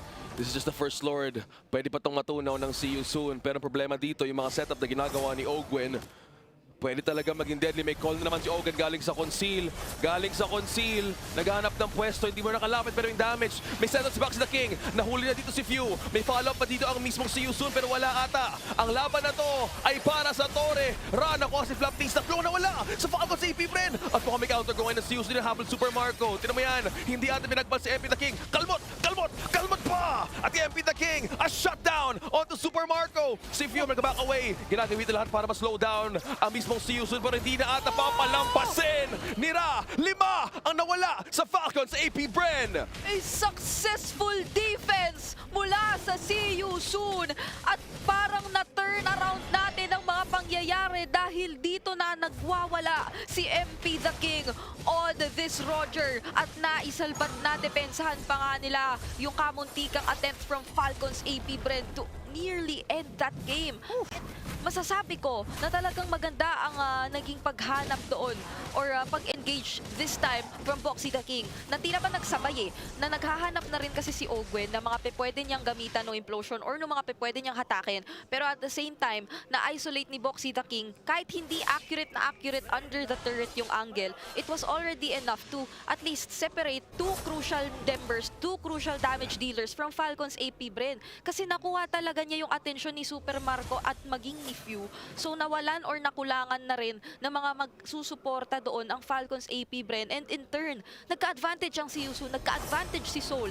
Doon na nila na-dish out lahat ng damage. At doon natin nakita, Brigida, na yung gold ng See You Soon na pantay na ulit. 400 ang naging kalamangan pero kailangan mag-igat ng Falcons AP. Pinag-uusapan natin kanina doon, matutunan talaga ng See You Soon yung Lord na yun. Kaso nga lang, ang naging advantage lang ni Boxy the King na ano niya, na zone out si Few. So tama ka doon. So kailangan nilang iwasan talaga dito yung extra unit ng EG Boy. Dahil doon talaga masuslow down yung See You Soon. Kung habol lang na pag-uusapan, Roger Tol yan, pre. Roger yan Huwag kang makipag-agbalan sa Roger. Mukhang nahuli natin si Boxy the King. Final splash! Wala kay Sorry I'm Felix. Dalawa ang pwedeng mahuli dito from Falcons AP Bren. Tempest of Blades ginamit dito. Soul going down. Another follow-up naman. Sorry I'm Felix. Hindi pa rin nawawala. At habang nasa likod ng lahat, Winter Crown muna si Flap TZ. At dalawa ang naku MP the King. Dagdag mo pa 3 kay Kyle TZ. Per tatlo din na nawala sa See You Soon. MP the King, an exchange of 3 to 3. At hinahabol pa rin, hindi na talaga papakawala ni MP the King si Few. See You Soon strikes again. 4 na naman ang wala against 3. Sariling triple kill para sa ating mga junglers. Balikan natin ang mga nangyari doon sa ating STC replay. Nagkaroon ng magandang sagot sa pagitan ng mga final slash, ng mga implosion, ng mga naganap. Pero etong paghiwalay na to, yung ideal na naging situation for both of our junglers. Pero I feel na parang for Kyle TZ, dumating na rin sa point na kinailangan niya na rin respetuhin yung potential dito ni MP the King na makapang-outplay. Pero sino makakakuha ng Lord? Kasi maganda yung naging Way of the Dragons! Ang ganda na naging huli doon. Boxy the King, Soul taking down Kyle TZ. Hindi ata makuha yung objective din from See You Soon. Naging Malapit ang labanan ngayon, Ate Brig. Oo. 15-14. Ano nga ba? Ito na ba yung in-game equipment na sagot sa Falcons AP Bren ngayon? Buong-buo na ang items dito ni MP The King kung titignan natin at saktong kakapulot lang din ni Boxy The King nung kanyang immortality. So wag tayong magpapalin lang doon sa nakikita nating KDA nung show na meron si Boxy The King dito kasi nasa point na tayo na pwede na talaga siyang makagawa ng mga very crucial plays para talagang makapanalo or makapagbigay daan sa kanyang kupunan. Pero dito na rin magmamatter kung paano rin naman ito i-manage ng Falcons AP Bren kasi in terms kung kanina ay lagi silang nakakauna, napakataas din nung counter engage or potential na meron sila with their lineup. Pero ayan na nga, may setup nga pero napalapit doon yung Way of the Dragon. Ang dami nangyayari ngayon. Soul taking down few. Ang si Yusun mismo gustong kumuha ng objective. Ang Lord, hindi na alam kung sino uunahin but Falcons AP Bren, dalawang nawala. Few and Boxy The King. Implosion, tatlong nahuli. May follow to Slap TZ pero mismo sa Tony ginagamit ng depensa ngayon ng Falcons AP Bren. Tempest of Blades, isa nakuha, siraan nawala. At dito na ata habulin ni Sorry. At dito ata magsusorry din ang See You Soon. Kyle TZ, hinabol. Sorry, I'm Felix. Pasensya ka na. Mas pogi si Super Marco. Tatlo, ilista mo na sa Falcons AP Bren. At nagkaubusan na ng mga miyembro para sa See You Soon. Ang Falcons AP Bren ay nagmamarcha na sa gitna at unti-unti na nilang nagiging abot kamay ang seryeng ito OSX. Ito na nga ba ang huling depensa ng See You Soon. May minions. Isa na lang na iyon para dumepensa. Kyle TZ, minawatan na rin ng base. At Falcons AP Bren, dito magtatapos ang storya ng See You Soon. At Pilipinas, pasok na ang Falcons AP Bren sa semi-finals. Akala natin ay may Game 4 na. Pero with a setup mula kay Master Ogwen ay dinala tayo patungo sa sunod na phase ng torneyong ito. Nakita nyo nga yung reaction ni Flap na wow! You know, it's funny. Balikan natin yung, I believe that was game number 2 ata, game number 1. AP Bren versus Onyx nung M5. Na si Kiboy yung nag-set siya bilang Tigreal to turn it around and win the game for Onyx. Ngayon, si Ogwin on the Tigreal to turn it around para sa Falcons AP Bren. Oo, sobrang naging maganda dito yung pag-capitalize nila dun sa error din. If I'm not mistaken, parang may time din na medyo nagmadali yung ilan sa mga players dito ng side ng See You Soon na tapusin na yung laban. Kaya isang mabilis lang ay talagang natapos ng Falcons AP Bren yung laro. Yeah, and those 3 games na talagang pinakita ng Falcons AP Bren kung bakit nga ba sila ang defending world champions ay masasabi nating handang-handa talaga sila. Wala pang talo ang Falcons AP Bren. Kung babalikan natin ang Liquid Echo Series kahapon ay nakaisa ang Falcon Esports. Kaya ang natitira na lamang na Filipino delegate na undefeated ay Falcons AP Bren. And what a series. Kaya naman pupunta tayo sa main stage para kausapin ang isa sa mga players o baka coaches na rin ng Falcons AP Bren kasama si Mara Aquino at The Wood Sandstorm. Punta na tayo sa main stage. Ladies and gentlemen, in our first sweep of the knockout stage for the Mid-Season Cup here at the Esports World Cup, Falcons AP Bren take down Team See You Soon. Congratulations, we're here with Super Marco. Ang lupit, ang galing. Now, you were, out of amongst all the players for MIC 2024, you had the highest KDA in the group stage at 20.67. Are you finding this easy? How are you finding this campaign so far? You make it look so easy. Sanay na po kasi ako sa mag-play safe kaya ganun yung KDA ko po. He's used to playing safe. That's why his KDA is so high. But this entire competition so far, how are you finding it? Unblemished record. Nadalian ka ba? Medyo madali po. Oh yeah? He's saying he's finding it easy right now. I mean, well, he's finding it very easy, but my next question to you won't be. Going to the semifinals, you will be facing Team Liquid Echo. And knowing how the finals went last time in MPLPH for Season 13, how do you feel going into that next series? Do you think you can get revenge on Liquid Echo? Sobrang exciting kasi ibang AP Bren na yung mga kalaban nila eh. He finds it really exciting because they'll be going up against a different AP brand, different level of AP brand. And now, because of your win today, You will now receive your opponent's key. See you. Please come forward and hand over your golden key. The winner for this match will receive this key and crush this later on. That right there, ladies and gentlemen, is the result of our knockout stage. That is the result of every single best of 5. You only have one chance to prove yourself. You only have one chance to defend your key. And Falcons AP Bren managed to do exactly that as they took down See You Soon in our first 3-0. Now, what do you have to say to your next opponent and to the fans of the Hive? Sa Team Liquid, good luck sa atin. Kahit sino na mapasok sa atin, basta Philippines. Shoutout sa mga ano pala dyan, mga sumuporta sa amin dito sa venue, tapos sa mga nagkasuporta sa amin sa mga fans sa online. He's wishing Liquid Echo good luck, and it doesn't matter who makes it as long as it's Philippines. And to all the fans, he's thanking everyone for all their support. Congratulations once again, and show the key to everyone. Congratulations. Congratulations once again, Super Marco. Thank you very much for joining us. And now we're going to head on over to our studio to break down that last series and tell us exactly how we just managed to witness our first 3-0 of the knockout stage. Boys and girls, take it away. Pinag-usapan natin na undefeated pa rin ang Falcons AP Bren at ang sagot ni Super Marco sa interview ay medyo madali. Though may konting pagpigil naman, pero nalabas pa rin ang mga salita. Kita sa mukha na ayaw niya sana sabihin, pero nadalian kasi siya. Gusto niya maging honest. Andun na eh. Pag meron kang gusto sabihin, sabihin mo na. Wag mo Pero nang... sinabi naman niya, medyo lang. Medyo lang. Hindi niya sinabi na, ay madali lang to eh. Hindi sinabi niya, medyo madali. Kung kung si Mo Basin, sinabi niya, easy server. Ito naman, kay Super Marco, saktong dali lang na tournament.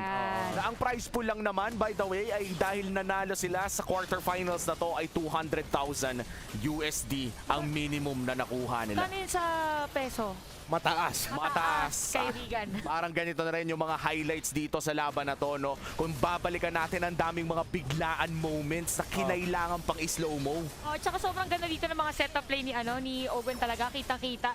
And even si si Few, parang hindi siya naging burden dito kay Owen na, sige, bahala ka lang mag-setup ng play, kaya ko sarili ko. Pero pagka dumating sa point na magsa-setup ka ng play, kaya ko pa din mag-follow up dun sa implosion mo. Pero kailangan natin bigay din ng commendation ang See You Soon.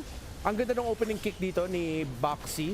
Pero yung problema dito, makita natin si Sorry, I'm Felix na medyo lumapit.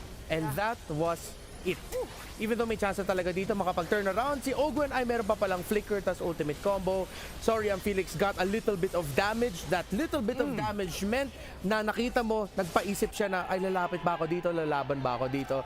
Dahil doon, nahinto ng Falcons AP Bren yung takbo ng momentum ng See You Soon dahil mga back-to-back nakapag-triple kill si MP the King. Wow. And yung mga reactions na nakita natin kanina doon, talagang masasabi natin na ramdam ni Soul yung pressure na pagbagsak doon. At for the side of Kyle TZ ay kitang-kita din ang kanyang saya. By the way, kung gusto nyong pagandahin ang ating MLBB Esports na magkasama, agad nyo lang iscan ang QR code dito sa baba para naman mapakita ay masabi sa amin kung ano nga ba ang mga pwede namin gawin para mas maganda ang MLBB Esports experience ninyo. Going back in this matchup, grabe, first series pa lamang ay 3-0 na ang ating natunghayan.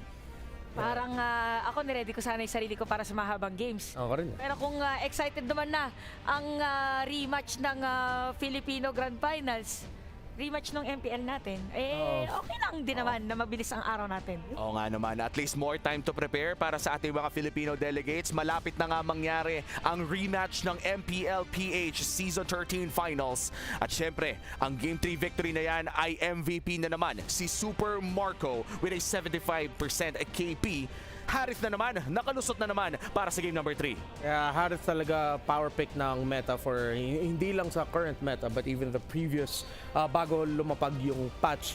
And with the lineup that Falcons AP Brand drafted, you have the Terizla, meron kayong Tigreal, you have the Vexana. That's a lineup to set up the Harith for success. Nakita naman natin kasi the conditions were the main damage dealers or the main combinations. Doon sa See You Soon, it was the Jella plus the Roger. Hindi nakapagmalaro masyado dito si Soul kasi na-shutdown siya ng Falcons AP Bren.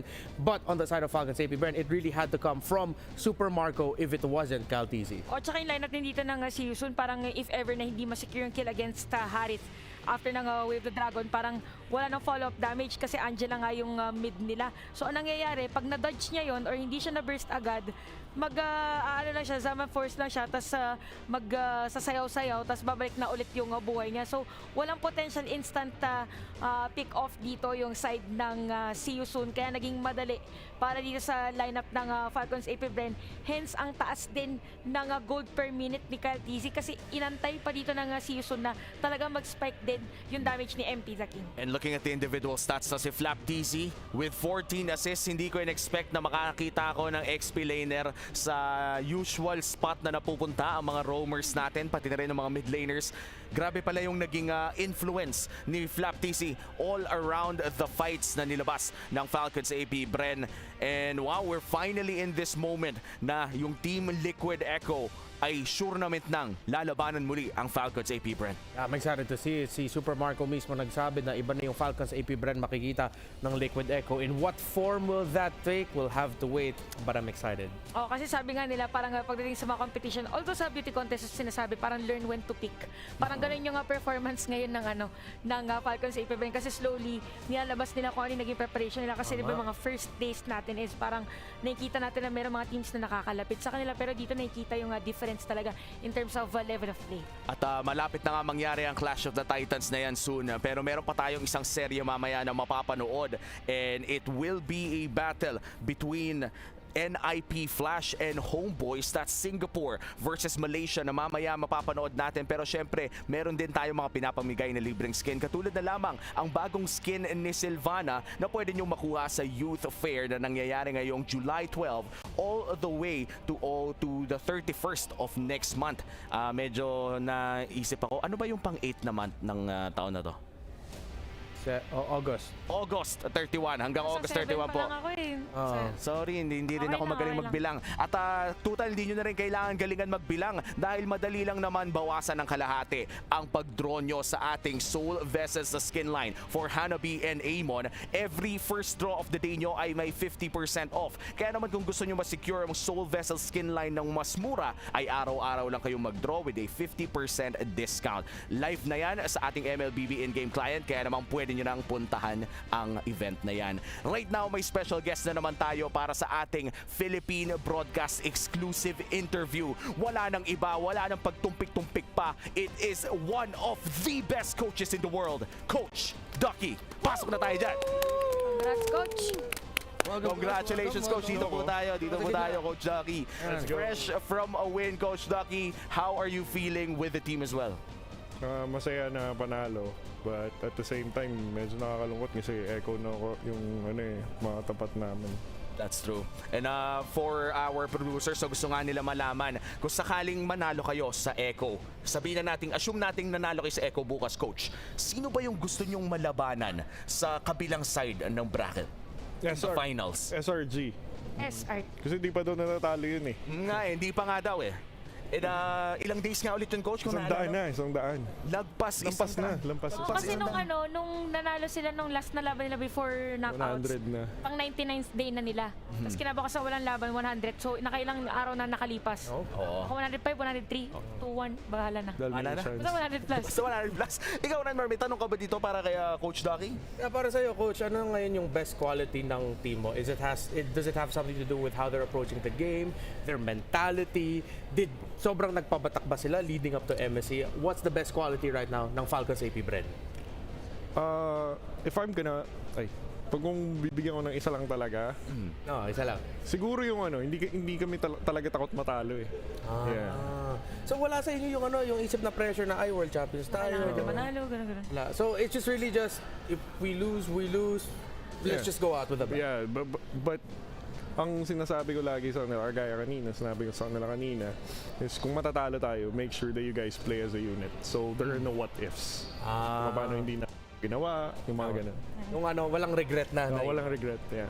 Coach Ducky, question ko. Kasi kanina sa interview kay Super Marco, sinabi niya na ibang Team Falcons sa AP Bren yung nakikita nila sa laban bukas. Bakit nasabi ni Super Marco yun? Ano na ba ang Falcons AP Bren ngayon? Siguro, nabanggit ni Super Marco yun kasi gusto talaga nilang bumawi.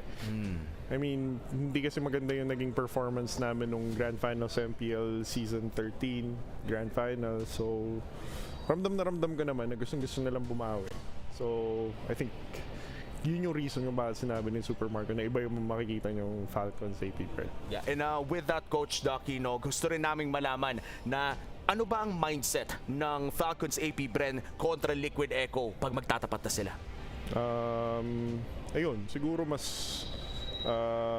gutom kaming bumawi sa Liquid kasi yun nga, pakit ng performance namin nung Grand Finals ng Season 13. And at the same time, this is gonna be life-changing money. Malaking pera siya. So, alam ko naman na yung mga bata is highly motivated dun sa pera na yan. Kasi maraming pangangailangan. Yeah. And with all of that said, Coach Ducky, in the team right now, iba ang landscape dito sa Riyadh. Pwede mo bang i-share sa Hive na rin at sa amin na rin mga nanonood sa Philippine broadcast? Sino ba yung parang nag-step up sa loob ng team para maging parang glue ng buong koponan ng Falcons AP Bren? Lahat sila pero kung isang tao lang, it is definitely the captains or they're definitely the captains, si Ogwen at sa Asifio. I see. But equally, maganda naman yung pinakita nila Flap TZ, and I think nag-step up sila tremendously this series. Okay, Coach, sure naman na Liquid Echo ang kalaban nyo sa sunod na match in MSC 2024. At dahil patapos na ang oras namin na kasama ka, pwede bang bigyan mo ng mensahe yung viewers natin at mga supporters nyo? At sa dulo, mensahe mo naman para sa Liquid Echo. Okay. Maraming salamat sa patuloy na pagsuporta sa MSC at sa aking team, sa Falcons AP Bren. Please supportahan niyo yung mga remaining teams dito sa MSC. We still have NIP Flash, we still have SRG. Nandito pa kami, nandito pa rin yung Liquid Echo, nandito pa rin ang Homeboys.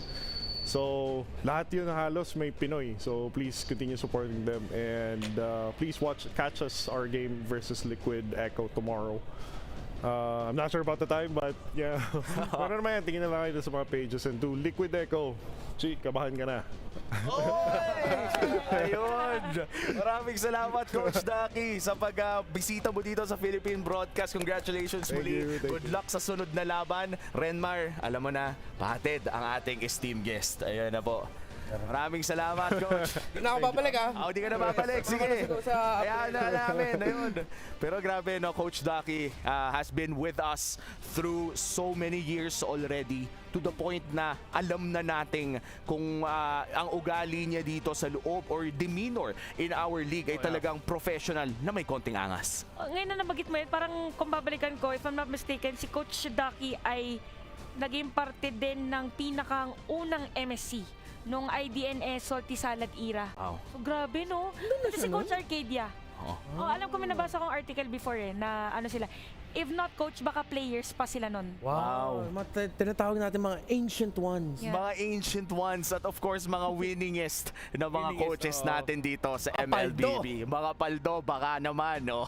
Pero of course, jokes aside, it's already Falcons AP Bren securing the first match against See You Soon. At dahil dyan, eliminated na ang See You Soon. Huwag kayong aalis, meron pa tayong NIP Flash versus Homeboys for our second series of the night. Muli, ako nga pala si Umi. Kasama dito si Renoir at pati na rin si Chantel. Magbabalik ang MSC 2024 Knockout Stage.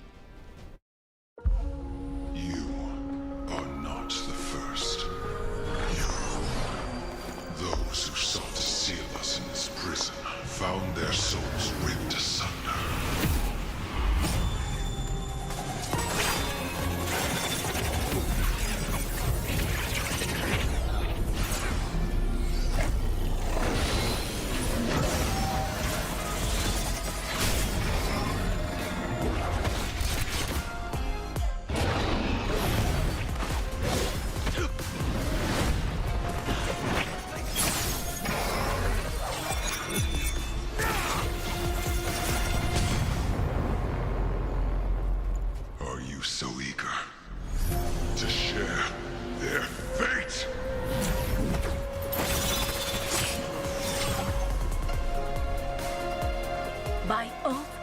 life.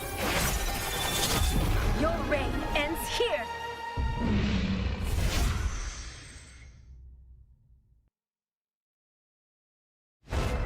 For 6 years, you have been a part of Mobile Legends Bang Bang history.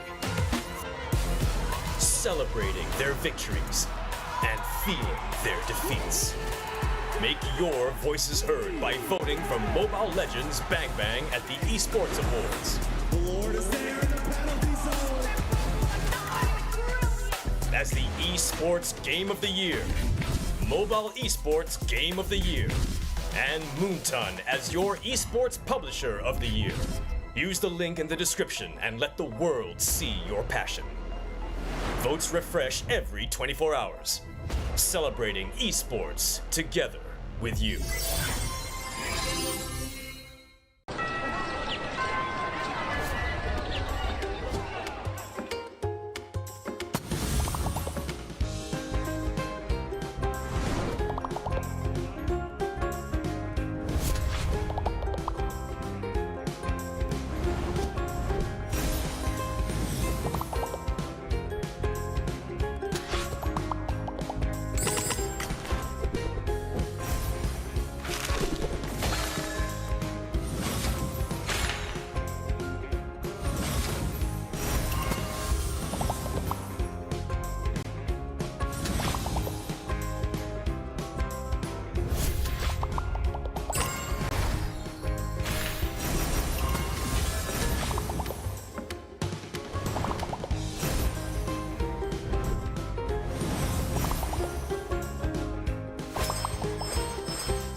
We are here back at MSC 2024 for a special segment where we get to know the players a little bit better and also ask them some interesting questions to see what they decide to choose. Today, we're going to play a little bit of a game to keep things interesting. We're going to ask them certain questions, and it's up to you guys to be able to decide which player this relates to the most. Today, we have Knit Flash in the building. You've seen them dominate all the way out in Singapore and now here in Saudi Arabia, Riyadh for MSC 2024. And congratulations on making it into the knockout phase. I have Lozy and also Hades, the roam and the jungler for Knit Flash. You guys ready to play? Of course, man. Anytime. All right, it's gonna get intense. It's gonna get intense. So the first question on the board is, who on your team would go a week without showering? See, I'm really curious to see if they pick the same answer. That's gonna be the secret to it, but we'll have to see who they decide. 1 week without showering. Be really tough out here in Saudi Arabia, Riyadh. It's very, very hot. All right, guys, so they have their answers. You guys, I'm gonna count to 3, and you'll show it. I wonder if it's gonna be the same answer. 1, 2, 3. Let's go ahead and see. Oh! So you picked Hades. Hades, yeah, man. See, he picked Curteasy. So Hades, is that true? No. Oh, not true. That's why he's lying. I'm writing the truth, man. He doesn't want to admit. Okay, question number 2. You guys ready? Yep. Who on your team is most likely to end up on a news headline? On a news headline. Is it a good thing or a bad thing? Let's go for bad thing. Bad thing. Bad thing. Who's gonna? Bad thing. Oh, shit, Who's man. the troublemaker? Who's the Troublemaker. Look up at the news and what name do you expect to see from your team? See, I'm really interested to see this one. I want to see which player this is. They didn't pick the same answer last time, but we'll see. So on 3, we'll go ahead and showcase to the world who would end up on a news headline. 1, 2, 3. Let us see. Vanix! Oh, there's no way. Vanix! Oh my gosh. Bad thing, eh? Yeah, bro. And Lolzy, I'll you write picked yourself. Yeah, I think so. Oh, so you're the troublemaker. I think I'm the troublemaker in the team. They're all pretty nice kids. I look like the worst. So I picked myself, yeah. Well, at least you're honest. I'm you know? honest, So I man, mean, I'm I don't. honest. That'd probably be on the good news if you're being maybe. honest. You know. So, speaking of honesty, next question on the board: who is most likely to fart in a full elevator? Oh my god. This simple answer. Oh, he already had the answer ready to this go. Too simple, man. This must have happened. If he doesn't get the same answer as me, I'm going to slap him, man, on TV, on live. Right? It sounds like this must have happened recently. I think so, man. You think so? Maybe on the way down here, right? Too many times, man. Too many times. This is too common, man. It's too common of a question. Yeah, all right. All right. Well, let's go ahead and see those answers. 1, 2, 3. Oh, guilty as charged. Guilty is charged. This is why you're on the news headline. Yeah, this is why. This is why. Wow. Always doing the bad things. Several times. For the first time, we have some telepathy, right? Yeah, this is the first time you guys are agreeing. Yeah, I admitted it myself. All right, you guys ready for the next question? All right. Who is most likely to flame their own teammate? Flame their own teammate. Flame. Ooh, they gotta think about this one. Okay. Which one of your teammates would be most likely Okay, I got to it, flame man. the rest? Oh, he already has it. I have See, it. he's quick with the answers. Lolzy. It's fast. Yeah, Hades got to think about it a little bit. He He's has still to doing think. his jungle, you know. I'm really prepared to engage. He's still farming. Well, speaking of engaging, let's go ahead and see those answers. 1, 2, 3, and here we go. 8. Oh, Vanix. Vanix. But you picked I picked yourself. myself. Pick yourself. But Oh. I would say that his is more of a friendly banter. Yeah, but maybe his one is the more serious one. More But serious. he's more likely to flame us. Vanix. Well, I'd definitely like to get an exclusive behind the scenes of a flame session and see how that goes with Knit Flash. Speaking of Knit Flash, guys, we're running out of questions. We only got 2 more to go. 2 more, all right, man. Are y'all ready for the next one? Yeah. All right, so who is most likely to be late on your team? Late. Late. There's no way we pick different. Most likely, I hope we have the same See, now they don't want to choose themselves. Oh. You got to think about this one, huh? You show up to practice. Who's the one that shows up late? Ooh. He's thinking. He's thinking. It's between. I'll write two, man. I'll write two. Oh, I'll write two. Okay, so we got a couple. I write two also. I'll write two also. Then for sure, if we both have not even one same, it's over. We're no longer teammates. I'm curious to see if you both have the same answers. All right. Since you both are picking two players. Y'all ready? Oh, never mind. He's about to end up writing the whole entire let's team. go like this. Let's in a go like matter of seconds. Okay, so let's see those answers in 1, 2, 3. Oh my god. Okay, at least you have one same. So Diablo is the similarity between both of you, huh? So we'll give it to Diablo. Give it to Since Diablo, both give of it you to picked Diablo. Diablo. All right, guys, one more question. Last one, that'll be ending Last with a one. bang, man. But the best one. Yeah, for the best one. Are you ready? Yep. I'm ready. All right, who is most likely to give the best advice for Nip Flash? Best advice. Advice. In what way, man? In what sense? Best advice in terms of Life or Life. game? Life. Let's do both. Let's do life first. Life first. Now, Okay, how about life the first. first name you write is life, and the second one you write is game. Okay, game. Life first, then game. Life first, then game. Life huh? on top, game on bottom. Yep, only one name for each. Easy. Easy. Easy. Nip Flash, you gotta love him. I love the Done. energy. Oh, he's done. I'm done also. All right, you're done as well. All right, guys. Final question of the day for Nip Flash. Let's go ahead and see those answers on 1, 2, 3. Oh, Losey and Curtsy. Oh, you picked Losey as well. Of course. Oh, Because so he's the for oldest life, in the team. I guess I know who to talk to. You know what to. Yeah, man. But weren't you the one on the headlines for the bad news? Bad news, good news, everything, man. Everything. Oh, okay. Jack of all trades. Jack of all trades, master of none. Master of none. Well, there you have it. Yeah. Ladies and gentlemen, Nip Flash, guys, thank you so much for you taking so your much. time today to answer these questions, and good luck in the knockout phase. Thank you.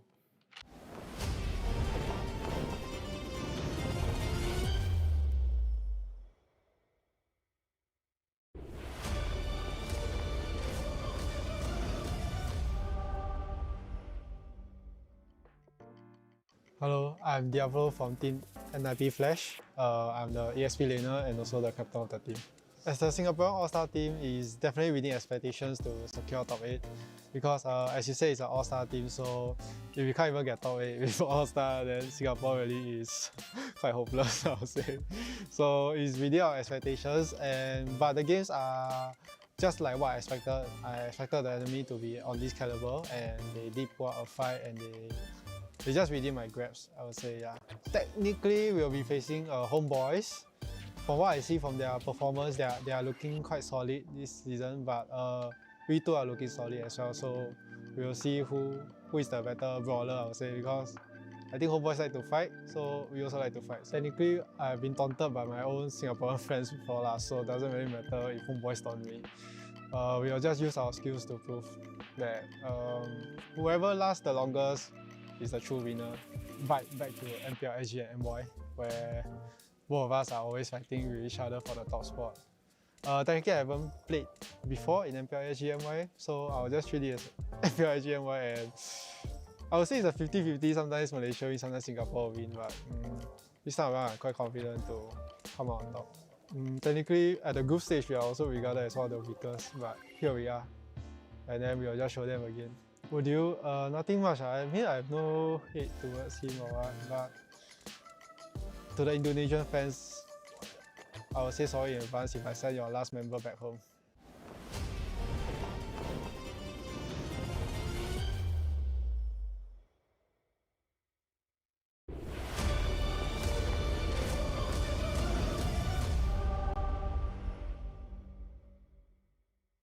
Oke guys, so banyak orang yang sadar kalau misalkan setiap homeboys bertanding melawan tim lawannya itu kami selalu gunakan recall tas-tas depan dorang. Kami senang sebab mendapatkan yang terbaik dari yang terburuk. Sebagai satu-satunya orang yang lolos di playoff ini, maksudnya Indonesia guys, aku rasa bangga sebab banyak sekali komentar membenci, khususnya ketika aku ada di Malaysia, yang mana aku puji seberapa bagus Malaysia, dan banyak dari orang-orang menggiring opini itu untuk membenci aku, mengakibatkan terkesannya aku tidak suka dengan Indonesia. Cuman pada nyatanya takdir menjawab berbeza. Semua kebencian itu langsung dibuktikan di depan mata dorang, guys. Aku membawa nama Indonesia di kaca internasional. Kalian bisa lihat sendiri, di samping namaku itu ada bendera Indonesia. So, action louder than the word, I guess. Yes. Dari match Liquid melawan Homeboys itu memang membuat Homeboys sangat kurang banget di mata penonton.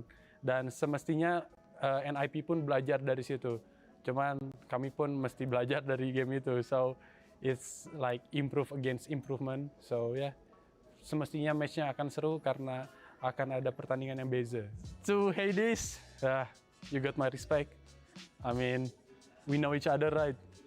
So, yeah, you have my respect for Hades, aka Jana Cutie. And for Diablo, I have no idea what's wrong with you. I mean, put like there's a lot, you know, nama yang lebih bagus dibandingkan Diablo. Kenapa kau macam devil ke iblis ke apa?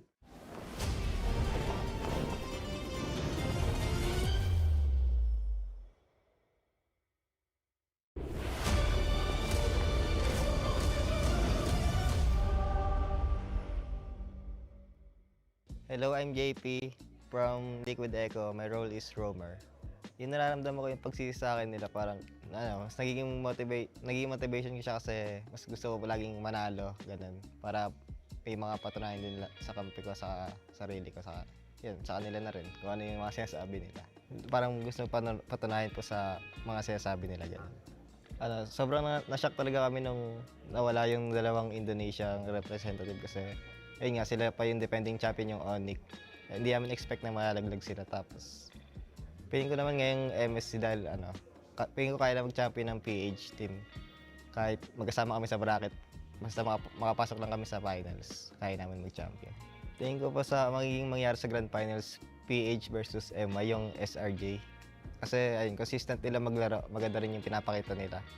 So tingin ko sila yung high chance na mas makapasok sa kabila ng Grand Finals. Parang di po namin na kami yung final boss kasi parang kung sino lang makakalaban namin, pinapokusan lang namin muna isa-isa. Hindi namin parang inisip na kami yung pinakamalakas. Basta makapokus na kami sa kalaban namin para manalo. Hindi ako kasi matrash talk eh. Konsekal yan. So nice. Oo. Ayun na, ever since Sunspark. Oo, hindi pa nakakaman-trash talk.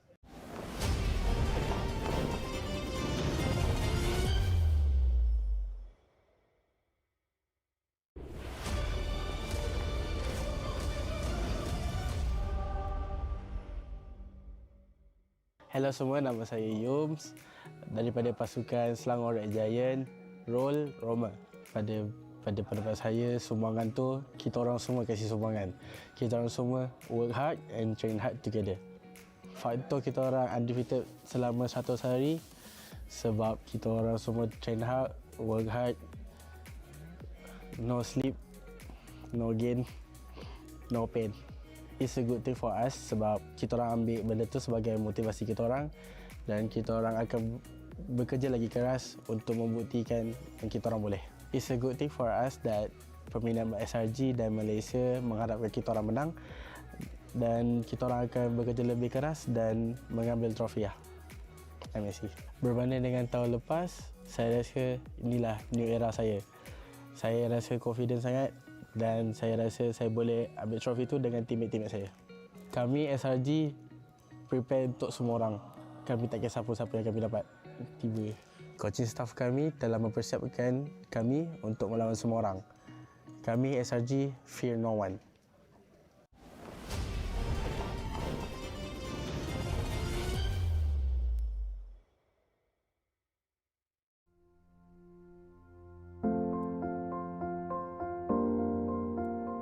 Perasaan saya rasa tipu lah. Kalau tak happy, of course happy. Red Giants drag the Sky Kings out of their throne. First of all, untuk audience Malaysia, community Malaysia, sebab kita tahu tournament international yang lepas, like M5, Malaysia tidak dapat slot ke playoff dua-dua tim Malaysia. So saya bersyukur sebab tournament international kali ini, tim Malaysia dapat ke babak selanjutnya.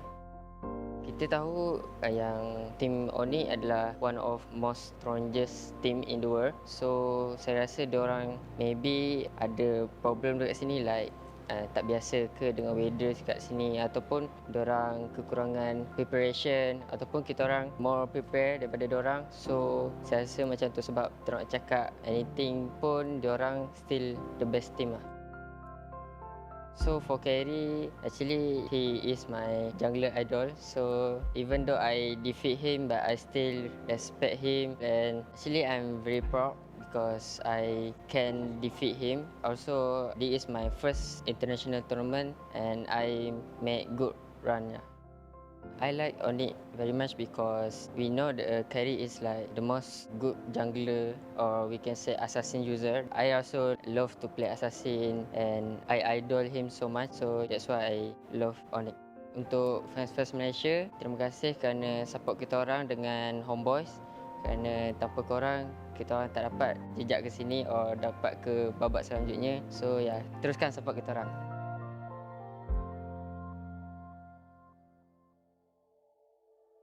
Nip lawan Susun. Menurut gue mereka berdua udah improve banget sih. Dari draft pick, gameplay mereka. Cuman yang sekarang tuh kayak beda banget. Apalagi dari Singapura sih ya. Kayak improve banget. Terus juga dari hero-hero mereka lebih banyak. Hero pool lebih banyak. Terus mereka kayak kelihatan banget lah kayak improvementnya sama Susun. Beda banget sih. Susun yang pas gue lawan juga. Teamwork mereka dapet. Lebih kuat juga. Juga kayak bingung sih mau pilih siapa kalau mereka berdua lawan. Dua-duanya kuat banget lah. Turki Fireflux ya, lawan SRG. Gue tetap SRG sih jauh. Saya udah sering lawan mereka juga di Scrim. Baru udah lihat turnamen mereka. Baru lawan mereka juga lah. Terus SRG tuh kayak potensi buat juara turnamennya tinggi banget lah. Seikis, Stormy sama Yoms ya. Trio mid mereka lah. Kayak itu tiga-tiganya kuat banget. Individu mereka dapet, connect juga, kayak teamwork mereka bagus banget. Kalau buat Fireflux, perbedaan yang gue ketemu kemarin ya lebih berani sih mungkin mereka. Kayak lebih berani mainnya, lebih terbuka lah. Jadi kalau menurut gue Fireflux lawan SRG, masih SRG sih lumayan jauh. Yang terakhir buat semua yang dukung kita, maaf banget lah karena hasilnya tidak sesuai ekspektasi. Terus kita bakalan kembali lagi dengan sekuat tenaga lah. Kita bakalan alin lagi buat turnamen selanjutnya, buat next turnamen lah.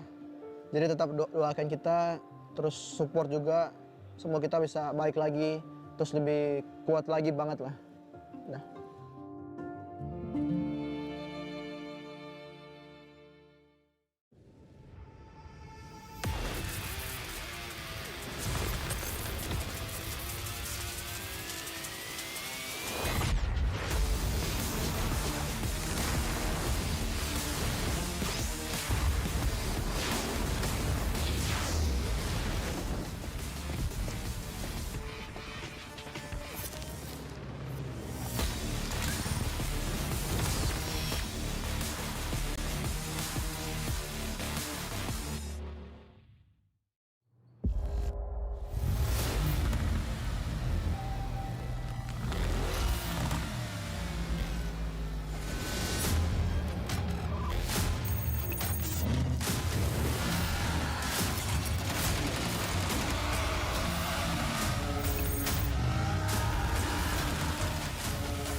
لحظات البداية عاشت معنا. كنا نحسبها وقت للتسلية بس. نحسبها بس ذكريات. عبود أعطي أختك اليد يا ولد. ابتكرنا فيها ابتكارات، وإذا بغينا قلبناها خرافات. كنا نحسبها بس لمة وصحبة وسهرات. انتبه نوب ترى نوب. لكن كنا نشوف عالم ما حد يشوفه. ليه تعيش الوقت بشيء يفيده عالم كبر وعاش فينا، عالم الحماس فيه يوصلك كل مرة لحلم أصعب، بس ما يصعب عليك. بارد معك وين ما تروح.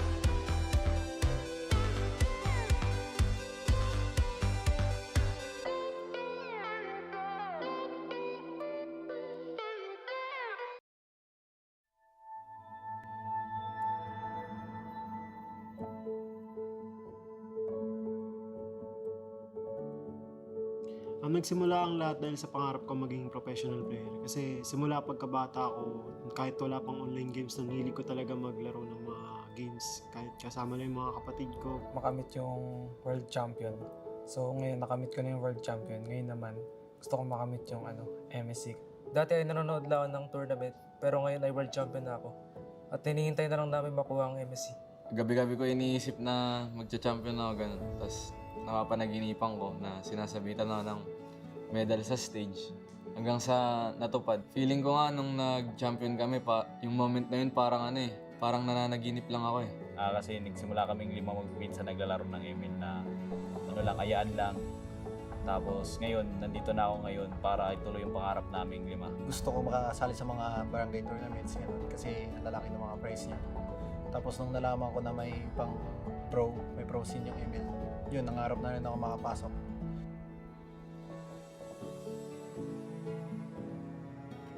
Para sa akin, sobrang halaga na manalo ako sa MSC kasi kahit anong tournament naman na sinasalihan namin, gustong-gusto talaga namin manalo. Yun na lang din yung kulang ko nung nag-start ako mag-ML. MSC na lang yung kulang kong champion. So, para sa akin, pag nakuha ko yun siguro, nung last year wala kami pahinga, siguro may plano rin ako magpahinga muna. Tapusin ko muna yung senior high school ko. Hindi biro yung makukuha naming pera sa tournament. Dagdag na yun sa sa pangarap ko maging champion. Tapos sobrang laki ng prize pool. Kasi hindi ako humihingi ng pera sa magulang ko Kaya, tapos ngayon nabibili ko na lahat ng gusto ko. Tapos minsan pa parang sila na yung binibilang ko. Basta makita ko silang masaya na rin ako. Mapapatunayan namin sa mga bashers namin na hindi lang kami pang local, pang international lang kami. Tsaka mapapatunayan namin na kaya pa rin namin manalo. Pag nanalo kami dito, magbabago yung buhay namin lahat.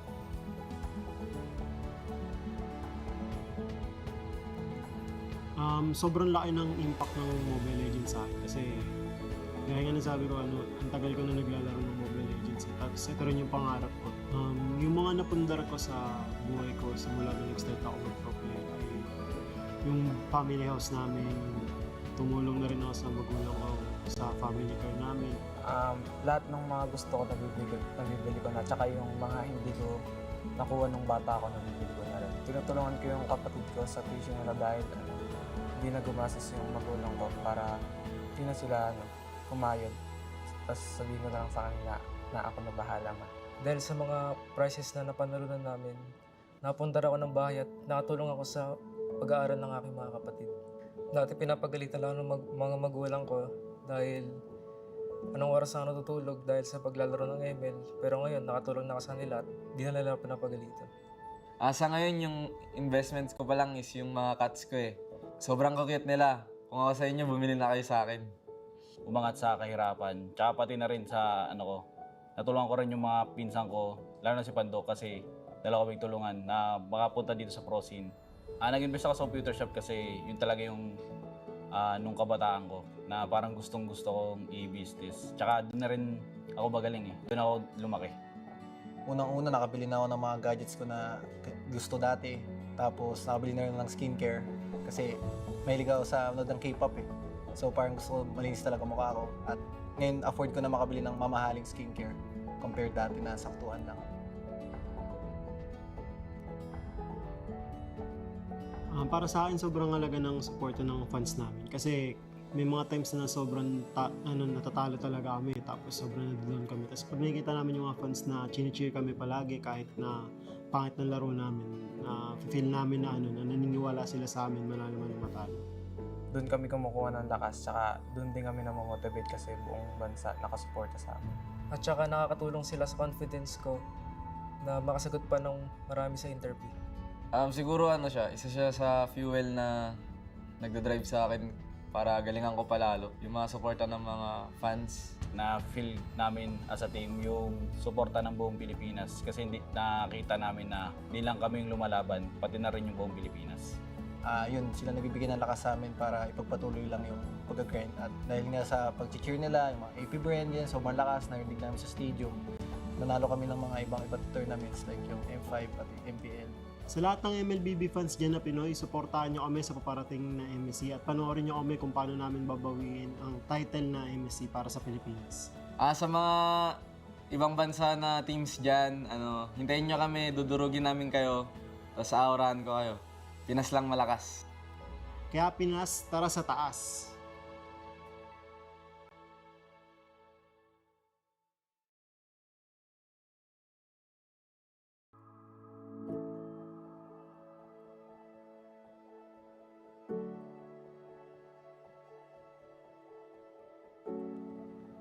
Nagsimula lahat sa pangarap. Yung pangarap na na sa balang araw ako naman yung papanoorin na hindi naman ako nanonood. Try po kami mag-qualifier sa MPL tapos ayun po, nakapasok tapos tuloy-tuloy na. Nung season 8 po, na-recruit po ako ni Boss D sa team na Next Play Evos. And katapos po nun, nakapag-tryout po ako and nakuha po ako sa Team Eco. And season 10 po, kinapusman po kami sa pagiging champion pero nakapasok po kami ng M4 World Championship and luckily nakuha po namin yung kampeonato. And then, katapos po noon, nung season 11, parang nakuha po ulit namin yung title sa MPL, tapos kinapos po ulit kami sa MSC. And currently, kami po yung may hawak ng title ng MPL. Nag-grind ako para makapasok sa isang amateur team. At dahil doon, na-scout ako ng isang pro team na Eco. Tapos, naging world champion kami. Nung nakapasok ako ng MPL PH, tapos doon na po nag-start yung career ko hanggang sa maging world champion na rin po ako. Nakapasok po ako ng MPL season 10, tapos nag-MDL po kami. Dalawang beses po kami nag-champion doon, tapos nakabalik po ulit ako sa MPL S13 at nag-champion po ulit kami.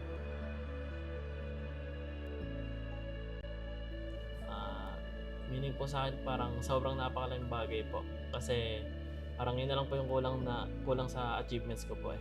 Parang lahat po kasi ng major tournaments na napanalo ko na po. Tapos parang yun talaga yung pinanahirapan ako ulit. Parang pinamahalos gano'n or natatalo talaga. Unang-una is, gusto ko talaga i-redeem yung sarili ko sa MSC stage. Kasi nung last na MSC namin, parang underperform ako nung lead ng team talaga na mag-step up ako. And mahalaga sa akin yung prize kasi may sarili na akong family and as a man, gusto ko talaga ako yung magpo-provide lahat ng needs and wants nila. Especially nila sa daughter. Parang ito po yung missing piece namin as a team and as a player po sa akin. Kasi gusto ko po talaga makuha lahat ng mga international trophies and lalong-lalo na po parang ito na lang din po yung kulang ng every team na may world championship po. Para maibigay ko yung needs ng aking pamilya tapos mapagpatayo ng bagong business. Yung last time po, hindi po natuloy yung MSC dahil po sa pandemic. Kaya ngayon pong makapaglaro po ulit ako ngayon sa MSC, gusto po mapag-champion dahil po sa prize pool na rin po nila ngayon. Lahat ng teams dito malalakas kaya papatunayan namin na sa Pilipinas lang po yung malakas. Nabago ng ML yung buhay ko financially tapos yun nga po, yung pag lumalabas ako ng bahay or pag mga nagbamalgan, meron ng mga fans na nagpapapicture sa akin. Di naman po kami parang sobrang yaman kasi na family so parang tulong ko na rin po sa kanila yun na ako yung nagpapaaral ganun. Tumas yung confidence ko even outside the game. Dahil sa ML, nabibili ko rin yung mga bagay na gusto ko. Marami akong na-meet na bagong kaibigan and na-inspire ako na ipangalan yung anak ko sa character na ginagamit ko, si Wanwan. Dahil po sa ML, nakabili na po ako ng lupa and nakatulong po talaga siya sa pagpapagamot ng tatay ko. And nabibili ko na rin po yung mga bagay na gusto ko. And the last po is parang nakakapunta na po ako ng ibang bansa ng libre po. Nakabili ako ng kotse na Innova, tapos nakapagpatayo ako ng business na computer shop. Kasi yan, tsaka nababayaran ko yung mga kuryente, tubig, lahat ng mga kailangan sa bahay. Nagpatayo ako ng computer shop kasi dati meron na rin kami computer shop si Papa. So, naisip ko siya para mapaikot ko yung pera. Tsaka malay natin yung susunod na ako. Naglalaro lang din sa computer shop ko. Dahil sa ML, parang nabibili ko na po yung mga gusto ko, and sa family ko naman po natutulungan kasi po nagka-baby na po ako, and para na po yung responsibilities ko. So, doon po ako nag-focus kasi nag-aaral na rin po yung baby ko. Nabibigay ko na po yung needs and wants ng family ko, pati po sa sarili ko. At dahil po sa ML, homeowner na po kami.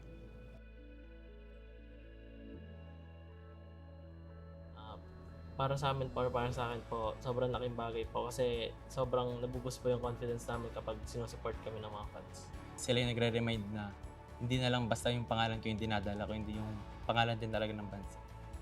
Isa rin po talaga sila sa mga nagpapaboost ng moral namin, and sobrang laki motivation po talaga namin. Parang gusto po talaga namin manalo para sa kanila po. Tsaka sobrang sarap maglaro pag nakikita mong maraming sumusuporta.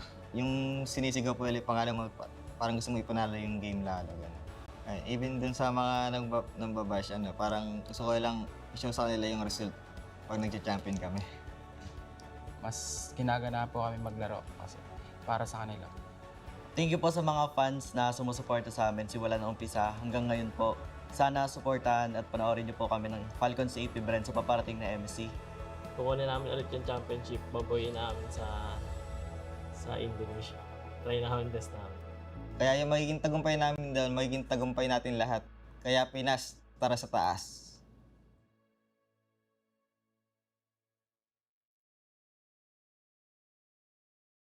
1v1 tayo. Pwede mong gamitin tong phone ko at gagamitin ko yan sa'yo. At nandito na nga tayo sa pinaka-inaabangan na laban. Sino nga pa talaga ang pinakamalakas? Si Joaquin ba o si Gar? Gagamitin na nga ang ultimate at meron pa pagtalon.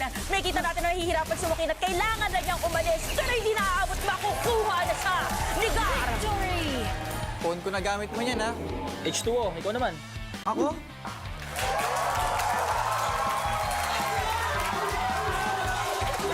Good luck. Para malaman natin kung may cheat, si H2O yung papanoorin natin sa 1v1. At tuloy-tuloy pa rin ang pagpapakitang kilos ni Gar dahil ang kanyang makakalaban naman ay ang pro player from Smart Omega. Walang iba kundi si H2. Tatangkain ni H2O na magdahil doon sa ilalim ng tore ni Gar. Pero para mababalik na naman, sabay pang ang mamamatay. Gar and H2O is down! Nice game. Idol, salamat po, salamat. Nice game, Gar. Idol mo niya. Tara, sabat na tayo. Hi, H2O and Coach Lembot. Anong assessment mo sa skills niya as a player? Naniniwala ako na hindi talaga siya nandaya. Grabe siya mag-maximize ng ultimate. Then, ang galing niya rin sa itemization kasi sobrang na-counter talaga ako sa mga items na nabuo niya. Wow, ibig sabihin talagang magaling si Gar. Maraming salamat H2O and Coach Lembot sa pagpunta din dito sa school. Natalo natin sila Joaquin, nakapasok tayo ng MCC. Grabe, all thanks to you, Gar. Salamat talaga, Besh. Beware of ambush. Di ba malapit na yung exchange program mo sa MD University? Yes? Ano naman ngayon? Wala lang, pinapaalala ko lang na member ng board of directors yung nanay ko. Baka lang di matuloy yung exchange program mo kasi malalaman nilang palaro-laro ka lang pala ng games. Gusto mo pa rin tumuloy sa MD University? Magkita tayo sa ball. Sa tingin mo, darating pa kaya si Isay? Welcome, Warriors, to the grandest stage of them all, the Esports World Cup in Riyadh. Here, legends are made and champions rise from the ashes of battle. Last year, we witnessed the meteoric rise of Fnatic Onyx from Indonesia as they claimed the MSC 2023 championship. Their impeccable strategy and relentless drive crowned them champions, but the story didn't end there. At the M5 Championship, Fnatic Onyx faced their toughest challenge yet, clashing with the mighty Falcons AP Bren from the Philippines. In an epic showdown, Falcons AP Bren emerged victorious with a nail-biting 4-3 victory, etching their name in history once again. Now, the question on everyone's mind, can Fnatic Onyx defend their MSC champion title? Or will the M5 champions, Falcons AP Bren, continue their reign of dominance? This year, the stakes are higher than ever as teams from around the world converge in Riyadh for a chance at glory. 3 weeks, 3 stages, 1 ultimate champion. Let's dive into the battlegrounds. First stage, the wildcard stage. 8 teams, 2 groups, 1 shot at glory. In this high-stakes round robin, every match is a best of 1, where victory and defeat hang by a thread. The top team from each group will face off in an epic best-of-5 decider match. The winner moves on, the loser goes home. Simple, brutal, legendary. Stage 2, the group stage. 16 teams, 4 groups, battle-hardened and ready for war. This is where champions are forged. Each team faces off in a series of 2 matches. It's a marathon, not a sprint, where every point counts. If a tie breaks out, a sudden death best of 1 will decide their fate. The top 2 teams of each group advance to the playoffs. Lastly, the knockout stage. 8 teams, single elimination, no second chances. The quarterfinals and semifinals are grueling best-of-5 matches, testing every ounce of skill and strategy. And the grand finale, a legendary best-of-7 showdown where only the strongest will claim the crown. As the dust settles and the final moments draw near, the stakes have never been higher. Teams from every corner of the globe will battle fiercely in Riyadh, each one driven by the dream of glory. Southeast Asia's dominance is challenged as teams from other regions rise, ready to upset the balance and seize glory for themselves. The stage is set. The Warriors are ready. Who will emerge victorious? Welcome to the Mid-Season Cup 2024 of Esports World Cup in Riyadh, where legends are born and history is made.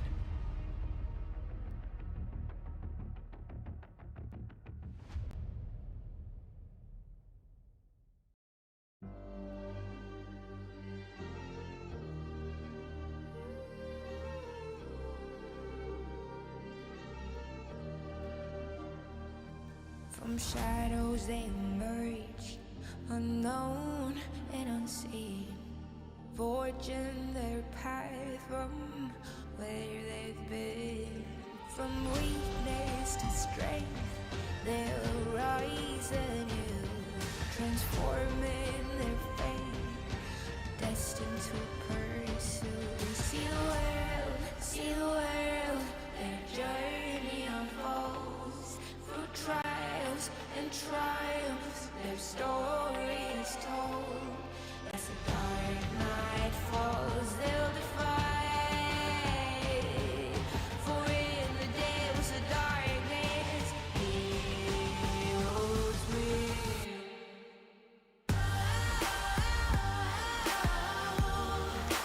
Rise of the heroes, rise of the heroes,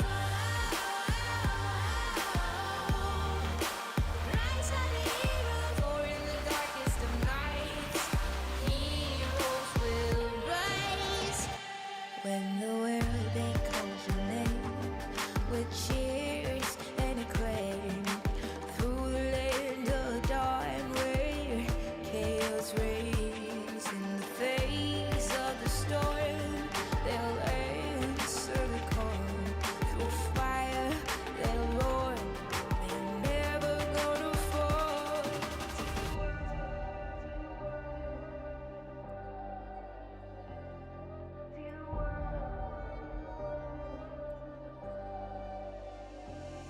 See the world, their journey unfolds through trials and triumphs, their story is told. As the dark night falls, they'll defy. For in the depths of darkness, heroes will.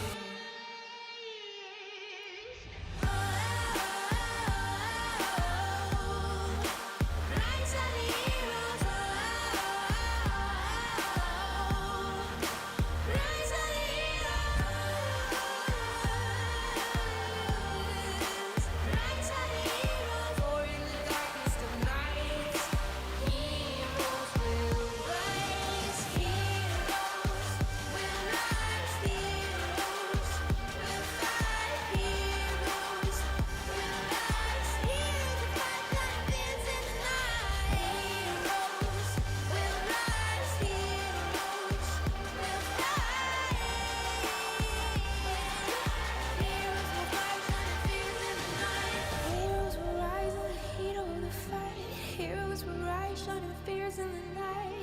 heroes will rise with fire in their eyes, breaking for barriers, reaching for the skies.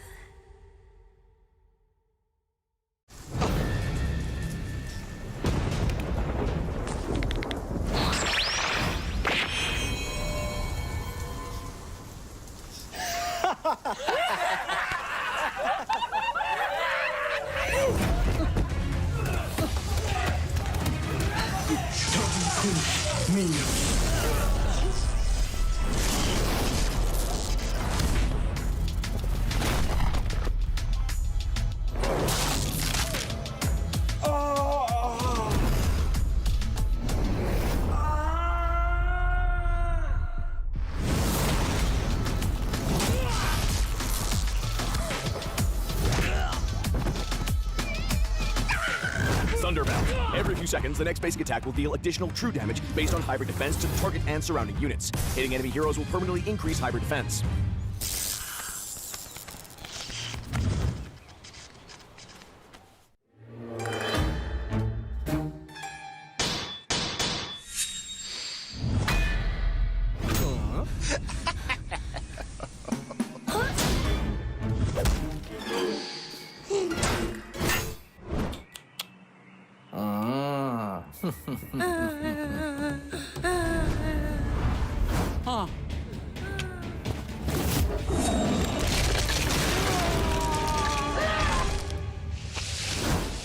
Skypiercer. Dealing damage to a low HP enemy hero, execute the target immediately, and each kill increases the execution threshold.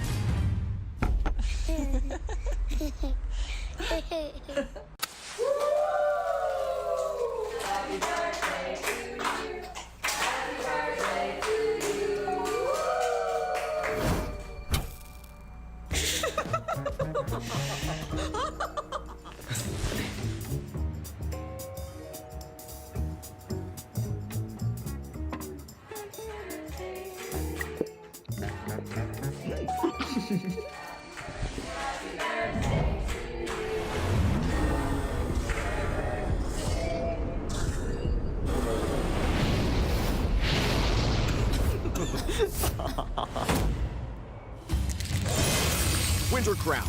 It now features adaptive attributes that apply to all heroes, and its active skill grants immunity to all damage and effects for a short duration.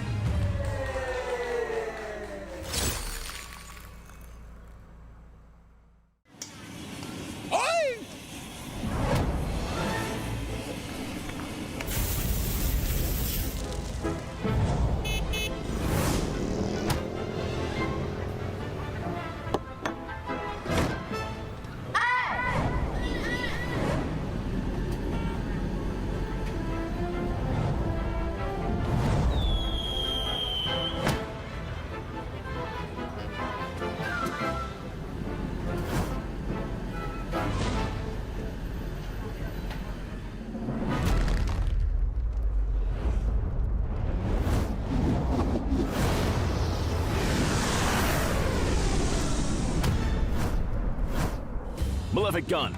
Increases basic attack range to kite the enemies more easily. Okay.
You ever wondered how a Hollywood movie is shot?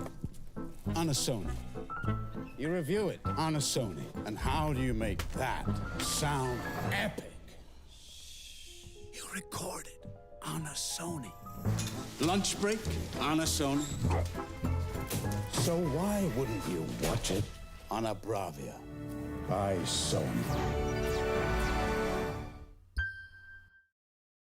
Have you got what it takes to get to the top?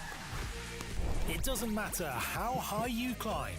To reach the top, even the biggest champ needs a break. So you can recharge, dive back in, and dominate.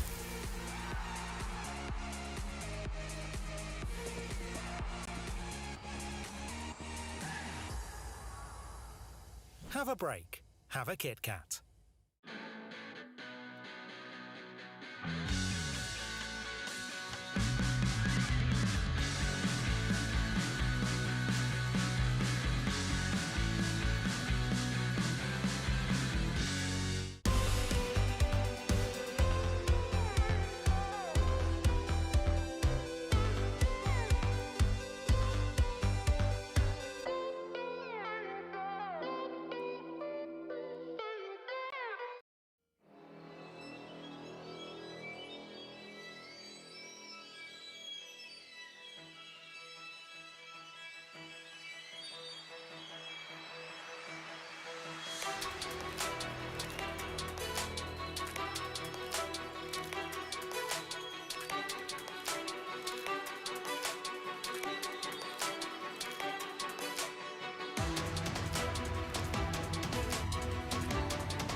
Nagbabalik ang MSC 2024 Knockout Stage Day 2. Nandito na tayo sa ating final series between Homeboys and NIP Flash. Muli kami ang inyong panelist. Ako nga pala si Umi, kasama dito si Renmar at pati na rin si Chantel para samahan kayo buong gabi sa ating huling serye. I am excited. NIP Flash, nagulat lahat sa performance nila sa Group A. And of course, for Homeboys, dito sila ever since wildcard. Oh, tsaka ang dami nilang time para aralin yung kanilang magiging kalaban ngayon at madami din silang time para i-adapt yung ibang strategy ng mga teams na naglaro na. Oh, ang dami na nga nating nakita mga strategies, and for the last series bago yung nangyari dito, Falcons AP Bren swinip ang kanilang kalaban kanina na si Yusun, at kaya naman ngayon ngayon ay hinihingi din namin ang inyong feedback para naman mas gumanda ang MLBB Esports at sama-sama natin pagandahin ang experience nyo sa panonood ng esports. Dahil mukhang sa nakikita ko ay yung mga rising regions natin ay mas lalo pang lumalakas. Yes, definitely a new era, but new era with very familiar region names. Malaysia nandito pa, Philippines nandito pa. But personally, sobrang saya ako for the Singapore region. A region that's been overlooked for so long, has struggled internationally.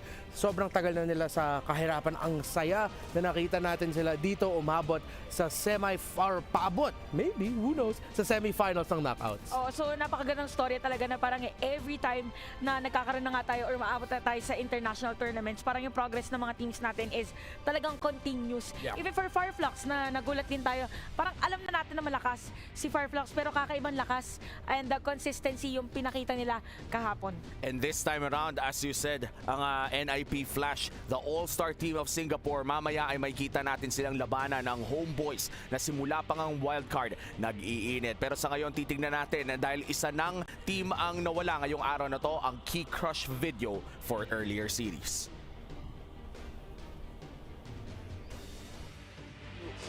From Falcons AP Bryn, the keys have just been surrendered from See You Soon, now in his hands. Are you ready to crush the key? Yes, I'm ready to crush this key. All right, how does it feel standing right next to the key machine? It felt really great because we trained so hard for them and now we beat them 3-0. All right, I think it's about time. Let's go ahead and crush the keys to See You Soon.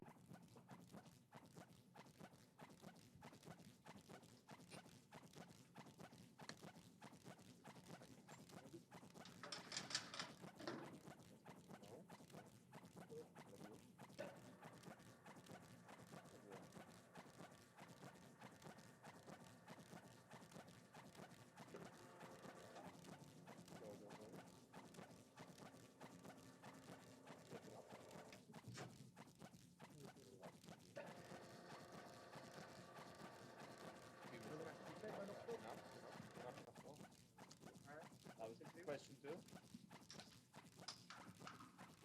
Next question. Okay. All right, Few, the key has been crushed. How does it feel? It felt great because just like what we did to them. Any message out there to See You Soon? Thank you for the great match. See you soon. But I hope we meet again on other tournaments. All right, and do you have any matches coming up here soon that you're looking forward to facing? We're looking forward to face Liquid Echo. We're match up against them in semis and we will have our revenge. Ooh, spicy. Well, I look forward to it. Key crusher for MSC 2024. Tensions are rising. Who will be next? Men, yung ngiti ni Few kakaiba eh. Ito yung tipo na sinasabi, dinurog namin. Pero yung ngiti niya parang tropa pa rin. Ganito eh. Ganito yung ngiti niya. Simple lang. Pero yung mga sinasabi niya, Malaman eh. Malaman eh. Kung depende lang kung paano i-take nung depende sa magta-translate nung sinabi niya. at ito na nga ang ating last match of the day.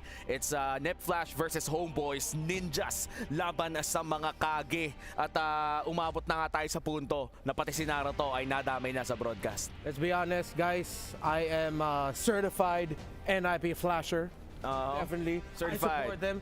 Nakita ko sila sa SG. Nakita ko sila sa Group A. Sabi ko, I am a fan. Hades, Curtizy, I am your fan. All-star team from Singapore. Lalabanan naman ng Homeboys, Chantel. Ilang beses na nating sinabi na parang ito yung wild card team na for some reason ay parang never silang napilong sa wild card to begin with. Oo, parang bago pa nag-start, parang automatic, or nung nakita yung pangalan nila, sinasabi na Homeboys na yan, probably because ay malalim na rin yung kanilang international scene na, or international appearances, and at the same time, pagdating din sa mga tournaments na kasali din sila, is talagang kilala na sila. Tsaka yung pag maangas ka kasi na team, tas nanalo ka pa, iba talaga yung makukuha sa'yo. Ayan na nga. Papasok na ang ating mga players. At NIP Flash ang nunguna. Nakasakay pa sa mga golf cart. Siguradong nanggaling sa player lounge at mukhang naging masarap ang kanilang lunch. And the same could be said for Homeboys na kitang-kita talaga yung angas factor. Kahit naka-t-shirt lang, rock pa rin. Hindi lang yung t-shirt, pre. Yan na yung jersey nila eh. Kita mo yung mga pangalan. You see the black, you see the gold. And Grabe yung titig ko kay Sorn right now, ha. Oh, grabe yung character. Yung mga tipis niya, hintayin natin mga tipis ni Sorn. Gagawin niya. Ang tanong kasi, parang yung huli na ng laban is medyo na shutdown. Si parang Sorn. Ano ba siya? Nag-swear ba siya? Hindi. Nag-swear ba siya sa sarili niya na hindi niya nagagawin? Tinry ko pero wag na lang. Okay na yun. Okay na yun, guys. Kung may audience dito, papalakpakan natin si Chantel. Na-miss ko na tuloy ang MPL Philippines na to. Yung magjo-joke ka ng ganyan, may pumapalakpak sa likod natin. Shoutout sa mga fans ng MPL Philippines dyan na nakatutok pa rin sa MSC. Ang ating STC Play audience prediction ay lamang ang Homeboys 63% against the Singapore All-Stars na NIP Flash. Kung gusto nyong gawin ang predictions din sa STC Play, punta lamang sa stcplay.gg. And that's stcplay.gg para makast ang inyong predictions. Kayo ba? Agree ba kayo sa hati ng predictions na to? No. 90% NIP Flash all the way. Ikaw? No. Kasi akala ko ba sanay sila na Homeboys yung panalo? Tingnan lang natin dahil pupunta tayo sa stage.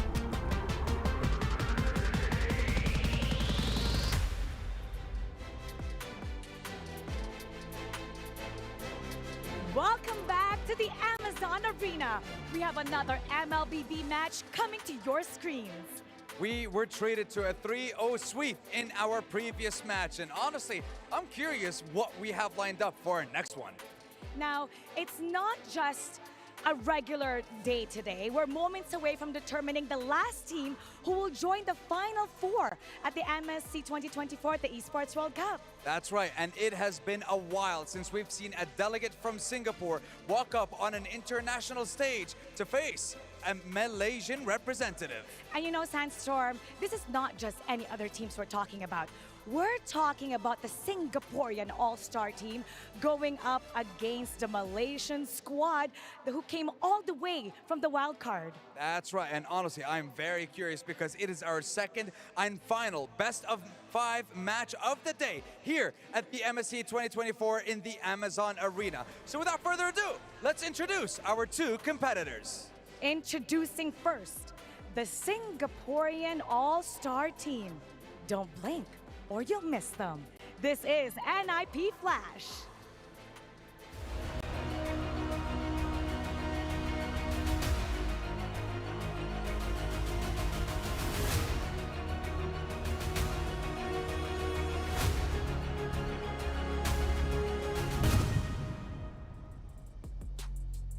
This is NIP Flash.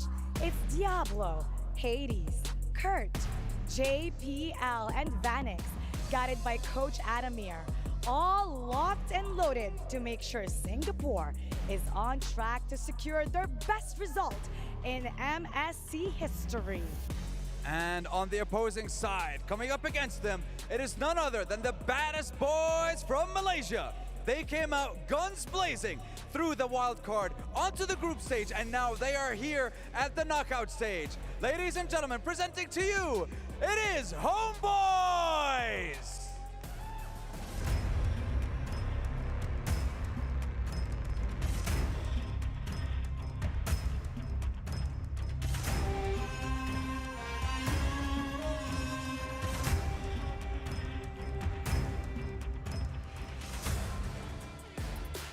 With this star-studded lineup from Malaysia, Homeboys are represented by none other than Sepat, Chibi, Udil, Zorn, and Nets.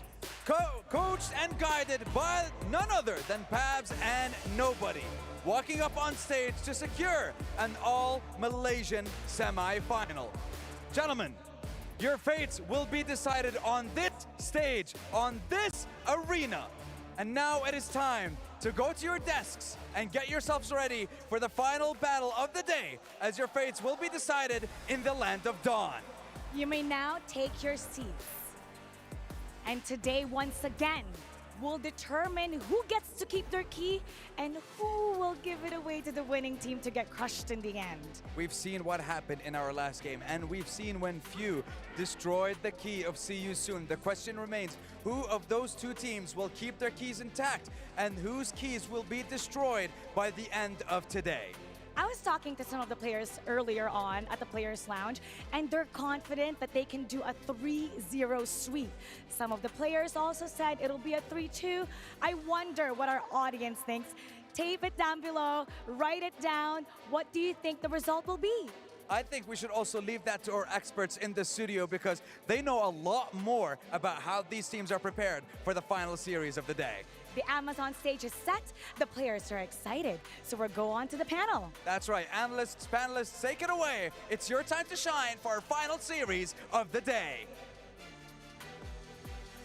Sandstorm and Mara, nagbabalik na nga tayo dito sa ating panel kung saan pag-uusapan natin ang upcoming matchup between NIP Flash at pati na rin Homeboys. Kung babalikan natin ang NIP Flash's run sa loob ng group stage ay masasabi nating isa lang talaga ang talo nila. Yeah man, 5-1 in Group A. They swept Fireflux, RRQ, Akira. Yung isang talo nila, it's blanking me. Wow, Evo's Glory. Oo, na late game sila. Oo, yun yung kaya nagkaroon ng oras na parang kailangan din ng isang team manalo na isa. Kasi para magkaroon pa ng tiebreaker. Oo nga pala, kasi sobrang daming pinagdaanan nung group ng NIP Flash. So, talagang subok na ng panahon yung kanilang play. Tsaka isa silang type of team na pwede nating sabihin na kapag sa most crucial times, parang yung instinct nila as a player is talagang nakakapitalize nila. Yeah, and there's something about NIP Flash na hindi nila matakasan yung isang talo lang. In MPL Singapore, they only lost 1 match nung buong regular season nila. But it's just one round robin among 7 teams. So 6-1 yung record nila doon. In Group A, they went 5-1. They lost at 1 game to Evo's Glory. Oo, and I think yung kalaban naman nila this time around, Homeboys, 4-2 ang naging score during the group stage, and this placed them number 2 in group number C. Ayos ba yun? Number C, Ayos yan, idol. Pero bago natin pag-usapan yun, of course, pumunta na tayo sa ating draft. It will be NIP Flash on the blue side. Red side naman para sa Homeboys. Kanina sa ating pinakaunang serye ay kadalasang tinatanggal si Luyi and Chip sa pinakaunang banning phase pa lamang. This time around, sa tingin nyo ba ay makakalusot siya? I feel like if there are 2 teams that are crazy enough to let go of Moskov, Chip, Harit, Loy, sila to eh. Kasi yung dalawang koponan na to, sila yung mga gusto ng, let's be real, weirdo picks. Merong Martis sa gitna para kay Kurt TZ. Tapos nagfe-flex din sila sa placement ni Ruby into the gold lane. Tapos ito namang Homeboys, yung main sitar ni Nets undefeated din eh. So yes, weird picks is their key. Yeah. So at saka dito yung weird picks nila is hindi siya yung hindi mo least expected na mangyayari. Hindi na ako magugulat kung Ruby Gold Lane pero may ibang team na kasing gumagawa din nun. Yung Ruby Gold Lane, sa pagkakaalam ko, ay ginamit din ng Fireflux kahapon kung saan natalo sila sadly sa game na yon. Kaya naman na naging controversial din ito sa marami nilang Filipino fans. Shoutout sa mga analysts natin dyan at home na nababasa din naman natin ang kanilang mga analysis sa ating mga MLBB groups. Nakakatuwang magbasa minsan doon at minsan nakaka-bad trip din. Pero depende na kung anong timpla ng araw na yon. Araw lang ba? Oo. Depende kung anong sinabi nila. Oo. Okay. So, wala dito yung Luyi. Open pa yung Chip. Feeling ko Chip yung next. Pero, yung playstyle kasi ng Homeboys, minsan inaabangan nila yung lalabas sa Chip. Yeah. Yung doon sa ulti nila. Yeah, don't forget for Homeboys, yung susi sa kanila is yung space creation ni Sorn and Udil. Sobrang agresibo nila mag-control sa sentro ng mapa, mag-invade sa purple buff. Actually, sa buong jungle ng kalaban, dun sila namumuhay eh. Para lang makapag-farm na maayos si Chibi and indirectly si Nets. And let's see kung ano nga ba magiging third ban ng NIP Flash. Taking away the Valentina na ilang beses na nating nakita kanina pa. Parang every series ata this MSC may Valentina. 59% win rate going into today ang Valentina. Ganon kalala ang win rate ng isang Valen right now. At mataas ang 59 for the amounts of games na nalaro. No? Isa si Valentina sa most pick this entire MSC. At ayan na nga, Chantel, tinanggal na yung Chip matapos ng Luyi. So open ngayon yung Harris, yung mga ganong heroes. Roger. Ano ba, parang depende sa team, no? Kung ang uunahin mo is Roger over Harris or Harris over Roger. Roger Toll. Roger Toll. Yun yung, para sa akin though, yung Harris ni Nets so far, is in Malaysia, undefeated siya, 6-0. Wow. If I'm NIP Flash, I take away the Harris. But that doesn't necessarily mean na magro-Roger si Nets. Kasi yung Claude naman niya, dito sa MSC, undefeated, 6-0. Oh, Claude? Yeah. And for some reason, nagulat ako kasi parang hindi na masyadong pinapriority si Claude. Oo. But for Nets, undefeated. ibang usapan pala. Ang Claude niya. Wag mo kalimutan, nanggaling sila wildcard doon sila madalas nag-Claude. Okay, at habang pinag-uusapan natin yan, na-lock-in na nga ang Harith sa kamay ng NIP Flash. Isa sa mga pinakamalakas na gold laner na nakita natin na 2 beses nag-MVP sa kamay ni Super Marco in our first series of the day. Naisip ko dito parang gumagamit din ng Nolan kasi si Chibi eh. Oo. Di ba parang ganun yung mga assassin na ginagamit niya eh. The burstable. Okay, so binagit natin kanina yung Ruby. Now the Roger.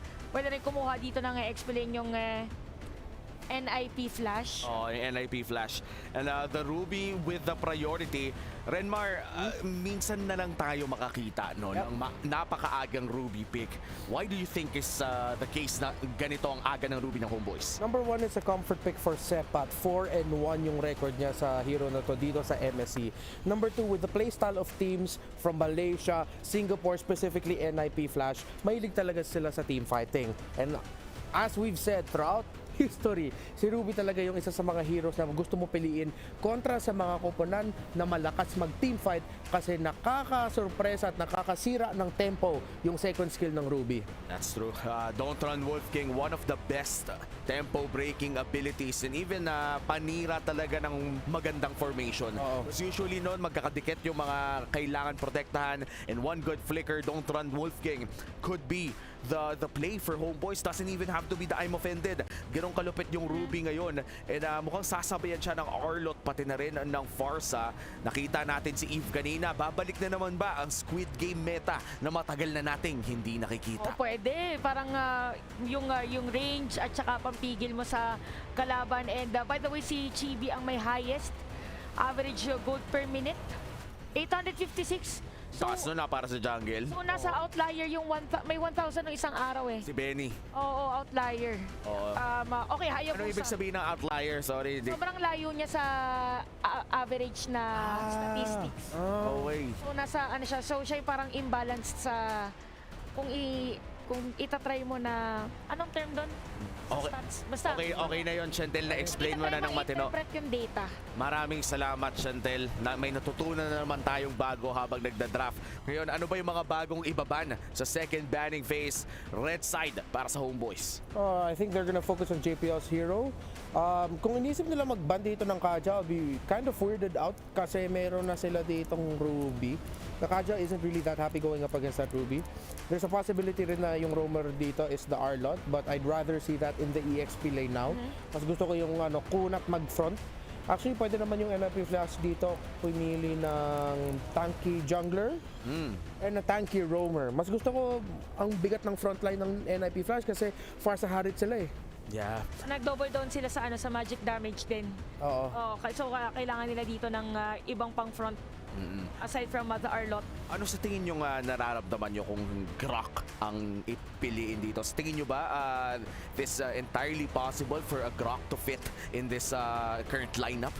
Ng NIP Flash or Home? NIP Flash.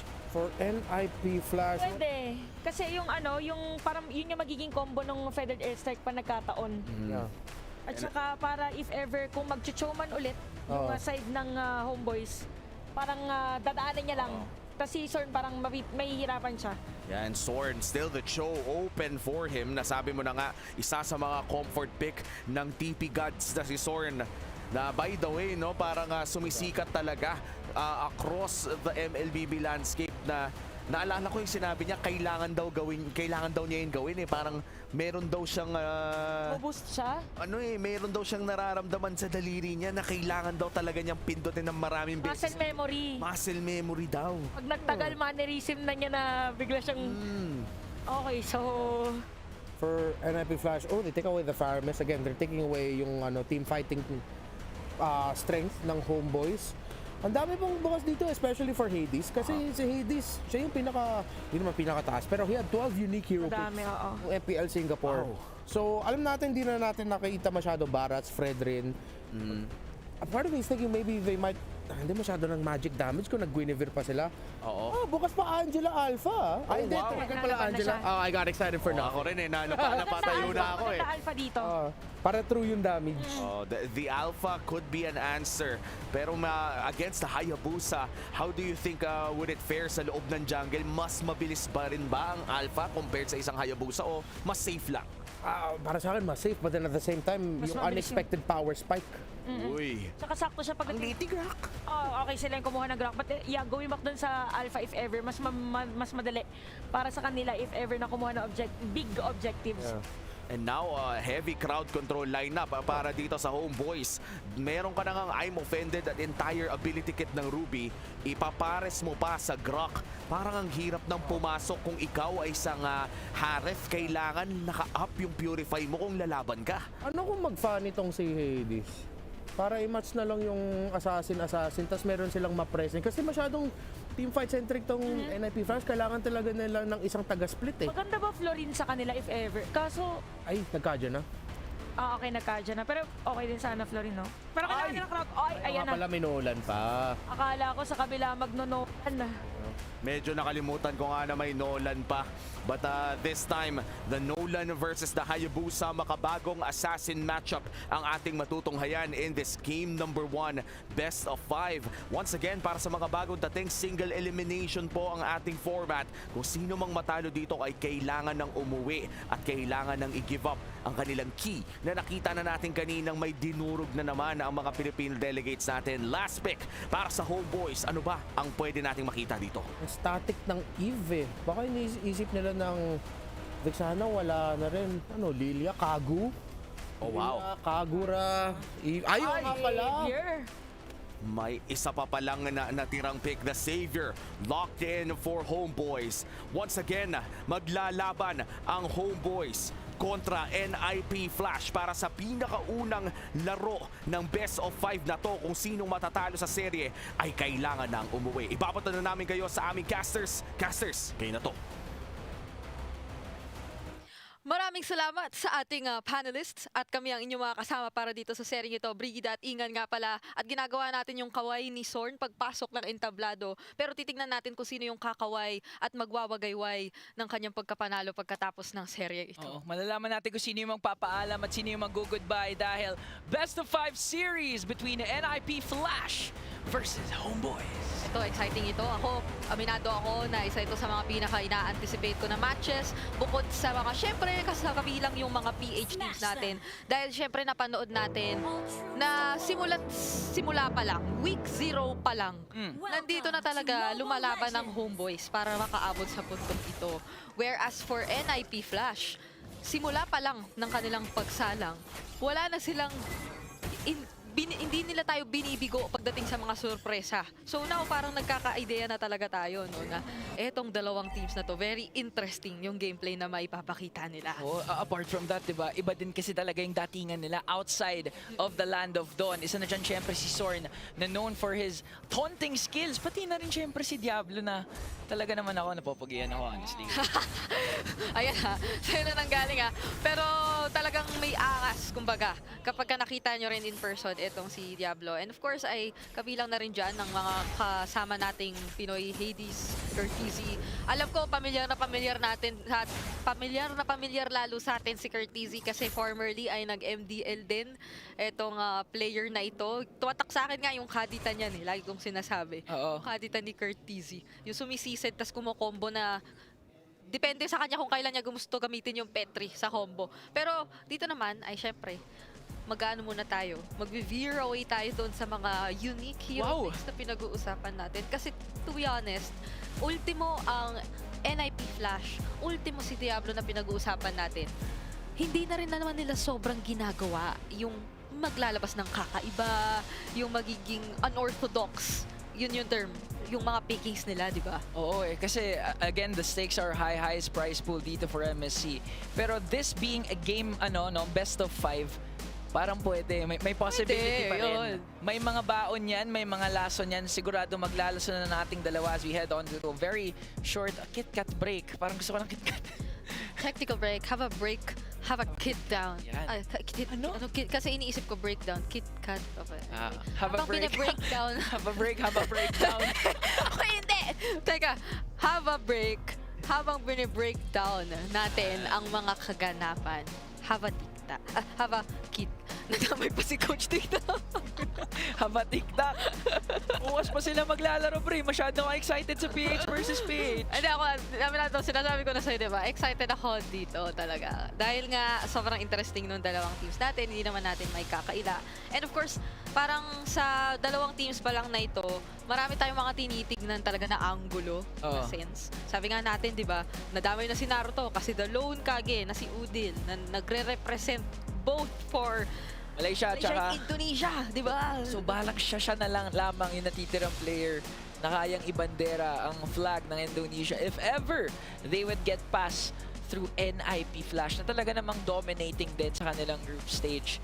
So ngayon, Brigida, ang ganda kasi ng storyline kasi yung matchup between these two teams, it's basically the underworld duo versus the loyal boys from Homeboys na si Chippy and Sepat. And syempre kilala na niya kung sino yung underworld duo. Isa na yan si Hades, pati si Diablo. Oo. Na pakiramdam ko yung nag-undergo ng isa sa mga pinakamalaking changes magmula sa mga panahong nakilala natin siya. Kasi nga hindi na natin, namimiss na nga ata ng mga talents yung mga badang, yung mga ganon. Kakaibang nailalabas niya rito. Kasi recently talaga, mas pasok sa meta. Yun yung siguro phrase na pwede nating i-attribute sa kung ano yung nagiging pattern ng pickings dito for Diablo. Pero kung may isa pa tayong gustong tignan, na naka-flash naman sa camera natin ngayon, si Cortese din, naman yung isa sa mga players na siguro yung, medyo kakaiba at first ginagamit. Kasi siya yung napakatapang talaga na consistently pinipick up, sabihin na natin, kahit yung Farsa, kahit na may kitang may lapu-lapu na sa kalaban, or kahit ang dami ng counter, kahit may assassin, siya naman yung ganong klase ng player dito sa NIP Flash. Basically, wala siyang pake. Wala siyang takot. Parang ano yan for me, parang si Cortese tsaka si Sanji, ang similarity nila is parati silang pasugod. Tatandaan ko ang daming plays ni Sanji dito throughout MSC 2024 na most of the time yung flicker niya is to chase enemies, even assassin junglers. And we could also see that for Cortese. Very mechanically gifted. In fact, sabi ng Echo Proud, yung kanyang former team, S1 and S2, he is the most mechanically gifted player sa kanilang star-studded matchup. S1 tsaka S2. Nung MDL pa ito. Kaya siguro sa pagkaka-realize nila na ganito pala or siya ang mechanically gifted na player.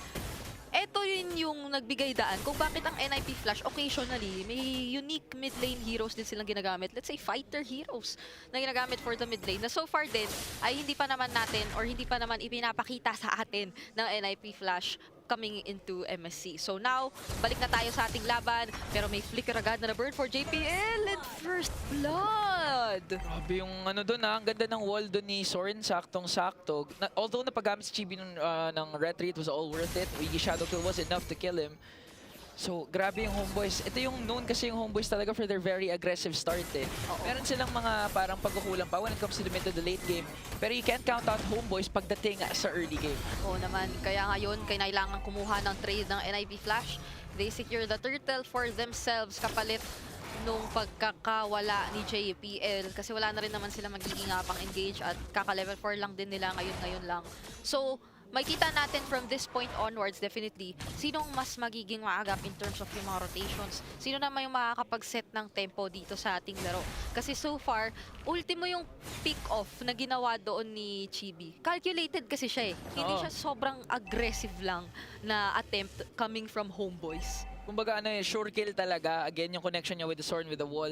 And at the same time, para kung mapapansin mo, mas mapapansin mo kung pwedeng maging aggressive lalo. Talaga yung Homeboys, pero ang ganda ng hila. Nagulat doon ng last kage dahil hindi niya in-expect na may ibon nga doon. At si Zorn mapapa-flicker out. Tutumba din naman sa kamay ni Hades.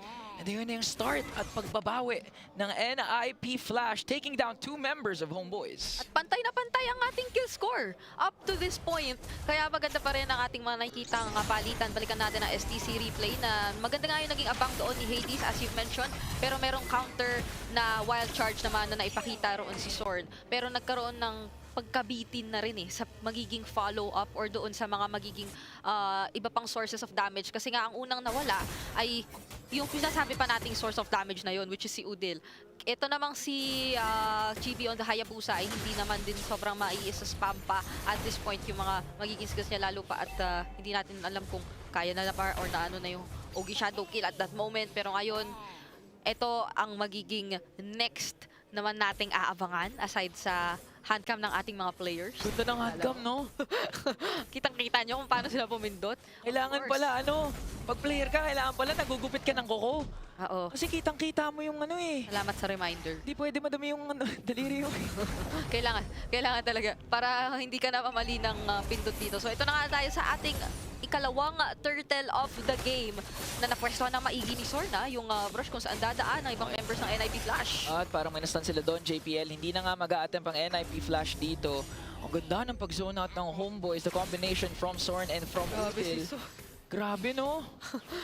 Mayat-maya pala nag-item check, pero teka lang! Uy, naku po! Ito na naman ang sagot ng NIP Flash. Kahit sa kanila na yung neutral objective, ang gusto nila ay kill. Udil, mapapalayo ngayon. Aabot nga ba yung mga skills ng NIP? Pero makakatakas pa rin ng last kage habang si Chibi naman ginugulo ng NIP Flash sa sarili niyang jungle. Unfortunately, ito ay isa sa mga bagay na kinakailangan mo talagang asahan as Homeboys given yung nature ng composition na meron sila. Oo, meron silang Hayabusa pero more often than not, hindi naman din napapag-isa si Kurt Easy na nakita natin. May time, si JPL pa yun. So naging fortunate enough ang Homeboys na makakuha ng kill. Pero nasa punto na tayo na talagang nagsasama-sama gaming na rin yung kinakailangang magsama na members ng NIP Flash. And ngayon na meron silang na-isolate, tinake advantage na nga nila yun. Pero up to this point, meron pa ring trade for NIP Flash taking down the last Kage once again. Alam mo, naawa na ako sa game director natin kasi parang hindi na niya alam kung saan itatapat yung camera. May clash doon sa taas, may kill doon sa baba. So far, NIP Flash and Homeboys, yung mga cross-map play na balak nilang gawin, gumagana. So that means halos pantay na pantay talaga ang nilalabas ng dalawa nating kupunan. Gold lead, 800 lang, halos non-existent pa. Mababago yan, syempre, pag lumabas na nga yung ikahuling turtle. Resort, no? Parang wala lang. Kill lang. Tuloy lang. Kumakaway-kaway pa rin siya using the Grok. Hawak-hawak naman yung bato, yung pader na nilalatag niya with the Venom skin, by the way. Ang specific. Venom skin. Paborito ko yan kesa yung sa robot. May dating kasi, gusto ko yung purple na color Mahilig ka sa may dating. Oo. Kaya pati si Diablo ay napapatingin. Pareho tayo naisip doon. Grabe ka na. Pero dalawang naman saktong-sakto rin naman, nagkakabantayan lang, especially for the gold lane. So balik na naman tayo sa turtle kasi dito na naman natin naasahan yung mga posibilidad, yung mga pwedeng mangyari na mukhang si Sword pa nga yung next target. Ayun ang gamin. Sabi ni JPL, wag na natin hayaan ito makapag-zone out. Pero may sagot din naman si Chibi. Diablo ay tutumba. Nandun na nga yung feathered airstrike na. Pagsaka ng last again, mukhang NIP Flash. Kanina hindi na nakuha yung pangalawang turtle. Mukhang sa kanila na mapupunta. Ito, pero sumasagot pa rin ng Homeboys. 3 members nandyan pa rin naman. Sepat, really zoning out. Grabe na, third turtle pa lang. Parang nagkaka-lord dance na tayo, Brigida. Oo, ang difference ay nandito yung SP laner ng Homeboys. Pero at the same time, papunta pa lang yung iba pang damage and yung setup ng Homeboys dito. Pero Chibi, siya pa ang makakasecure ng turtle. Mukhang ilalaban nila, ingan. Oo, JPL mapapalayo doon. Pero ang ganda na pagpasok ni Sepat. Kaya naman makakuha sila ng kill onto JPL. Pero here comes Diablo. Tinapatan na naman ang feathered airstrike. Etong si Sepat. And a trade after trade for these two teams. Blow after blow. Wow! Tingnan mo, 7 minutes of gameplay, pero may 12 kills na tayo at magiging 13 pa nga. Dahil si Phoenix ay yung next na napatumba dito ng Homeboys. Pero when it comes to objectives, ay halos pantay rin naman. So, I would say literal, nagkakapalitan lang. Yun yung pwede mong pang-define dito sa nagiging laban. Grabe, looking at the item, Chibi's now on 501. Unang item, kinuha Sky Piercer. Grabe, sulit na sulit niya talaga yung Sky Piercer. Hindi siya ma-shutdown. And nakita natin sa point na si Vanex mismo nandun lang sa tier 1 turtle sa middle lane. Pinasok na ni JB. Wala na sure kill na Kalkuladong-kalkulado ni JB yan Yun yung problema kapag ka napapag-isa ka talaga for NIP Flash. talagang ikaw ang magiging karagdagan sa collection dito ng stocks ni Chibi on the Hayabusa. Sana nga kung stocks lang, pero sana nga kung kills lang, pero nadadamay nga yung stocks nung Sky Piercer na hawak-hawak niya. And now, parang tingnan mo, meron na namang wild charge na ginamit. Oh, pero ang ganda ng sagot ng NIP Flash doon. Courtesy, lahat ng Feather Strike tumatama. And now, Homeboys with a counter-attack. Nakaisa sila, si Vanix ay tutumba. Again, equal trade na naman. 1-4-1. Pero ang kagandahan dito for Homeboys, si Vanix. Yung gold laner ng NIP Flash yung nawala. Oh, feeling ko wag na tayo magtanungan kung sino bang nakalamang eh. Wala na, wag na. Wag tanggalin na natin yung sa vocabulary natin para dito sa labang ito dahil sobrang pantay halos ng mga nakikita nating palitan lagi at lagi for the past 8 minutes. O magna 9 minutes na nga pala eh para dito sa game number 1 pa lang, by the way, para sa mga bagong pasok dito sa ating stream. So ano pa kaya nga asahan natin kung game 1 pa lang ay ganito na agad ang mga pangyayari. Pero very interesting isipin mo na kahit sabihin natin lagi at laging nabibigyan si Sword, hindi na compromise dito yung abilidad ng Homeboys na talagang pumalag at makipagpalitan! Napakalayo naman nun, Sebat. Pero counter-attack again for NIP Flash. Vanix, Diablo, JPL nawawala na habang sinets naman ng ating kababayan ay nagwawala na rin. 1v1 versus Hades. Nang ibabaw doon si Hades. That's a kill that they are willing to take. But Homeboys gets 4 members from NIP Flash. Nakasabi lang natin na kahit nabibigyan lagi si Sword, pero parang meron pa rin silang nagiging magandang kapalitan and shoutouts kina Wheezy at Clara na nanonood doon. Pero ang difference na nakita natin this time is that ang Homeboys yung pumiling mag-engage. So yun pala yung threat ng Homeboys kapag sila naman ang nagsabi na sige kami ang mag-initiate. Tapos halos ma-wipe out na doon yung mga miyembro dito ng NIP Flash na kung babalikan natin sa ating STC replay, sabi mo nga ang layo nung naging hugot dito ni Sebat. Yun yung pinakamalalim na hugot na nakita natin o na mababalikan natin. Kaya naman papalakpak talaga si Coach Nobody kapag nakita niya yun. Masaya sila pero si Zorn ngayon ang nahila. That's 2 ultimates committed to just take down Zorn. Kaya naman ni NIP Flash, alam nila kulang ang kanilang resources. Si Vanix lang halos ang may ultimate dito. So Homeboys, they can actually go and engage. Pero sakto! Nastun mo si JB, makakalayo din naman. Pero ang problema, merong Lord kasi yung Homeboys. Kailangan nilang depensahan ito. Whereas ang Homeboys ay mukhang hindi nga masyadong papakialaman yung na-secure nila kasi ang talagang minamata nila ay makuha yung mid lane turrets dito ng NIP Flash. Kasi alam naman natin, mid lane turrets yung pinaka-importanteng pwede mong makuha kung gusto mo na talaga ng all-out map control kontra sa inyong mga kalaban. So magiging madali lang din naman for NIP Flash na i-clear or i-take down yung Lord na yon, level 1 Lord, pero hindi na nila maiiwasan yung dami ng objectives na secure ng Homeboys. O kumbaga dito pa lang natin malalaman yung totoong kalamangan dahil si Zorn na naman ang wild short, dalawa ang tatamaan. That's 1 member down, JPL. Hades ba mahabol nga nila, hindi na ata makakatakas. Grabe yung aggression na pinapakita ni Zorn with the Grak. Gusto ko na maglakad sa bush, pero magugulat ka na lang na hindi pa nga wild charge agad, parang ano siya, nag 2 steps siya bago niya piniling gamitin talaga. So parang mabibigla ka na lang talaga kung ikaw yung NIP Flash, and now ay mukhang isa-isa nang nauubos ang kanilang mga outer turrets, and nasa punto na tayo na kahit sabihin natin ganito lang yung gold lead na meron at hinahawakan ang Homeboys, tignan mo na lang kung gaano kataas yung kanilang peak of potential mamaya kapag may nahanap sila. Yung kanilang abilidad na burst down dito at umubos ng kalaban. Ayan na nga, kakasabi ko pa lang. Tingnan mo naman si Chibi, kinapos lang ng kaunti. Pero tingnan mo kasi 903 na yung KDA niyan na naka-Sky Piercer pa, di ba? Oo, so kung i-calculate mo yan, ayoko na i-calculate pero mataas na yung threshold. Ikaw nga yung damage dealt niya, oh. Tingnan mo, 47,000 for this Hayabusa. Literal na snowball kahit napakainit ng panahon dito sa Riyadh. Grabe yung pinapakita again ng Homeboys. And tama ka nga sa pick of potential na meron sa kanila ngayon, sobrang taas. Kaya kahit minsan nung una pinupuruan si Zorn, walang pa kayong Homeboys kasi may sepat pa naman eh. Okay lang. Pwede mag-I'm offended. And even Udil, yung mga mystic fields na parading sobrang clutch, tumatama halos sa lahat. And apart from that, yung scaling kasi ng Savior, comfortable yung Homeboys ngayon kasi kahit umabot ng late game, spam lang ganyan, no? Tapos masakit. Kaya okay lang din sa nila na napipick off maya-maya si Udil nung early kasi alam naman nila na talagang mamaya-maya pa dadating yung power spike na pinag-uusapan natin, pero Sepat, mahaharap! Pinugod pa! So, grabe yung layering of skills doon ng Homeboys. Mapapalayo ngayon ng NIP Flash at ang unang tutumbahay si JPL. Nagwawala ng atin dito si JB with a wiggy shadow kill. Si Sepat, hindi tinatantan si Courtesy. Double kill, triple kill, 4 ang nawala. Is that gonna be a maniac nakuha ni Sepat yung kill na iyon. And it looks like this game number 1 is gonna be over dahil si Vanix na lamang ang natitira for NIP Flash. Nahabol nila ito. Meron pa naman siya nagamit. Pero tignan mo naman, may outplay potential pa nga yata with the Diamond Force. Chibi, na-shutdown siya rito ni Vanix. At hanggang ngayon ay nakatayo pa din. Mukhang makakadepensa pa nga ang goal laner ng NIP Flash. Outplay from Vanix. Made sure na enough yung time bot para makabawi ang NIP Flash doon. I mean, that was against 4 or 5 members of Homeboys. Kinaya ni Vanix. Nag-cooldown eh, umabot eh.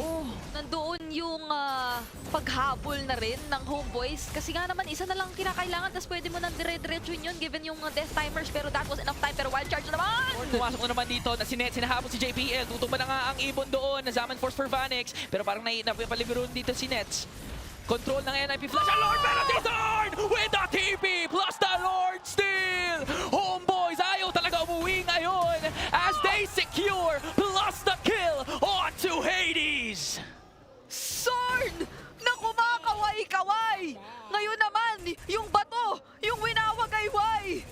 At yung mga recalls ay nariyan na dahil nakikita at darama natin yung pressure na naibibigay ng Homeboys. Yung kumpiyansa nila na kahit nagsi-shutdown na yung mga members nila, meron pa ring magiging reliable na player na nakaagaw pa ng objective. 10 seconds in bago mabuhay si Hades. At yung Lord nandito na nga Sepat. Once again, nahuli si JPL. Kaja not having a good time for game number 1. Pero si Diablo pumasok with a final slash. Sword once again with a wild charge. Unti-unti na tumutuba ang NIP Flash. Dalawang member mawawala, pati naman si Nets. Madedepensahan pa kaya ng NIP ito? Dahil naka-triple kill na nga doon si Sepat. Si Sorn leading the charge. Pero matutumba siya with his immortality. And it's a wipeout dahil Homeboys takes game number 1.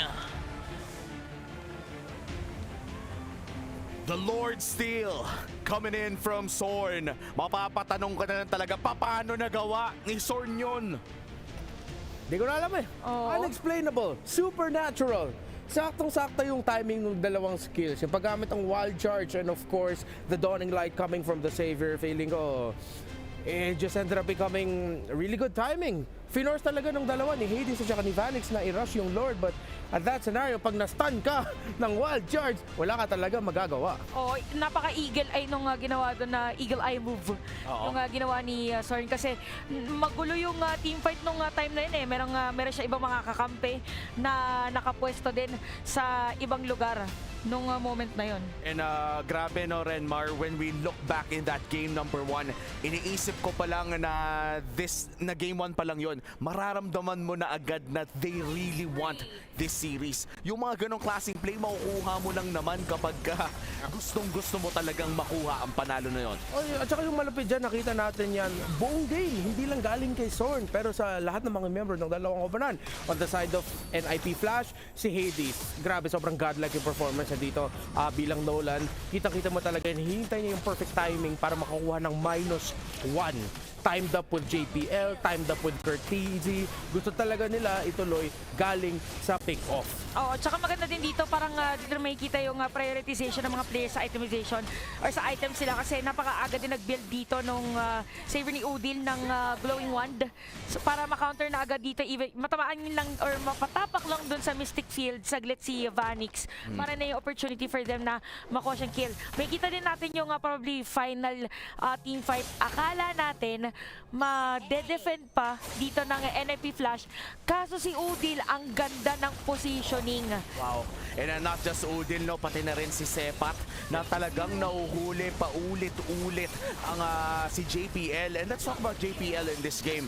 I think it was quite obvious na hindi naging maganda ang kanyang laro in this game number 1. Mahirap lang ba na Kaja game to o pinagtripan talaga siya ng koponan ng Homeboys? Para sa akin, mahirap na Kaja game to. If you're a Kaja going up against a Ruby, it's so difficult. Kada gusto mo na mag-dash in, hatak o flicker, hatak. Again, the Ruby skill set ma-interrupt yun. Nakita naman natin na kapag pick off siya with Hades or with Curtizi, maganda yung combination ng Kaja with the 2 burst damage dealers dun sa gitna ng mapa. Oh, tsaka yung cooldown na binanggit nyo nga din kanina sa Ruby, if ever na hindi pa siya or makatakas man siya, pwede niya nga dalhin din dun sa Grok, tas sa diretso na agad. So wala talaga yung vision. If I'm not mistaken, dun din sa Lord fight na nakuha ni Sorn yung Lord, nauna pang napatay si JPL nung moment na yun. So yung potential sana na instant kill nila parang always lacking. Eh yun sana yung objective 1 nila. Oh, exactly. And other than the fact na mayroong Ruby sa kalaban mo, meron din silang Savior. Isa sa mga picks na iniisip natin para sa mid lane, I was thinking maybe Eve, but you wouldn't Eve. But the Savior, dahil nga sa zoning potential niya, hindi masyado makalapit lagi yung mga miyembro ng NIP Flash, meaning that pag nabawasan na sila onte, here comes the MVP, Chibi. And Chibi, as you said, the MVP of game number 1, ang aga ng kanyang Skypiercer pickup na nakapag-stacks in this game, at kitang-kita natin medyo mataba pa yung life bar, pero bigla na lang pumuputok ng 9999 damage na siguradong naaalala ng ating mga manonood kapag may nakakalaban silang assassin user na 14 years old na sobrang bilis ang kamay. Oo, parang kilala natin yan Tsaka yung kanina, yung performance dito ni Hayabusa, ni Chibi is that parang sasakto siya lagi na nasa gitna ng teamfight. So kung ikaw yung side ng NIP Flash, medyo rattled ka kung saan manggagaling at aabangan. Kasi once na pumasok siya, nandun na rin yung mga kakampi niya. So hindi na nila pwedeng i-predict na okay, dito natin kukuhanin or si JPL ba, siya yung kukuhanin or not. No, and looking at the stats coming in from game number 1, nakapag-objective naman kahit papano ang NIP Flash, but for the side of Homeboys, ibang usapan pala yung nakuha nila. Not just the turrets, but also almost all of the other objectives sila ang nakasecure. And do you think na naging malaking factor dito na meron silang Grok at Ruby? Yeah, definitely. Kasi vision pa lang nila. Again, kung tinignan mo yung lineup dito ng NIP Flash, medyo squishy talaga Parang yung Arlot, hindi mo pa talaga aasahan na siya yung magpo-front kasi depende pa yun sa naging rotation nila. So, vision natin at una mong pwesto, talagang Homeboys. Yeah, and of course, kung ikaw yung isang Kaja, tapos nakita mo yung Grok lumalapit sa jungle ng team mo, ayaw mo naman ihatak yung Grok So, kahit sabihin mo may burst damage ka, at majority of the game, kulang yung burst damage nyo para patayin yung Grok na kagad. Kasi pag sinubukan nyo siya i-burst, plus the Divine Judgment, high chance meron pa siya mga 20% health buhay, tapos makakalapag na siya ng wild charge. Oo. And that is one of the best traits of the Grok, yung counter set na tinatawag nila. At ilang beses din naging nakakairita si Sorn sa NIP Flash. Parang kanina napapadaan-daan tayo dito sa habang nanonood ng laro, tapos sinasabi na lang natin na nakakairita yung ginagawa ni Sorn, na parang nilalapagan ba naman ng mga Guardian's Barrier o kanyang second skill. Yung mga tao nagre-recall, biruin mo, nananahimik yung buhay ni Curtizi, biglang lalapagan ng ganon.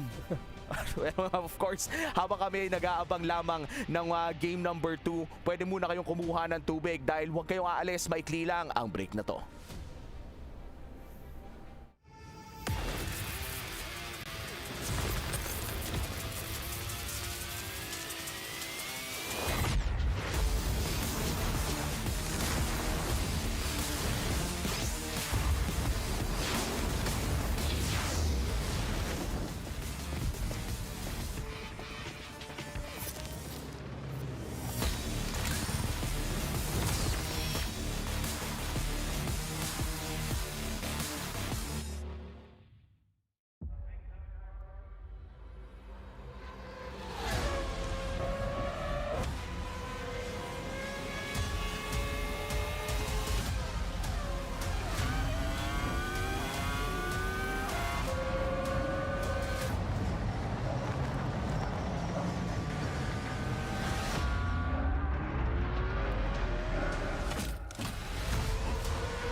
O diba sabi sa inyo, saglit lang, nagbabalik ang MSC 2024 knockout stage. Nandito pa rin tayo sa series between NIP Flash pati na rin Homeboys, kung saan nanguna na ang Homeboys dito sa best of 5. Renmar, Chantel, after that game 1 victory from Homeboys, tingin nyo ba momentum na all the way to 2-0?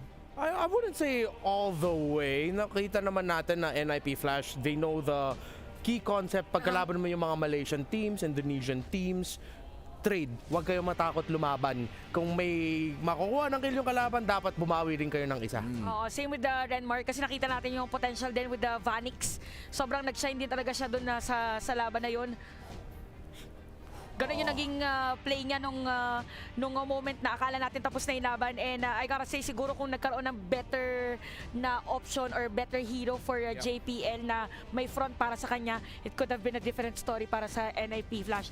So feeling ko, palitan, tas Game 5.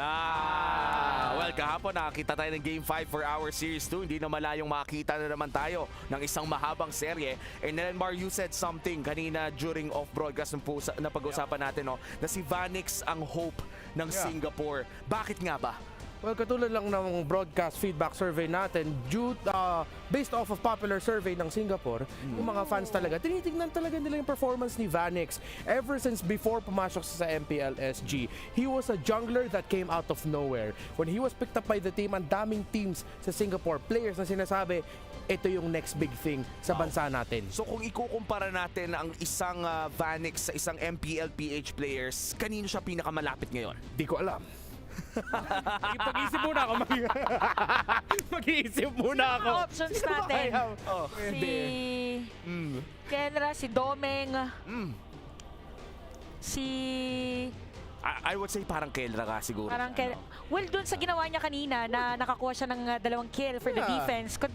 Kelra. I agree. The kid that came out of nowhere that suddenly telling the world, ako ito, Kelra vibes. Kelra vibes. Kumbaga, si Vanix ang gold standard ng Singapore at this point. At again, the hope of Singaporean MLBB. Kumbaga, ang future generation, the golden kid at iba pa. Ano pa bang mga pwedeng ibigay na pangalan sa kanya? But this time, of course, they are still led by their jungler na si Hades na nagmumula din sa MPL-PH, one of the OGs in terms of years inside the MLBB scene. Panigurado magkikick in ang kanyang veterancy as we enter game number 2. NIP Flash ang nasa blue side this time around. Red side naman para sa Homeboys. Kanina ay nakita nating tinanggal ang Chip at Dewey on the red side pero mukhang sisimulan ng Homeboys with a Moscow ban. Consistent pa rin yung bans actually para dito sa mga teams natin. Not sure lang though kasi kanina, okay, pinagpalit lang nila pero andyan na din pa rin. Sabi ko sana baka i-open na nila yung ding eh. Yeah, they just kept it similar. By the way, if I'm NIP Flash, alam mo gusto ko makita ka sa kanila? Ano? Na pumili sila ng mga picks na mapapahirapan si Udil. Yung hindi lang siya nakakapag-free hit, skill. Kasi sa Homeboys, si Udil lang yung may MSC Championship. Wow. Yung MPL Indonesia Season 3, tas MSC 2019, doon siya nag-champion Doon lumabas yung Kage era ng Onyx Indonesia. So if I'm NIP Flash, you go for one of the yung tinatawag natin pillars or pundasyon ng Homeboys, which is yung presensya ni Udil. Oo nga, no? Kasi kanina wala parang napakadali na lang para sa kanya yung savior play, tas Ruby Clock pa yung nasa harap niya. So oo nga. Okay, same tayo. Tama, same bans for both teams nung game number 1. Pinrioritize kanina is Roger? Harith. Harith. Tapos si Roger, dito? Sa red side, And let's see if it's going to be the Harith once again. Para kung sino mang nakakakuha ng Harith usually ay kayang manalo ng laro. But that was from the earlier series. Itong series na to kahit binigay ang Harith kay Vanix ay para bang prepared ang Homeboys labanan ito. Ang tanong this time around ay may magbabago pa sa draft ng Homeboys considering na parang parehas ang timpla ng NIP Flash dito. Okay lang sa akin na prior nila ulit yung Ruby. Same pa rin, oo. Kasi kung babaguhin nila agad, parang it's as if naglabas na agad sila ng bagong baraha. Di ba kasi effective naman kanina eh. Tapos dito, ang magbabago bali ng sequence ng picks ay si NIP Flash. Yeah. Interesting, pinag-iisipan pa lang ang Homeboys. If I'm NIP Flash, go for the Edith and the Grok. Pag available siya. Wow! Nahaya. Confident sila. Yan yung drafting na sinasabi nila, hindi, mananalo tayo. Grabe. Ito yung parang tayo na to eh. Oo. And wow, the Hayabusa in the Roger na napakaaga. Very confident pickups mula sa Homeboys. Pero parang sure naman kasi wala nang flex pick pa. Diretso na Ito agad. na yun eh. At ano naman sinabi ni Diablo dito? Sabi niya, pinaka-threatening daw for Homeboys is both Chibi and Sorn. Pero more on Chibi side because Sorn can be shut down basta wag lang bibigyan ng momentum. Wow. Speaking of, may nakita akong Ano? isang the bad na No. sobrang good. No. And I pay flash ito yung Martis na pwede or most likely pupunta sa mid lane kay Cortese. Nakakainis sabihin na flex pick itong Martis na to for MSC 2010. Guys, para sa mga nanonood ngayon, hindi po ito pang-RG. Yung Martis mid. Ayan. Guys, pasintabi lang po para kay Cortese kung sakaling mid to. Pang 5 bats, siguro kung 5 kayo, huwag na kayo mandamay ng iba. Kayo na lang magtropa. Pawang ano lang po, pawang mga nagsiscream lang lagi, Diba? sana. Ito kasi praktisado guys. Okay lang naman kung ilalabas niya yan. Basta praktisado at aware yung mga kakampi mo. Kasi hindi pa naman sure na mid lane to. No? Pero as you said, Renmar, most likely nga na mid lane ang Martis. At lalabas na nga ang isang Vexana na napaka-honest ng drop ng Homeboys. Hindi pwedeng magsinungaling. Alam mo na agad. Pero pwedeng maging double-edged sword yun for them. Not unless sobrang nakakabaliw yung last pick nila. Yeah. Yung maganda naman dito is papasok sila sa second phase ng drafting to focus na panalo sila sa Raw matchup tas EXP matchup. Yung NIP Flash naman, kailangan na nila mag-isip na i-counter yung mga Haya, yung mga Roger. Kaya sila nag-Joe sa first phase, at least meron silang -1 na lockdown. So ngayon, mag-iisip pa yung NIP Flash. Parang ang dami nilang kailangan yung overthink. Imimid ba yung Martis? I-jungle ba? Yung Homeboy, simple lang. Sino roam natin, sino XP. Yun na lang. Kasi Vexana, hindi mo naman ilalagay sa ibang lane. And sometimes honesty is the best policy. No? Kapag alam mo naman na yan yung gusto mong laruin. Alam mo naman na kahit sinong kalaban mo, okay ka lang. Bakit hindi mo na lang kunin agad ng maaga para sure naman na sa'yo mapupunta? Papasok na tayo sa second banning phase. Very obvious yung mga roles na pwedeng ipitin against Homeboys. Kaya naman Edith ang kanilang tinanggal. Oo, kanina Edith back siya yung last 2 bans ng home. Nana! That would have been a good pickup. I'm not gonna lie, Homeboys. Kung nagnana yung NIP Flash, ang hirap para sa Roger Haya. That's true. So ano ka na lang dito? Ano pa bang, baka mag-forsa nga ulit sila eh. The Farsa, the Valentine. Hirap kasi. Kaya nga yung Valentina, kapag nag-Eve naman, parang ngingiti yung Roger sa'yo eh. Habang... Sorry, yeah, NIP Flash, I just want to say Ruby is still open. Ang hirap para siyang Cho kung may Ruby na kalaban. The Ruby, as you said, still open. Ano pa kaya ang in terms of ganong klaseng skill, is the Grok still an option here? If you hindi na may Cho na eh. Kumbaga parang kailangan XP laner na maraming crowd control. Yuzong with the Petrify. How does that sound? Yuzong with the Petrify, I like it. For Homeboys or NIP Flash? For Homeboys. Arlo. Okay. Ay, di pwede pa rin na i-roam to eh. Pero madalas nasa na lang si Arlot? Sides na lang siya. Hindi na talaga siya masyadong ginagamit sa post 5. Iba na rin kasi mas maganda na kapag may damage yung Vengeance niya, mas mataas yung heal at talagang nakakatulong na mas maaga siyang nakakabili ng Thunder Belt na nauuso na nga ngayon sa Arlot na talagang inuuna ang Thunder Belt para mas maaga kang makakuha ng stacks. Last 2 picks for NIP Flash. Dito na natin malalaman kung mid lane Martis nga ba ito. Sana may isa pa silang magic damage na malakas. Bagay ba burst tas magbaback siya sila? If ever. Ay kaso, pero pa... ganun. I-mid nila kaso mawalan sila ng burst if ever. Kailangan na ng diver sa likod. Ayan na nga. Ay, nag-Julian, okay. So this confirms na Ruby XP lane and a Martis mid for Cortese. Julian ang kanilang magiging jungler. And ito na ang kanina mo pa kinikwento, Renmar. The mid lane menace, Cortese on his Martis. Sana mag-Kufra na lang si Zorn. I'm okay with him picking up a Kufra. Kasi nakakasira din ng tempo sa Martis yun eh. Tsaka kahit sa Ruby if ever. Oo. Parang harangan lang niya para hindi na makapasok dun sa mga pwedeng hilahin pa nagkataon. And, Terisla. so ibig sabihin, balik Rome Arlot ang ating makikita for this time around. And wow, ang daming shake-up sa ating draft in game number 2. Manalo na nga ba ang NIP Flash with their signature Marty Smith? Malalaman na natin yan sa pagpasok natin sa game number 2. Casters, kayo na to. Talaga namang draft pa lang, nakakasabik na ang mga pwede mong asahan mula dito sa dalawang koponan. At gaya ng nabanggit ng ating panel, Ingan, this is it. The signature Marty Smith in action sa MSC ay makikita na rin natin. Tinatanong natin to kanina kung maglalabas nga ba ng kakaibang pick si Curtizzi. Game 2 pa lang sinagot na niya kaagad yung tanong.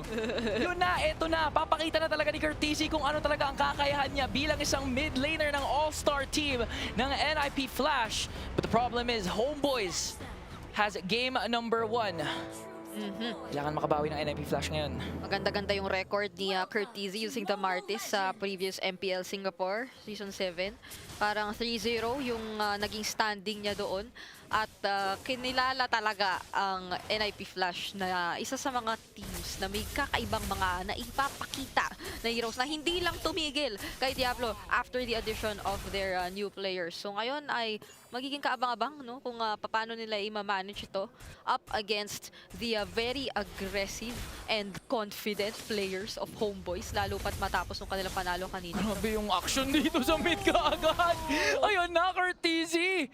First blood kaagad for this Martis na kahit alam mong mid laner to, Martis pa rin kasi to. So pag nakuha niya yung power spike niya, mahihirapan talaga yung Homeboys mag-regain ng control sa mid lane. At saka nakita mo naman kanina, sinayaw-sayawan lang naman dito ni Curtizzi. Si Sorn, alam naman natin si Sorn, mahilig talaga siyang gumanon. Pero ito na yung punto na kaya nang makipagsabayan ng mid duo lalo ng NIP Flash. Kahit ano pang kakulitan yung gawin ni Sorn using this Arlot Roam na by the way ay recently na lang din natin ulit makikita as or in the roam role. So ito na, ang abangan natin si Vanix ay baka medyo alanganin dito kasi dalawa ang nagmamata sa kanya. Safe naman si Udil dun sa mid pero dito sa baba. Benjamin, at ayun na nga, kalmot from Nets. Tutumba na nga si Vanex dito para si JPL. Pumasok, wala pa namang follow-up na makuha and Homeboys still. Alam kasi nila yung proper target na kailangan nilang i-prioritize which is si Vanex o the Harit. Again, one of the best early game to mid game heroes for the gold lane. Kaya Homeboys prioritizing talaga the right target and sets themselves up perfectly for the turtle. Pero parang cross-map play na lang kasi sabi ng NIP Flash, Vanix, sacrifice ka na, kukunin namin yung pagong. Grabe, at ayun na nga isang naging libre pagong pero dito sa top lane, penalty zone ay ginamit ako to Diablo pero meron pa naman siyang flicker para mabuhay. So kahit anong sabihin natin, once again, ay medyo pantay pa naman ang nagiging laban natin sa simula. Pero game fact, most picked hero ang Chu mula 2017 MSC hanggang ngayon. Hindi siya nawala kahit anong mangyari. Oo, kahit may mga adjustments na ginawa, again, mas pinaliit na nga lang yung sipa ni JPL, ni Cho. Tama siya naman. Kumbaga parang lumiit yung height ni Cho pero again, isa ito sa mga mga parang heroes na kinakailangan talaga ng bawat roamer. Parang non-negotiable yan. Kung gusto mo maging roamer sa high caliber play ng ML, kailangan marunong ka mag-show. And kakita lang natin, early pickup once again for Chibi ng Skypiercer. Baka maging same same game kung game number 1. Kung pagbibigyan at mukhang mapagbibigyan siya ng bahagya doon pero may flicker si Curtizzi so hindi pa naman magkakaroon ng additional stocks pa dito si Chibi. Ano pa? Ito, ramdam mo rin kaya nag-iingat ang NIP Flash or kaya rin mas nagli-lean towards yung makukunat na heroes yung kinailangan nilang i-pick up.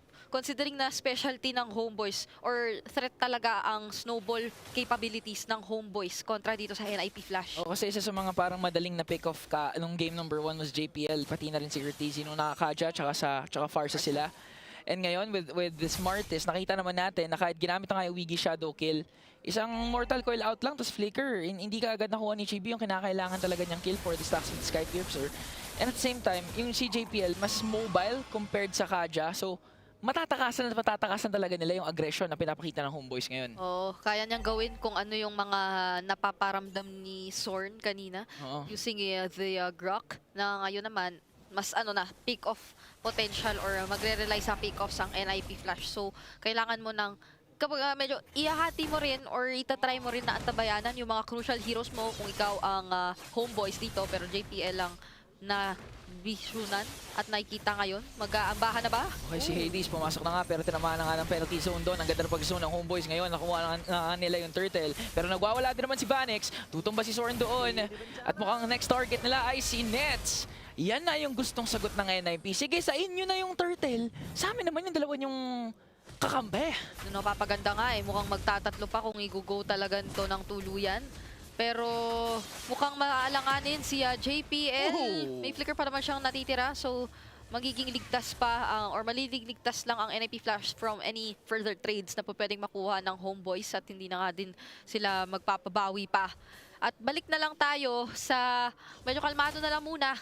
Ito na ay siguro for me mas mabagal na takbo kumpara sa game number 1. Kasi kanina parang 7 minutes nasa 12 kills na tayo. Oo. Pero ngayon ay parang nag-iingat na rin naman yung parehong kupunan natin. Pero tingnan natin kasi kapag knowing naman ang dalawang roamers, ayun na nga. Nakasipa. Uy, tumama dun sa pader pero okay lang dahil apat naman kami nandito and NIP Flash secures a kill.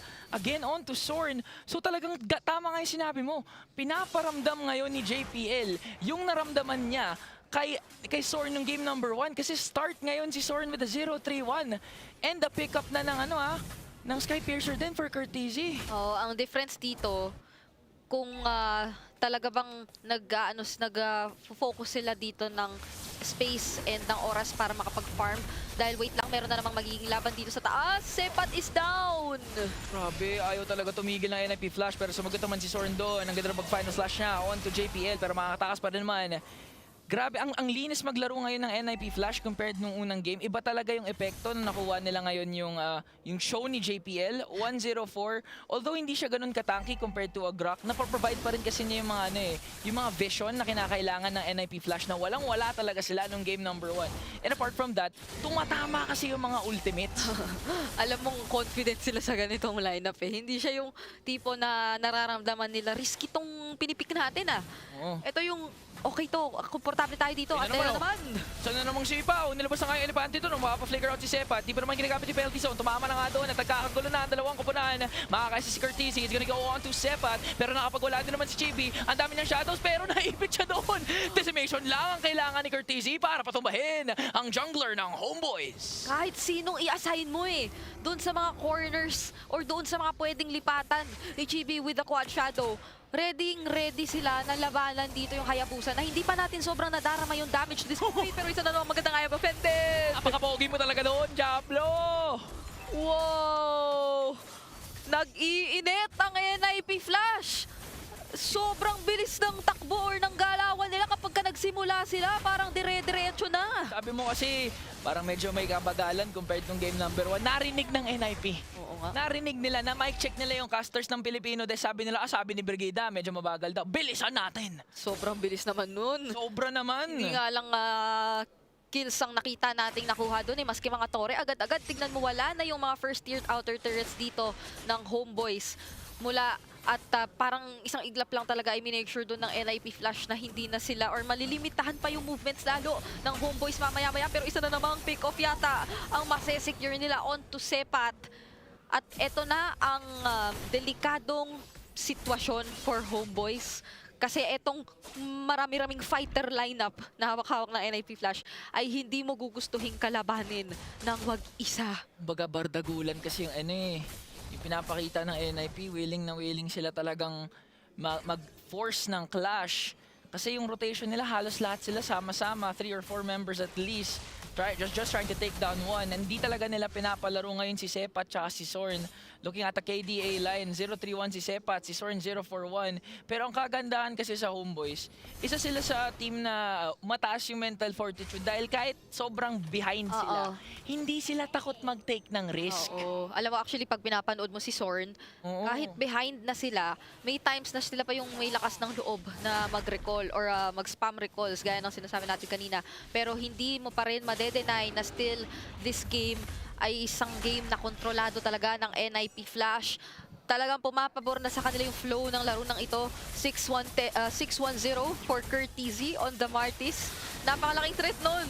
Parang meron kang sure na taga-clean up na para sa NIP Flash. At hindi nagsha-shine ngayon yung Hayabusa na kanina. Tuloy-tuloy lang yung pag-stack doon sa Sky Piercer na ngayon ay meron at hawak-hawak na nga rin ni Chibi pero hindi natin nararamdaman pa yun mula dito sa side ng Homeboys. Yun din kasi yung kagandahan na nangyari sa drop pero teka lang, Diablo na naman. Sumagot din naman si Zorn. Sepat with the penalty zone. Nagkakagulo. Chibi going right after Courtesy pero masosustain niya yung Wiggy Shadow kill doon.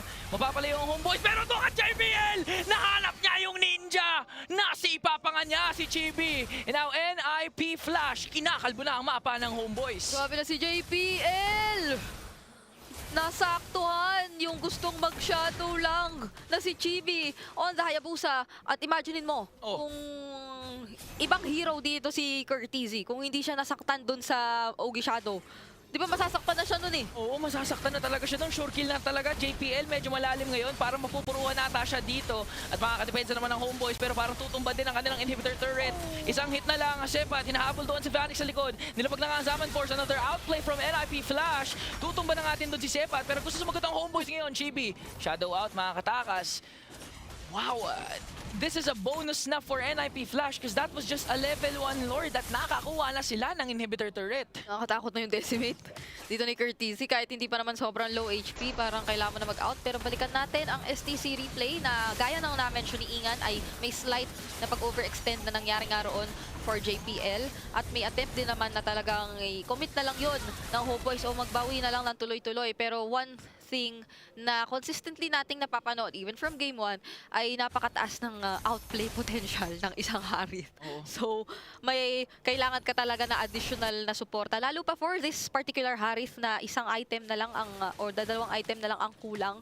May Holy Crystal pa na hinahawakan na. So you can already imagine yung amount of damage na pwede na niyang i-dish out kontra dito sa Homeboys na nag-iipon pa to this point na hindi nga natin nakikita ang sobrang nagiging kampante na mag-initiate more on counter final slash yung ginagawa. Kasi nga nasa point tayo na ramdam mo yung kalamangan na hawak ng NIP Flash. Kung i-compute natin to halos 7? Ayan pa to. Sabi mo ng 8. Sabi ng 8. Almost 8K. Pero kung mapapansin mo kasi yung item difference, so look at the gold lane matchup. The domination of Vanix, Thunderbelt pa lang tsaka Endless Battle yung meron na itong si Net. So in terms of damage, kakapusin talaga yung Homeboys. Mas lalo na pag spread out sila sa mapa. So Homeboys ngayon, mapipilitan talaga silang magsama-sama muna. Tsaka nakakatakot pala na meron ding Sky Piercer pick up si Courtesy. So kahit sabihin nating i-decimate ka niya nang hindi pa naman nandun sa threshold na pwede ka na talagang ma-execute nung decimate itself, meron pa palang Sky Piercer na pwede mong asahan to do just that. Pero we'll see ngayon dahil kinakailangan yata yung umabante ng kaunti ang Homeboys. Diablo So pinurse down agad yung lore natin. So defense ulit para dito sa Homeboys. So pwede pa naman madepensahan ng Homeboys ito, especially if walang mapipita sa kanila. Pero dito na natin titignan yung gameplay, yung kind of personality meron ng Homeboys. Tatambay talaga dyan si Zorn sa bush na yan. Hihintayin niya mag-push yung NIP Flash para gumawa siya ng miracle play from the back. Ilang beses na natin nakita to kay Zorn nung kalaban nila yung TLPH, especially with the Grok. At parati ang nauhuli niya yung gold laner. So kinakailangan talaga mag-ingat pa rin dito ni Vanix kasi tatargetin siya ni Zorn kahit may Lord pa meron ang NIP Flash. Kaya maganda na nakaserba pa rin yung Purify pero grabe dito yung damage ni Hades. Nararamdaman mo na din kahit ikaw si Zorn, kahit ikaw yung makunat. Pero ngayon may conceal na ginamit. Okay, JPL pumasok doon pero wala pa naman sila makakuha. Inhibitor turret sa gitna tutumba. At mukha nga gagawin nila ito with the Lord. Merong minions doon sa taas trying to transition on to the top lane. Madedepensahan pa kaya ito ng Homeboys na pa-Winter Crown na nga. Ito, bumalik pa kasi JB at dahil si JBL ang ganda 3-man knock-up. Pwede na mag-tower lock ang NIP Flash ngayon pero sabi ni Sepat, penalty zone muna in. Zaman Force ginamit na nga. NIP Flash, the outplay potential is there. Courtesy, buhay pa rin naman pero nagwawala na nga doon si Nets. Hindi niya kakayanin yung damage ng 5. And NIP Flash evens out the series. Martis Mid wins games sa MSC 2024, the Courtesy Special. Kanino mo pa niluluto to sa discussion natin, Renmar? Linabas na ng ni Flash. I mean, when you play heroes such as for game number 1, yung Homeboys, Ruby, Tempo Breaker, yung pinaka nakakagulat na Tempo Breaker sa lahat, yung sobrang iconic pick na sa NIP Flash, the Martis mid lane. Ang lakas lang kasi mag-punish ng mali sa early game. Kasi kung magmali ka sa early game, kawawa ka. Yung Martis yung sure magsusnowball. Oh, at saka yung Martis kasi parang nung jungle pa siya, ito yung sinasabi natin na mga heroes na malakas talaga level 1, level 2 pa lang. So dito, kung magkaiba na agad kayo na skill set as mid lane, parang ikaw mismo ay mahihirapan. Paano natin kakounterin yung isang Martis na biglang nga nang susuwag, tapos biglang tatakbo, maghahanap ng pwedeng patayin at i-decimate. And that's makikita natin yan sa highlights ng ating game number 2. And kung titignan nga natin, no, usually yung mga mid laners kasi may tinatawag na tayong match of knowledge. Kumbaga parang okay, pagka fire sa katapat ko, ganito gagawin ko. Pero tuwing kailan ka lang ba may makakalaban na Martis mid para malaman ko ano yung tamang counterplay against it? Saka kung ikaw si Udil, parang sobrang hirap para sa'yo kanina na mag-clear, lumabas. Kasi pwede kang lapitan melee versus long range Yeah. Tapos yung combination ng Moskov, Martis, every time I mix them up. Martis at saka yung Cho sa gitna. Nakakainis, pang bruise ko yan Pang-asar lang yan talaga sa mid lane. Tapos yung ginagawa dito ni JPL, parang sinesetupin din niya, hindi lang yung mid laner niya na ang easy lang i-setup para sa Martis, pero nasa-setup mo na rin yung jungle mo, and at the same time, ang sayo nung gold laner mo, parang yung domino effect na lahat nag-umpisa sa gitna dahil lang Martis yung nasa mid lane. And grabe, no, nakakadiri talaga yung damage ng Martis doon. By the way, nagpaalam na ako kay Curtezi para bago pa man mapagalitan ng mga Echo fans dati. Etong damage na pinakita ng Martis, 6-in-1 all the way from early to the mid game.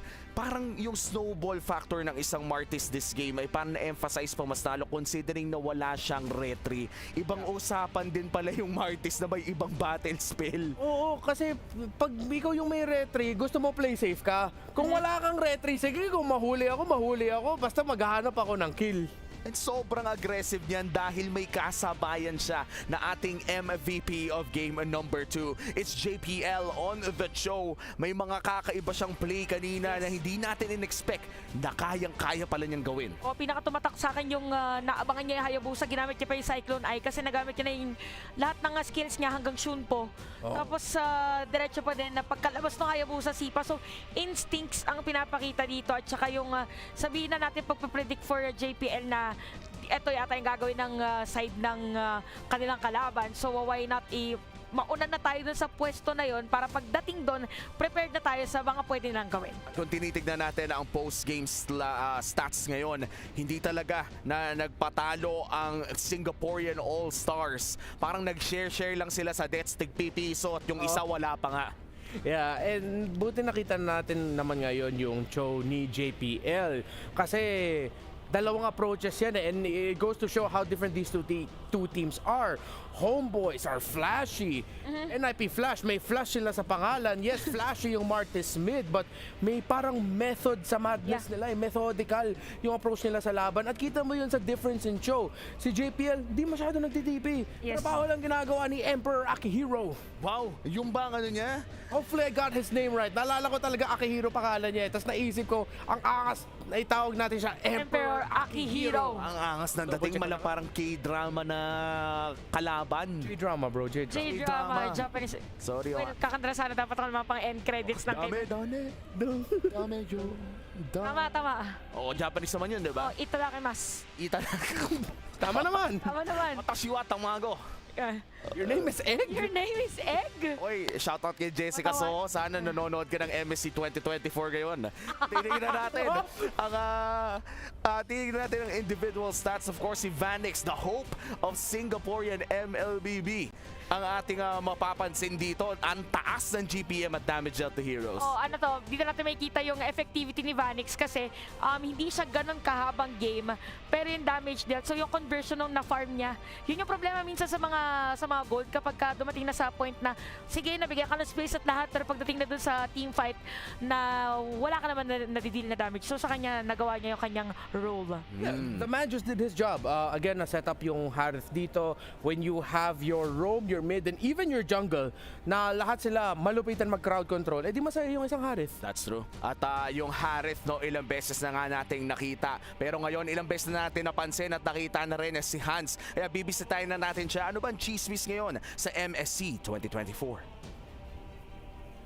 5 taon na mula nung huling nakabalik si Udil sa international stage, and this time around sasali siya together with the homeboys para magbalik dito sa MSC 2024. He did mention na he was looking forward to facing against NIP Flash from Singapore, lalo na noong nakaraan ay hindi sila nagkaroon ng pagkakataon to join forces nung merger pa ang MPL Malaysia at ang MPL Singapore. Pero ngayon na magkahiwalay na, he is missing that sort of competition. Kung kaya naman this time around, he has the one and only chance to face NIP Flash from Singapore, and he is now representing Malaysia, kaya gugustuhin niya talaga na maipanalo itong best of 5 series na ito. Hindi lamang yon, he also knows that the pressure is on him being the only Indonesian present dito sa MSC, and this time mas gugustuhin niya na talagang paigtingin ang confidence at mas lalo pang pagkatiwalaan siya ng napakaraming Indonesian fans heading into the matchup. That's it for me. Back to you guys. Alam mo, big part of me, Hans, nakalimutan ko na wala na palang Indonesia sa MSC 2024 after what happened for the past few days.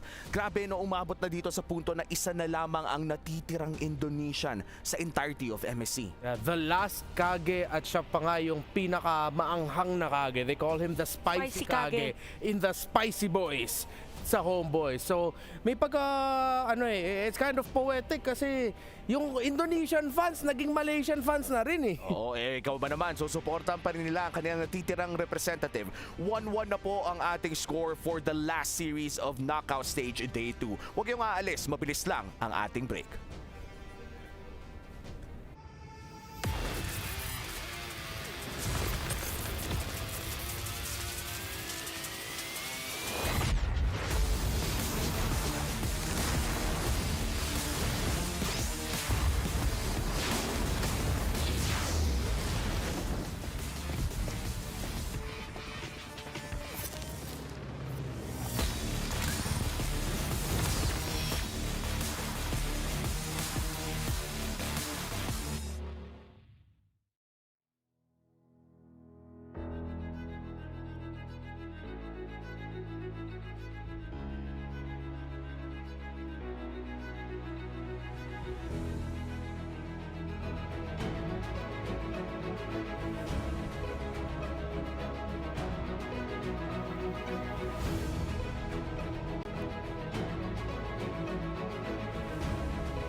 Nagbabalik na nga tayo dito sa MSC 2024 Knockout Stage Day number 2. Final series na between NIP Flash pati na rin Homeboys. 1-1 na ang score of this best of 5 at kami pa rin ang inyong panelist. Ako pala si Umi, kasama dito pa si Renmar at pati na rin si Chantel. 1-1 na nga. Ano ba bang basa natin dito? 5 games pa rin ba? 5 games. 5 games. Parang kahapon lang. Alam mo naman kung ano yung nangyari kahapon. Naging mas intense habang tumatagal ang mga serye. At parang ako personally speaking, even if masaya ako na ang mga Filipinos natin sa SRG ay nagwagi, parang ang lungkot makita ang full Turkish team na Fireflux na mawala sa torneyong ito. Yeah, and dahil nga sa nature kung paano sila natalo, it was literally one man who said, tatapusin ko na to. Sinabi ni Innocent on that Harith, I will end it here. I will make the most of a Fireflux mistake. Kaya medyo kahit graceful yung last attempt nila in the whole series, medyo nawala unti yung grace dahil dun sa one-man show na ginawa ni Innocent. Parang nag-ano talaga, parang sayang. Exactly. Sayang. We're almost there. Parang at saka yung ibang games nila, parang feeling ko merong iba doon na hindi na makakalimutan. Like yung game number 1. Game number 3 also. Mga back and forth. Yung Bosi, basta yung Bosi. And I think yung series na yon classic na for MSC. It's one of those series na talagang babalikan ng mga tao. And this time around, itong series na to may potential na maging ganun din for everybody, especially for the Malaysian and the Singaporean fans. Let's not forget kung si Vanix ang hope ng Singapore, itong buong team na to ang natitirang hope ng Singapore. Pinagsama-sama na nila lahat ng malakas sa kanilang rehiyon para i-represent ang Singapore sa laban na to. At ngayon magsisimula na nga, it's Homeboys in the blue side at red side naman para sa NIP Flash. And sa pagkakaalam ko, 2 games nag-blue side ang NIP Flash at ngayon lang sila maglalaro sa red. Pero parang same pa rin yata yung magiging bands ng mga players natin. By the way pala, if ever na manalo dito sa series na to yung Homeboys, same din siya nung sa side natin na Philippines versus Philippines, sila Malaysia versus Malaysia.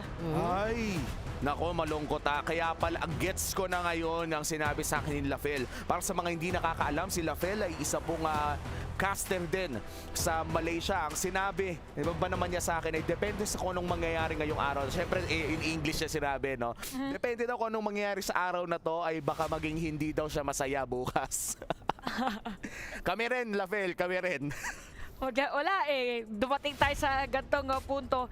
And ganun pa nga rin yung banning natin for both Moscow tas Angela Chip, probably sabi ko sana Louie, nakaban na pala yung Louie kasi sinabi ko nga kanina, sorry.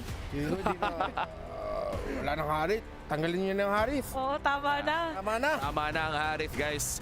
Parang pati sa RG dapat tinatanggal niya yan. Oo. And sa MPL or rather dito nga mas malala, MSC, mukhang bubuksan pa rin nila ang Harith. Si Nets ba ay may history of playing Harith in the wild card or group stages? Parang wala ako masyadong nakita. Yeah, madalas kaya nga nag-end up siya sa paggamit ng Claude Claude at kaya nga yung Minsitar nga 2 wins din Kasi again, undefeated in Malaysia, 6-0. So kung ikaw yung isang team dito sa MSC, wag mo na bigay yung Harith kay Nets. Oh no. Ayan na, nakita ko na siya. Oh no. Nakita na ng Homeboys na Harith is open at agaran nitong ni-lock in. At ngayon kailangan ng sagot ng NIP Flash. Kailangan ng panghuli sa isang Harith. Early show na naman ba ang ating pwedeng makita mula kay JPL? Feeling ko kaso purify lang yun Tapos after nun, siya yung delikado.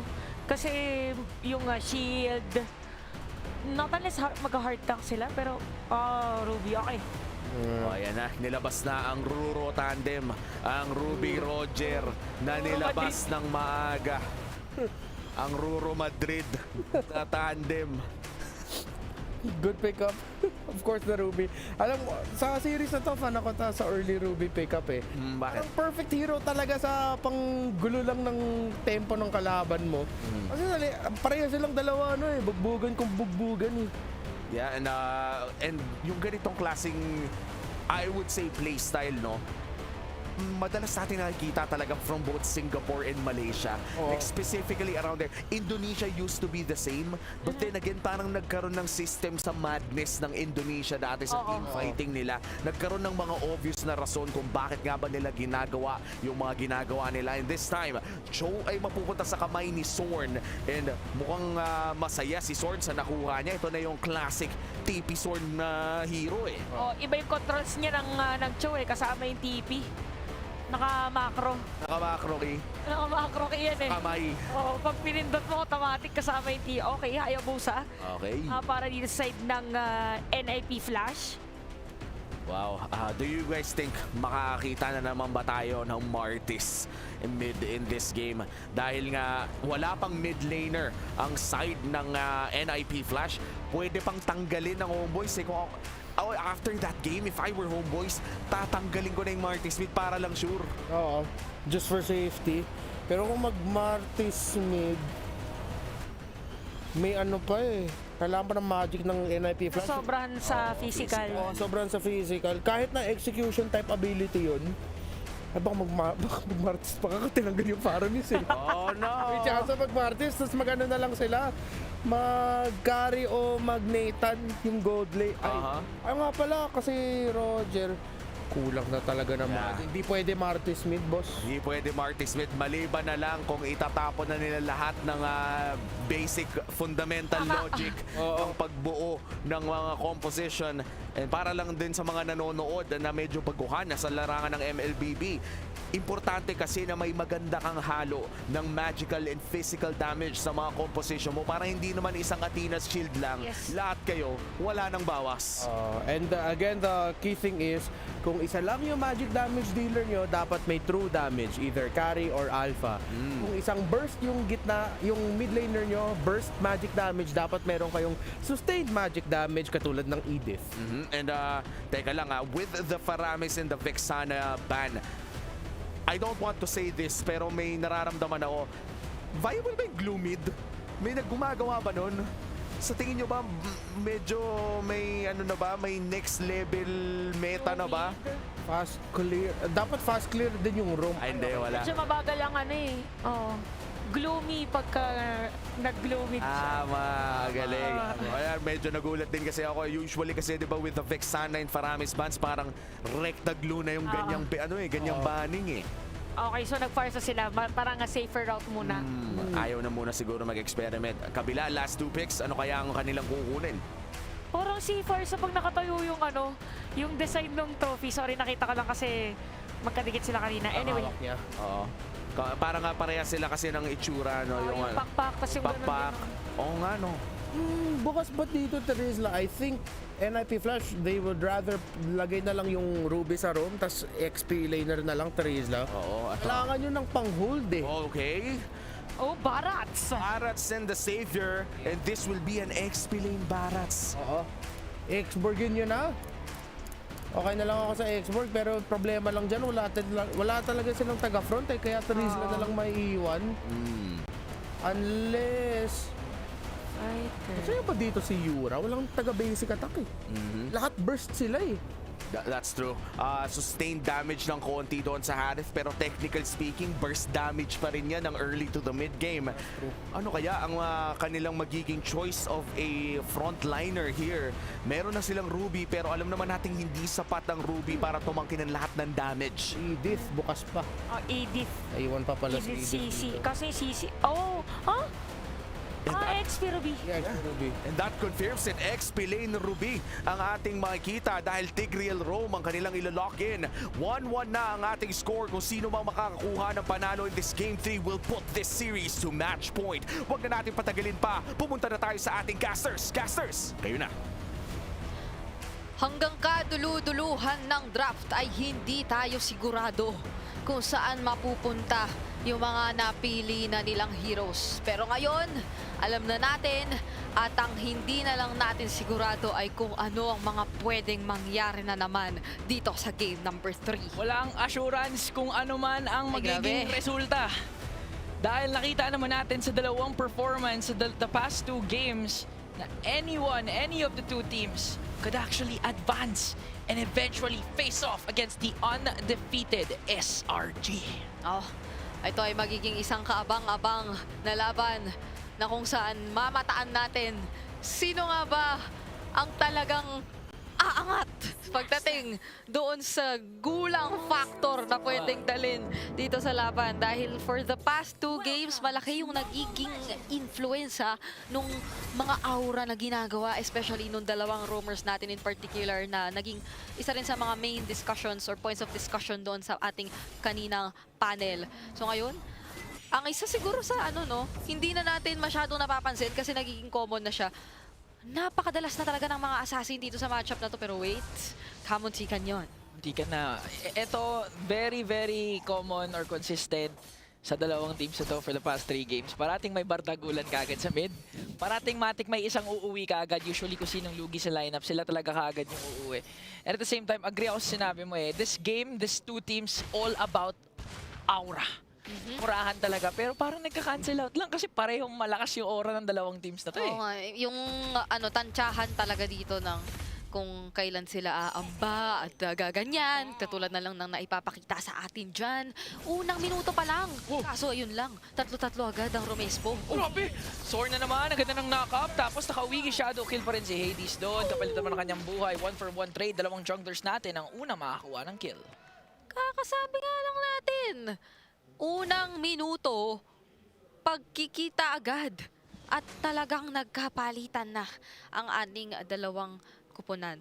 Actually, sa totoo lang, ang tinitingnan ko na lang dito, gaano kabilis o kabagal yung magiging pacing. Kasi sure na ako na kung palitan lang at palitan, mangyayari siya dito sa dalawang teams na to. Nakakatakot yung combo ng Mystic Field tas biglang eventual fracture from Chibi. Napilitan si Curtizy na mag wings by wings, tsaka na rin mapop yung kanyang Purify. So that's a resource down for NIP Flash.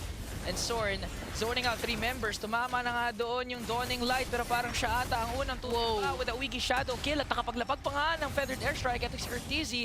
Yung dinosaur, huhulihin ulit ni Diablo. 1 more hit left, pero parang hindi na nga ata niya itutuloy. NIP Flash secures the turtle. Yun ang ating Ogi Shadow Kill Retribution combo in action by Hades, by the way, na ngayon ay siya ang humahawak ng ating Hayabusa. So balikan natin yung sa ating naging STC replay. Malaki nga yung naging impact ng Mystic Field, yes, once again. Pero papaano mo madedepensahan yung objective mula sa jungler na hindi mo nakikita, na hindi mo mahawakan.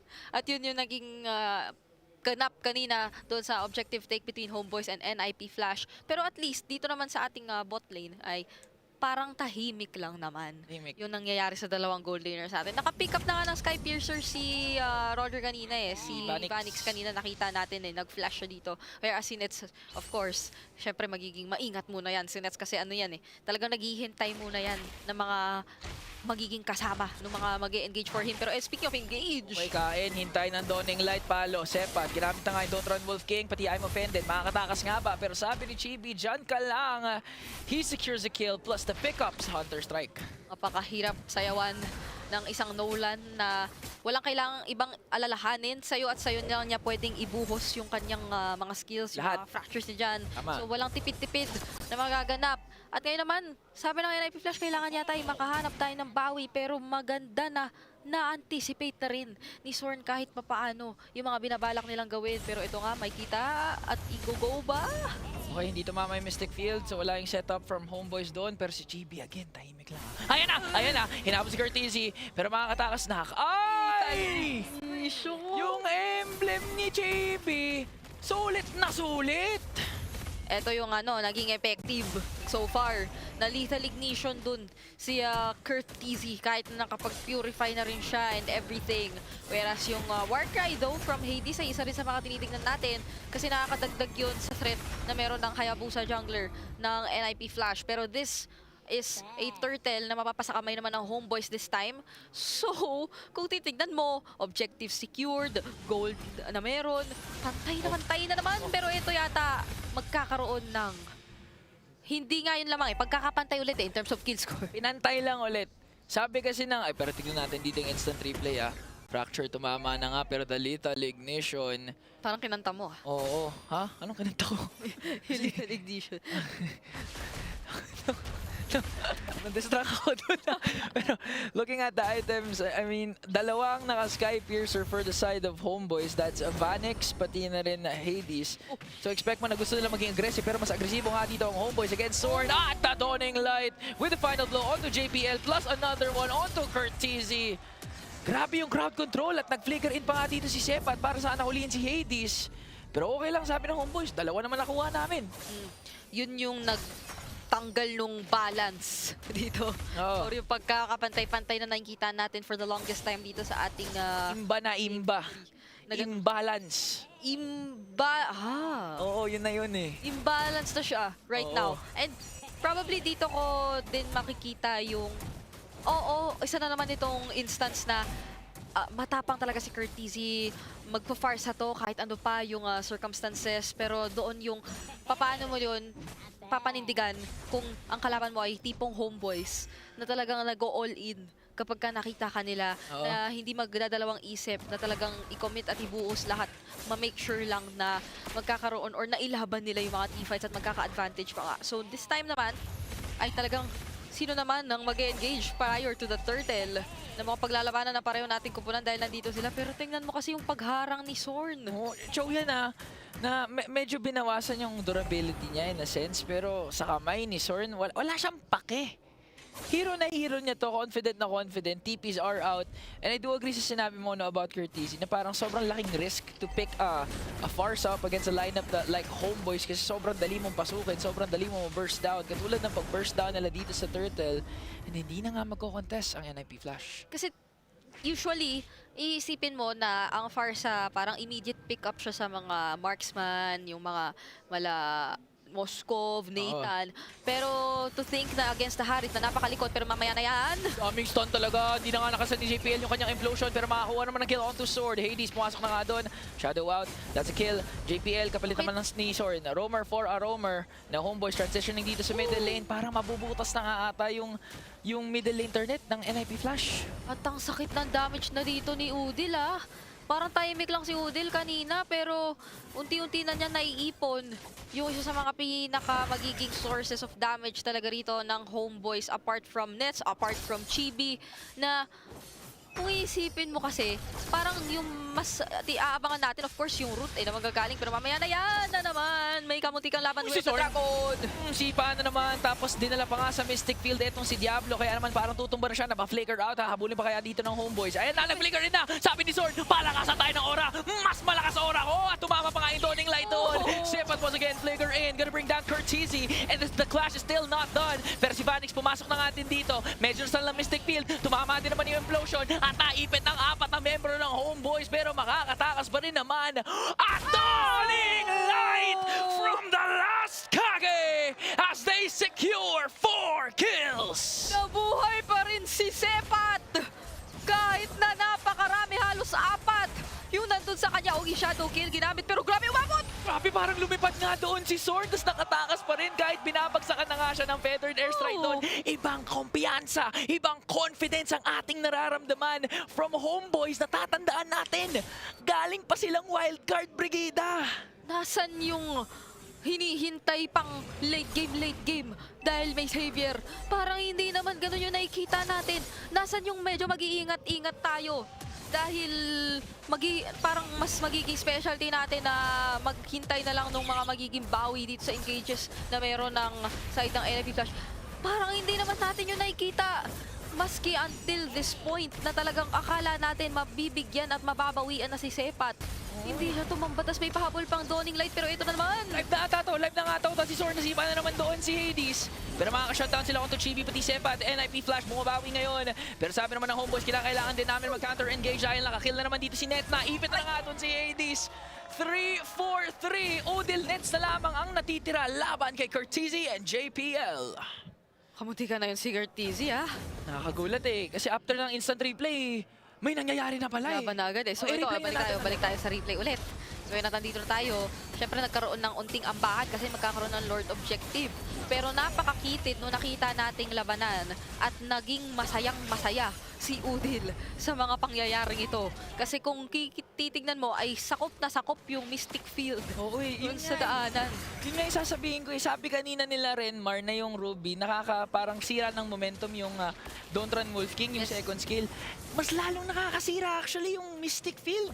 Ang dami nating instances na gustong-gusto na magwala ni Vanix, pero tatapakan niya Mystic Field, wala na nga dito at nakuha nga ng homeboys ang Lord. Courtesy ginamit, pero look at that! Nakuha pa rin ni Zorn doon si Diablo. Makakapalag ba kaya dito ang NIP Flash? Pulado naman ang mga members ng homeboys na si Vanix nakawala doon. Sepat ay tutumba. NIP Flash, nahihirapan sila pero unti-unti silang nakakakuha ng mga trades na kinakailangan talaga nila eh. Ito yung point na dedepensa muna talaga ang NIP Flash. There is no other way dahil sobrang kumpiyansa na talaga ng homeboys dito. Hindi na nagiging hesitant si Zorn na mag-commit ng Wave to Dragon kahit kanino niya ibigay. Maski kay Chibi, maski kay Udil, maski kay Nets, meron na sila magiging enough damage para at least ay talagang halos ma-take down na yung mga mahanap dito na members ni Zorn. Pero magiging successful naman ng NIP Flash dito sa pagdepensa or sa pagkuha nung Lord na nagmarcha sa gitna. Pero ito na yung puntong pwede na talagang kontrolin ng homeboys yung mga gagalawang lugar ng NIP Flash. Ano yun eh, kahit kanina, basta maglalatag na ng feathered airstrike si Courtesy, may susugod at susugod na sa kanya eh. So parang at this point, kailangan nasa ligtas na lugar ka talaga bago mo ma-commit yung mga ultimates mo. Parang kailangan sobrang malalang distansya, amigo, yung kinakailangan ni Courtesy. Kasi kung hindi man si Zorn yung sisipa sa kanya, hindi takot kasi si Sepat mag-flicker rin eh. Di. Worth it sa kanya yung flicker rin. Daytona's welcome. Makain lang niya si Courtesy or si Vanix eh. For the past, for the past few minutes, lagi at laging pasugod yung flicker. Sepat eh. Tsaka ni Zorn. Grabe, kung maglaro yung homeboys, parang, ayun o, okay. Natagpuan nila. Ayun o, diba? Papaharap na naman yung flicker doon ni Zorn, tas combination with a fracture. NIP Flash, parang gusto kaagad nila sumagot eh. Napa-conceal, gusto nila mag-retaliate doon. Pero naabangan ng homeboys. Kakasabi mo lang lahat ng flicker, pasugod. Ayan, pinakitaan ni Zorn. Kahit nandun siya sa may... tabi na niya, flicker pa rin. Oo, nandun siya sa may tabing bush. Flicker, dinaan sa gulat para wala nang maging kawala dito si Hades na nag-attempt lang naman mag-balance ulit or magkuha ng trades para sa NIP Flash kasi nga naman yung wave management ay magiging problema especially kapag nakakuha na ng inhibitors dito ang homeboys later on at yung mga nakikita natin talaga na kills or overall gold and yung iba pang aspects ng ating laban all in favor of homeboys so far. Oo, talagang laki ng kalamangan nila. That's almost 5K. Tsaka kung papansin din natin, iba din talaga yung impact ni JPL sa NIP Flash eh. Kasi parang pag hindi talaga maganda yung laro niya, pag hindi talaga siya makapwesto, hirap na hirap gumawa ng play ang NIP Flash. Ang dami din namang moments na maganda yung mga huli ni Diablo. Pero kasi yung 1-2 punch kasi yan eh, Ruby Tigreal. Kailangan kumonekta din yung gustong plano gawin ni JPL. So, magiging efficient talaga yung composition na meron sila kapag nagtutugma. Yun siguro yung word. Etong mga gusto nilang gawin na plays against homeboys. But the problem is ay mahirap din kasing mahanap kung saan manggagaling, kung saan pumaporma dito yung homeboys. Kasi ngayon pa lang kung titignan mo na agad sa minimap, both Chibi and Zorn, wala naman sila dito sa may Lord. Eh yung NIP Flash, nandito sila nagtitipon-tipon para sa kung ano man yung mga posibleng mangyari. Pero nagiging maingat ang homeboys. Nag-aabang din sila na may posibilidad na may iba ring plano in mind dito yung NIP Flash. Pero ayun lang kita lahat. Ayan na, nag-commit na nga si Sepat. Ginamit yung Daytona's welcome, makakatakas, pero hindi na nga kakayanin yung damage na binibigay ng NIP Flash ngayon. Pero ang kapalit naman ay buhay ni Vanix. Paparating na nga dito si Zorn, so magiging even ang ating ballgame, 4-on-4. Di ata nila alam kung saan nagtatago. Ayun. Nakita. Ay, pero ito yata kinumit. Pero napa-flicker out on si JPL. That's one resource down for NIP Flash. Meron pa namang Fury si Courtesy dito, pati na rin si Udil.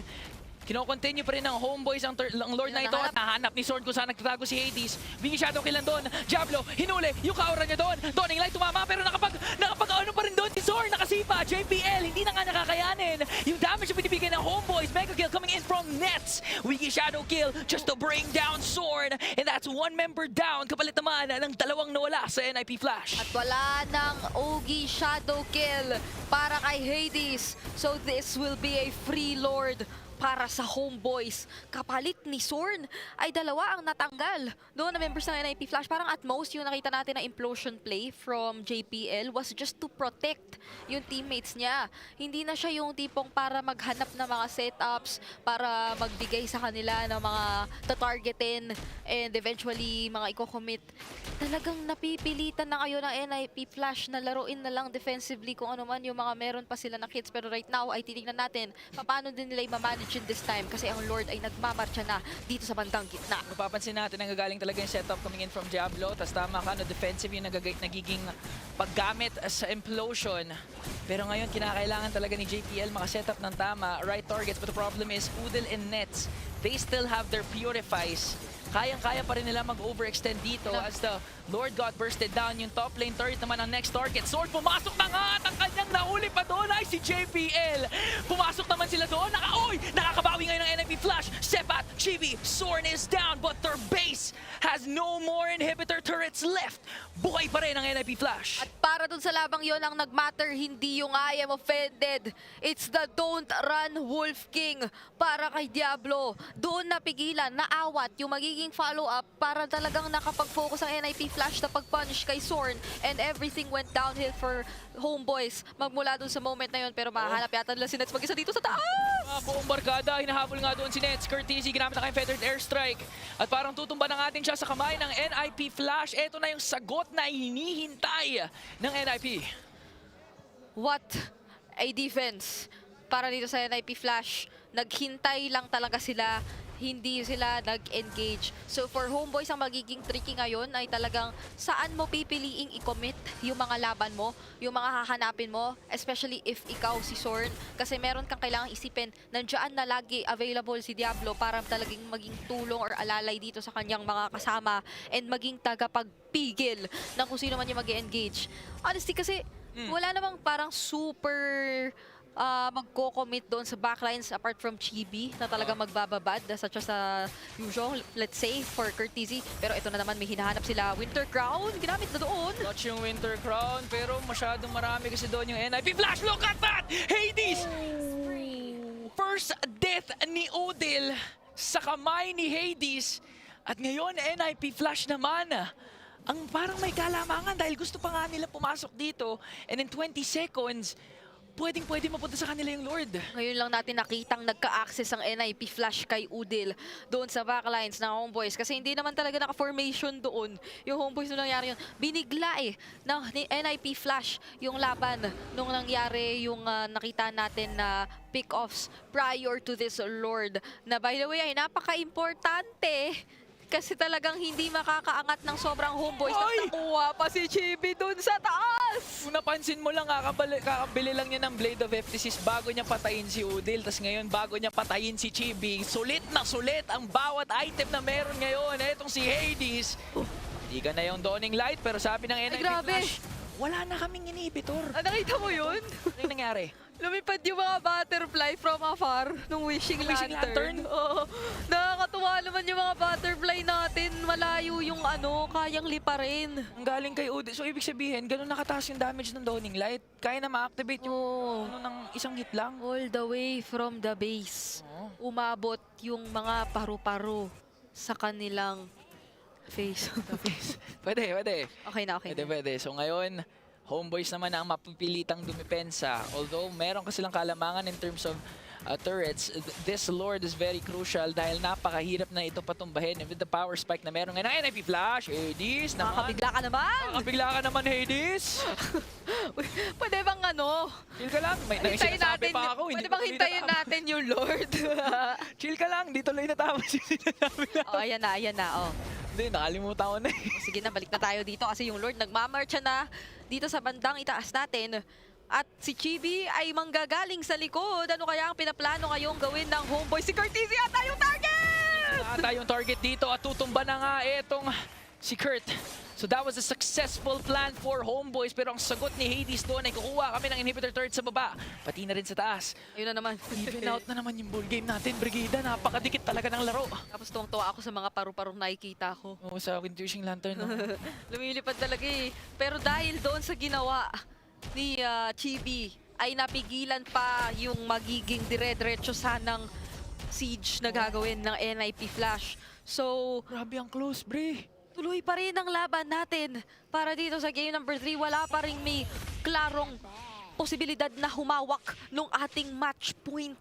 Oo, tsaka tignan mo, tag-isa na lang ng inhibitor turret. 18-17 yung score, dikit na dikit. NIP Flash may onting gold lead, pero dumadating na tayo sa punto na hindi na yun matter. Buy and sell na lang talaga. Alam mo, honestly, ito talaga yung match of the day. Ito talaga eh.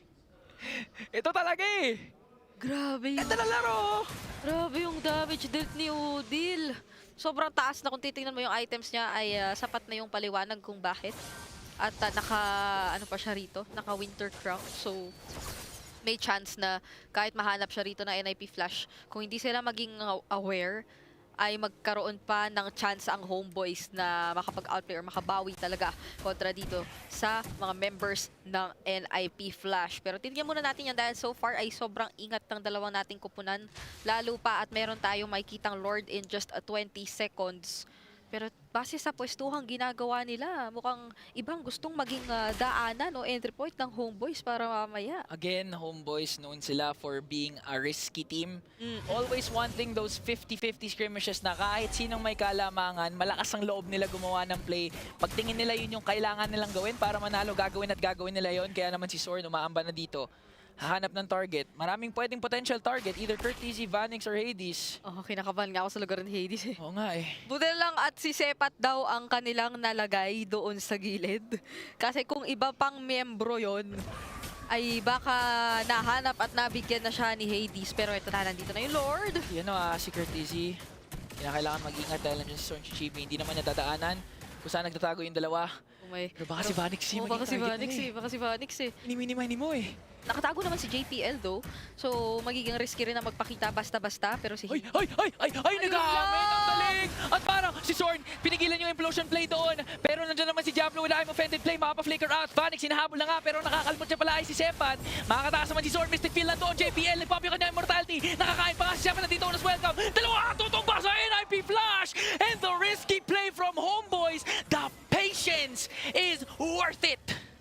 Buhay pa rin ang posibilidad at yung mga nag-cheer for our Malaysian representatives. Curtis, grabe naman ang tapang dito. Nag-wings by wings sa bandang harapan. Pero mukhang ise-secure na ng Homeboys ito. At hindi na hayaang makalapit pa yung ibang mga miyembro. Pero si Sorn may conceal. Gusto pa yatang maghanap ng laban. Uy, nakatikim ng Hindi na umabot. Pero yung paro-paro umabot. Okay, yung para-para umabot. Okay. Long distance kasi yun eh. LDR. Oo. Long distance. Hindi ko na alam. Wag na. Ayan na. Pero okay, back to the ball game. Homeboys, na-secure nila ang Lord. Kung babalikan natin kung ano ba nangyari sa play na yon, it all started with the patience of Chibi and Sorn na kahit ginamit na yung pailaw ng NIP Flash at nalaman kung nasan sila. The heads up play from Sorn na gamitin yung Way of the Dragon para hindi makapag-setup doon si JPL ng kanyang implosion play was more than enough. Plus the follow-up coming in from Sepat na Daytona's welcome na gamit niya. Kaya naman na-disrupt talaga ang NIP Flash at eto na nga ang Lord. Ready nang pumasok sa base ng NIP. No Magic Sentry can stop Homeboys from getting and doing what they want. Nag-Iman Fandenda pero na-burst down si Curtis ito sa may gilid! Kasi pa doon si Hades pero ginamit na natin dito yung Summon Force. Vanix na wala na nga dito sa picture and Homeboys on an onslaught ngayon. Vanix, look at Nets! Napakasakit na nga doon pero makakadepensa pa rin naman Chibi. Nets na wala na pero sabi ng Homeboys, 2-1 na!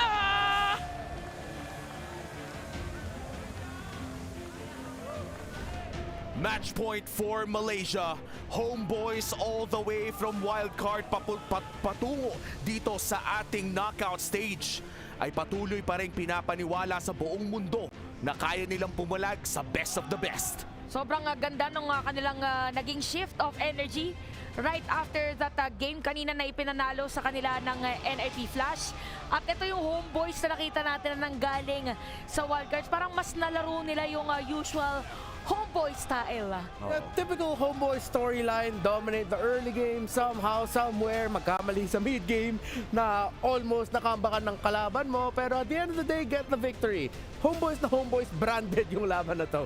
Nakaka-entertain talagang manood ng mga homeboys games. So pati na rin sa NIP Flash dahil hindi tayo makaka-expect ng mga typical na metagame na laruan sa kanila. At kadalasan yung mga timing ng kanilang mga team fights ay talagang masasabi nating kakaiba. At mapapanood nga natin sa highlights kung bakit nga ba action-packed ang ating game number 3. Once again, match point na ang homeboys dahil sa laban na to. Oh, kitang-kita dito sa sa lineup din ng side ng NIP Flash na mahirap talaga yung hero dito ni JPL kasi gusto man niya mag-front, makakagawa man siya ng setup play, namatay na yung nasa likod or nasipa na ni Sorn yung dapat din na damage dealer nila kasi na-target na agad. And dun kasi kilala si Sorn, yung paghanap ng players na very crucial dun sa other team para manalo ng team fight. Wait lang, sino yung nagsabi sa inyong dalawa kanina na parang vintage yawi si Sorn? That was more you, Ate Shant. Oh, ako yan, nung entrance nila. Kasi parang bukod sa ugali na medyo may playful sa ating mga entrances, ganun din kasi yung specialty ni Yawi during their M4 championship run. Yeah, and that's why medyo surprising nga sa akin yung nag-tigreal pick sila. Even though we saw it eventually, doon nag-umpisa yung turnaround para sa homeboys na ang ganda nung counterplay na ginawa ni JPL. I think that was at yung pangalawang Lord ata ng laban na to, kung saan nag-set si Sword, conceal, nasipa si JPL, pero nabuhay pa si JPL, nakakuha siya ng 2 na knockback, tapos doon na paikot ng NIP Flash. The problem was, you needed a hero that could stop the dashes and at the same time makakasabay dun sa surprise factor na dinadala ng Cho. But I don't think with how JPL plays, I don't think he has the Kufra in him, kaya nagtigril na lang sila. So hindi na natin ma-expect dito yung heroes na katulad ng Kufra, which is weird kasi mechanics naman si JPL, lupit ng Cho niya Maganda sana nga yung Kufra dun sa hero ng kalaban nila. At least may pang-stop lang. Kasi kay Tigril parang gusto mo magandang set tapos pasok lahat. Kaso kung meron kang gagawin na play, diba? Pero kung may entry point na may kalaban mo, walang magpa-follow up dun sa isiset ni JPL. Parang ganun yung nangyari kasi. And for JPL, buti nabanggit mo yung mechanics niya. And naalala ko pa rin, syempre tayo mga Pilipino, medyo maloko tayo. Pinansagan natin yung mga lumang play ni JPL bilang intergalactic play. Pero ngayon, yung intergalactic play parang napunta na sa lugar na masasabi nating ang laki ng in-improve niya for MSC 2024, pero hindi yun naging sapat sa mukha ng isang kage na si Homeboys Udil with an almost perfect KP at this game. Ito yung sinasabi ko, wag nyo bigyan ng hero dito si Udil or wag kayo gumawa ng draft na hindi nyo maaabot si Udil sa backline. Don't let him free hit. Again, Savior is one of those heroes na magaling maghinto ng tempo dahil yung mystic field na yan, pag na lumabas yan, a lot of teams hindi nila alam paano i-maniobre na maayos yun. Tsaka nagamit niya na kasi nung game number 1. Tapos same story din for them. If I'm not mistaken, there was a time na second lord na yata or first lord. Yeah, first lord. Wala pang death at all si Udil. Parang 607 pa nga siya nung time na yun. So, the mere fact na ganun yung KDA niya most of the time, ibig sabihin, talagang hindi nahanap at hindi napupuntahan dito. So, kung hindi naman nila pipigilan yung Savior, wag na lang nilang bigyan ng chance to have Udil na gamitin Savior. At kung titignan nga natin ang ating post-game stats, matapos ng Martis performance ni Curtizy ng game number 2, this game number 3, parang nakahanap siya ng kanyang katapat sa kamay ni Udil on this Savior. And this Farsa Savior matchup, parehas malayo ang kanilang range. Pero parang mas nakalamanga, as you said, Renmar, sa mga mystic fields na nalalapag si Udil, panira ng buhay during team fights. Yeah, and at the same time, NIP Flash, hindi nila masyado na balanse yung tanong ng sino magpipil para kay Farsa. Parang yung nagpipil kay Curtizy, si Curtizy naman siya na lang din, I am my own help. Ay, nakita nga natin no, ilang beses din siyang sinugod ni Sorn. At kung wala siyang Purify, parang hindi na ata niya matutulungan talaga sa sarili niya with wings by wings as well. So far, with that performance, Chibi as well as the richest man is dito sa ating matchup ay talagang mapupunta ang Homeboys to the match point na alam naman nating kadalasan ito na yun, wala pa tayong nakitang nakabawi. Feeling ko para dito sa side ng NIP Flash kung ano yung strongest points nila. For sure meron silang database na pag ito yung ginagamit natin ng heroes, nagiging better for us. So meron tayong mga tinatawag na parang it's more on the comfortability na rin ng mga players if they're up against a team na very chaotic. Doon na lang sila sa mas kabisado nila na hero na regardless kahit na napakahirap man ang sitwasyon, they can escape that threat. Yeah, yung gusto kong makita dito is for NIP Flash, pick up different heroes for JPL. Let my Emperor start the team fight. Siya yung mag-set ng tempo. I want to see him get his hands on Matilda. Draft a lineup kung saan pwede kayo mag-slot in ng 4th or 5th pick Matilda para kay JPL. It worked well for them nung MPL Singapore. The Minotaur as well. Yeah, nakakamiss na nga makakita ng Matilda, no? Parang madalas na open pero wala na nag-guiding wind. Pero ngayon ay lilipad muna tayo sa isang short break dahil hindi naman na magtatagal ito. Magbabalik ang MSC 2024.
Welcome back to MSC 2024. Kakalanding lang namin ulit after ng maikling paglipad. At nandito na nga tayo sa 2-1 kung saan lamang ang Homeboys ng Malaysia. Nagbabalik kami nga pala si Umi, kasama dito si Renmar at pati na rin si Chantel.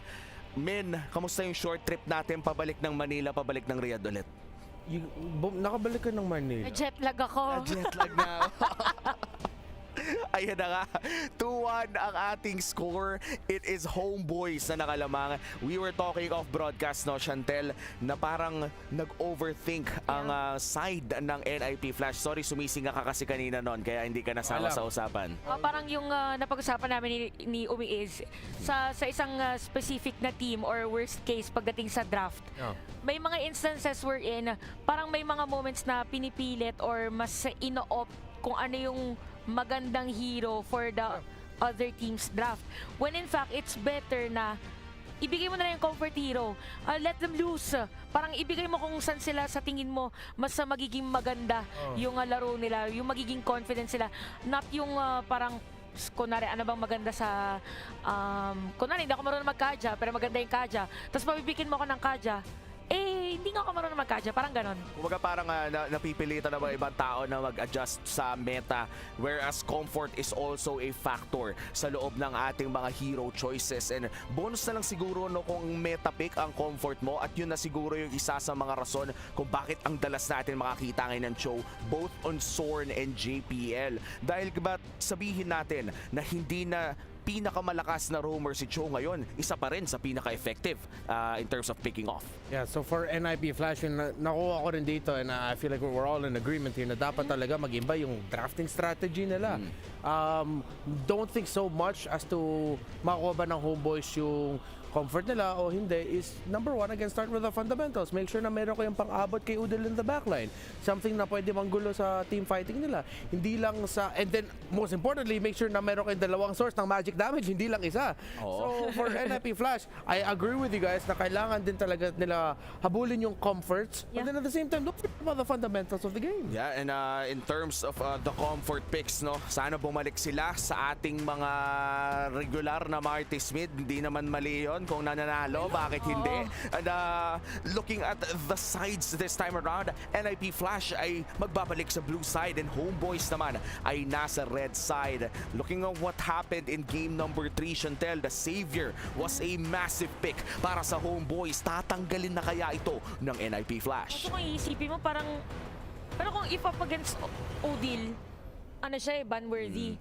Kaso kung gusto nila mag-ban ng ibang hero, hindi ko lang sure kung ginagamit siya. Ay, di, si Curtizy.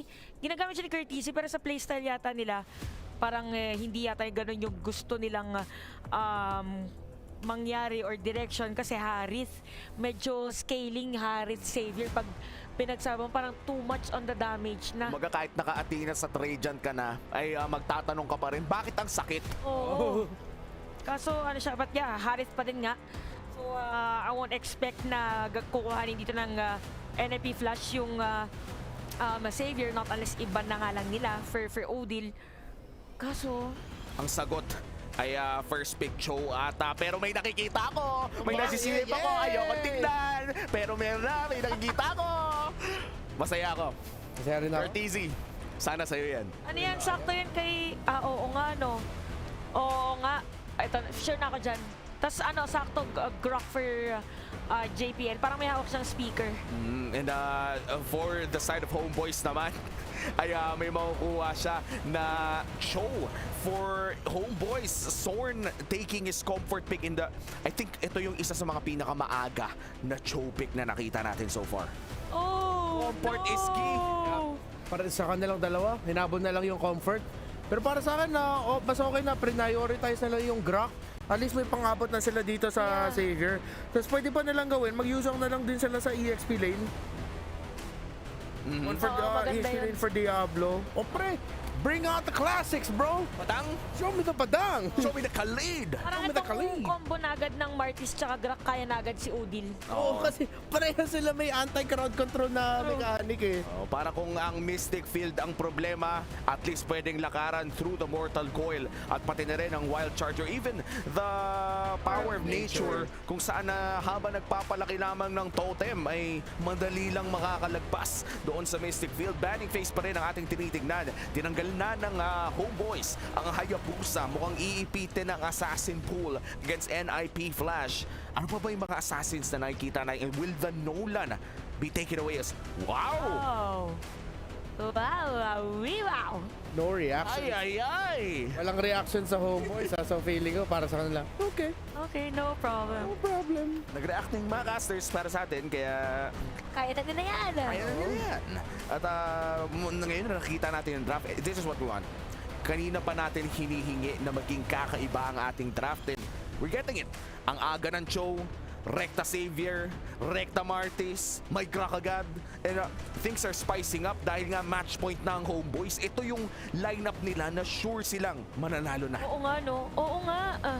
Ito yung mga heroes nila na kung bakit... Sure, pang last G. Comfort at comfort lang din. Ito na talaga yun. So kailangan dito ng panggulo ng NIP Flash just in case. I wonder if Roger jungle to. Oo nga, hindi pa sure. Kasi pwede rin siya jungle. Nag-ano ba? Nag-grock mid ba?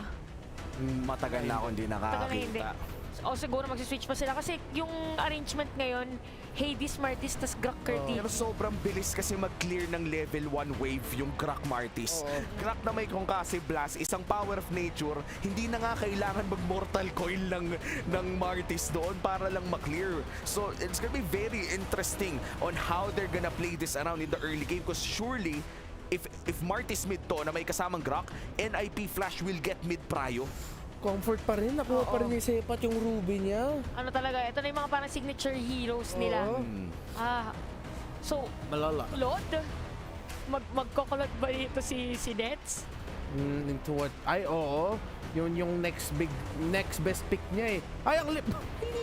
Ayan na. Ayan na. Kakain ng mushroom. Kakain na ng mushroom. Super Mario pa. Doon kasi ganun din nangyari. Anyway. Ay, nako. From Guinevere to Guinevere. Ayan ang ating makikita. At least kompleto na ang kanilang komposisyon. Ang daming crowd control. They have the Martis, Guinevere, and even the Grock. Parang kapag napunta ka sa crossfire ng labanan na yon, literal, wala nang galawan. Yeah. By the way, yung Guinevere pick na to for Hades, isa to sa mga most winningest heroes niya nung MPL before. So comfort pick din to para kay Hades, yung Guinevere. Yung Hades din. Yung Guinevere din kasi parang madali siyang panggulo against a Chong. At nabanggit nyo ang Claude, full comfort lineup. At home ang Homeboys in their potential final game in this series. Depende na kung madadala ito sa kanilang pagkapanalo o kaya makakabawi ba ang NIP Flash. Malalaman na natin yan dahil ipapasa na namin kayo sa aming casters. Casters, kayo na to. Thank you so much sa aming panel at muli Brigida Ingan ang maghahatid sa inyo ng aksyon. Pero bago tayo magtungo sa ating laban, Ingan! Yes! Umupo ka ng komportable. Kasi katulad ba ng pag-upo mo na wala kang sapatos tapos naka-Indian seat ka sa gaming? Grabe naman, direpin mo lahat. Sasabihin ko pa lang kasi dahil puro comfort picks din yung gamit ng ating mga players. Kaya dapat tayo rin ay nakupo ng komportable dahil sigurado kung magiging mainit ang laban for this potential last game of the series. Mapapasakamay na nga ba ng Homeboys ang panalo sa serye o babawihin ito ni na Hades on the Jennifer for this game? Mga comfort picks na kasi tingin ko talaga, honest opinion, magge-game 5 tayo. Honest opinion yan? Honestly, kasi eto na naman yung usual mid lane matchup na nakikita natin. Gigil na gigil tong dalawang to eh. Ayan, demo. Oh. Alam mo, gusto ko makita tong apat na to sa hotel mamaya. Pero si Curtizzi muna pumasok. Sakto, hindi ko naman level 4. Kung may decimation ka na, okay na sana. Pinauwi nyo kasi si JPL. Papauwiin ko kayo. Kailang si Diablo! Diablo. Okay. Oh, pinetrify na kaagad. Potential for double kill! For Diablo! Ayaw umuwi ng NIP Flash ngayon pero gusto sumagot ni Chibi. Pero sabi ni Curtizzi, tropa ko yan, pogi yan, hindi mo mahahawakan yan, Chibi. That's an early 2-0 para rito sa Benedetta ni Diablo na by the way ay nakalital ignition din kaya nung nagkaroon ng unting pagkabitin para i-take down si Sorn ay nasagot naman yon nung kanyang talent. At ngayon ay napaganda ang simula for NIP Flash. So mapapaisip ka na, di ba? Kailangan ng Homeboys na magdoble ingat, lalo pa at scaling ang kanilang lineup. Medyo masakit yung pinakita doon ni Chibi tsaka ni Udil. Napa-atras nga si Curtizzi. But then again, Martis to. Si Curtizzi lang isa sa mga mid laners na kaya talaga magpagana dito. Along with, masasabi ko din, si KLBJ, ganyan din yan eh. Kahit nung MDL pa, kakaibang mid laner. Naglapo-lapo mid din yun, so iilan lang talaga ang may skill set and mechanical prowess na makapag-pull off ng ganitong lineup. Kaya naman NIP Flash, with their comfort picks, wanting to extend this game to game number 5. Nadarama mo na rin, no? Kung papaanong gusto talagang paabutin ng Game 5 ng NIP Flash itong laban natin. Pero dito naman sa Turtle, sino naman kaya makakakuha nito? Aling to final blow, ikinamit na. Pero Dawning Light nandoon, Hades pa rin ang makakaretry. Pero mukhang naghihingalo na yung mga miyembro ng Homeboys. Chibi tatakbo pa palayo, pero maaabutan yata ni Hades. Pinatuan ng Jolene, naabutan pa nga. At si Udil ay napapurify. Pero si Diablo, grabe naman ang kanyang pinapakita. Oh, Diablo, makakatakas ba kaya? Para hindi na inabot. Si Hades polado din naman dito as they take the purple buff away from Homeboys. And tamang-tama nga talaga ang ating mga panelists na si Umi, Renmar, and Chantel. Action pack nga talaga ang kinakalabasan ng NIP Flash, pati Homeboys with their comfort picks. Kumpara sa first game natin, second game natin, third game natin. 3 minutes pa lang, meron na tayong ano yun? Wala, bagong composition lang. Sige, tama. Kasi diba sila din, yung composition nila ngayon, ano to eh. Iba talaga nagagawa sa'yo ng Riyadh. Grabe yung epekto talaga. Balita ko, nagbabasketball ka nga daw sa hallway. Oy. Ano yun? Signature moves natin yun sa Pilipinas. Pero Kasi, naman, comfortable ka din dito sa Riyadh. parang yung picks ng ating Dalawang teams. Hindi mo naman kasi, kahit anong sabihin natin, may mga may mga nahanap din dito na buwelo pa rin kahit paano ang Homeboys. Pero hindi natin maikakailan na mas napaganda talaga ng higit yung simula for NIP Flash at katulad na lamang yan. Mukhang si Sorn muli ang kanilang nabigyan. Kabisado maski yung timing, pero teka lang dahil si Nets iniipit dito ng 4 na members ng NIP Flash. Ginamitan na ng retry, Blazing Duet nandoon pero hindi mo kakayanin ng decimation once again ni Kurt TZ. And looking at the place na pinapakita ng NIP Flash nung tumama yung Spatial Migration tsaka Violet Requiem onto, I believe it was Sorn. Kinasa ni JPL yung wild charge, saktong-sakto sa moment na tutumba na. Pero teka lang, dahil si Chibi sabi ni kay Diablo, bro, masyado ka nang kanina ka pa, 1v1 tayo dito sa Torre. Pero sabi ni Diablo, TP muna! Anay for Anay! Pero dito naman sa itaas, tuloy pala ang aksyon. Meron pang mistake field na magagamit dito mula kay Udil. Pero mabubuhay pa rin naman sina Hades and Curtizy na magta-transition agad patungo sa ating Turtle. So hindi pa rin tapos ang aksyon. Kalilipat lang natin ng tinitingnan yung observer natin. Paramdam ko kung ako yan. Hindi na rin ako sure kung saan ang aking pupuntahan. Pero ito ay isang Turtle na mapapasakamay ng NIP Flash. Magi-game number 5 talaga tayo with the performance na pinapakita ng NIP Flash. Kung tatandaan nyo yung sinasabi ni Manjin, pero teka lang ha, ang ganda talaga ng galawan ni Curtizy doon. Dapat talaga, ganyan na yung mga picks mo eh. Tansya ko, huwag ka na magparsa eh. Nakikita nyo po ngayon na nagsisigawan ang mga miyembro ng NIP Flash na nanonood sa kanilang mga lugar. At hindi mo naman yun maitatanggi na ang seryeng ito ay parang nagre-remind lang sa atin ng mga kaganapan kahapon. Isang second series na nag-game 5. Tapos yung mga palitan ay walang sawa, walang katapusan. Pero tulad niyan, Wild or Way of the Dragon, Wild Charge, lahat-lahat nagkasabay-sabay na. Pero nabuhay pa si Hades. Outplay pa si Zorn! Grabe naman yun! Nasabi pa nga ni Vanix. Kunin na din natin si JB. Pumasok na nga doon si Nets with the Blazing Duet. Pero kukulangin pa rin ang damage. And ngayon, NIP Flash. The composure, the confidence, but most importantly, using yung aggression ng Homeboys to their advantage. Kasi tingnan mo dito, talagang nagkabitin pa eh. For the second time around, actually, may mga nakikita tayong instances na hindi ka yata pwedeng masyadong mag-asim dito sa lamang ito. Kasi napakaraming punish. And nakita natin yung twice for NIP Flash na nananalo siya. Pero sepat dito, mabuhay pa nga ba? Dala-dalawang naghahabol at mukhang hindi na nga. So dito, kinakailangan talaga kung ikaw ang NIP Flash. Doble ingat. Kahit sino pa yan. Nakita natin si Diablo kanina, na-outplay niya. An eye for an eye, under the turret, nabaligtad.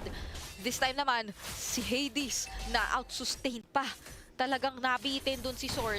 Kahit na yung pinag-uusapan nating adjustment dito sa Chu, mas nakikita mong kaya na niya na makapag-dish out ng damage or pokes using especially the Jeet Mundo. Pero it was a completely different story nung nakita natin yun kanina. Alam mo, agree ako sa sinabi mo na kahit hirap na hirap nga talaga dito. I mean, kahit naka-show itong si Zorn, he's not having a good game at 0-4-0. And I do like to comment, pero teka lang, ito na naman yung aksyon na Non-stop, unstoppable na nga si Curtese. Gusto ko makita yung item check kung naka-Sky Piercer na ba yan. 503 guys. Grabe oh. 503 KDA for this Martis mid lane ng NIP Flash na so far ay nagiging sobrang ganda ng performance kapag ka nahahawakan nila. Pero of course, dahil nabanggit mo yan, meron na tayong item check, Hunter Strike, Sky Piercer, tama ka, hawak-hawak na nga dito ni Curtese. Kahit si Diablo meron oh. Napakaraming gigil Napakarami take out ng players dito for NIP Flash. Pero kung ikaw ang homeboys, one thing to note is of course scaling composition. So they would want to hold this game hanggang sa umabot dito sa puntong makakapalag na sila. Pero may mahanap doon. Etong si Zorn na hindi nga lang mafa-follow upan kasi hinarang na naman siya doon. Harang men, sinipa na ni Zorn eh, natalunan ng special migration. At ngayon si Diablo, ang dali-dali talaga makatakas.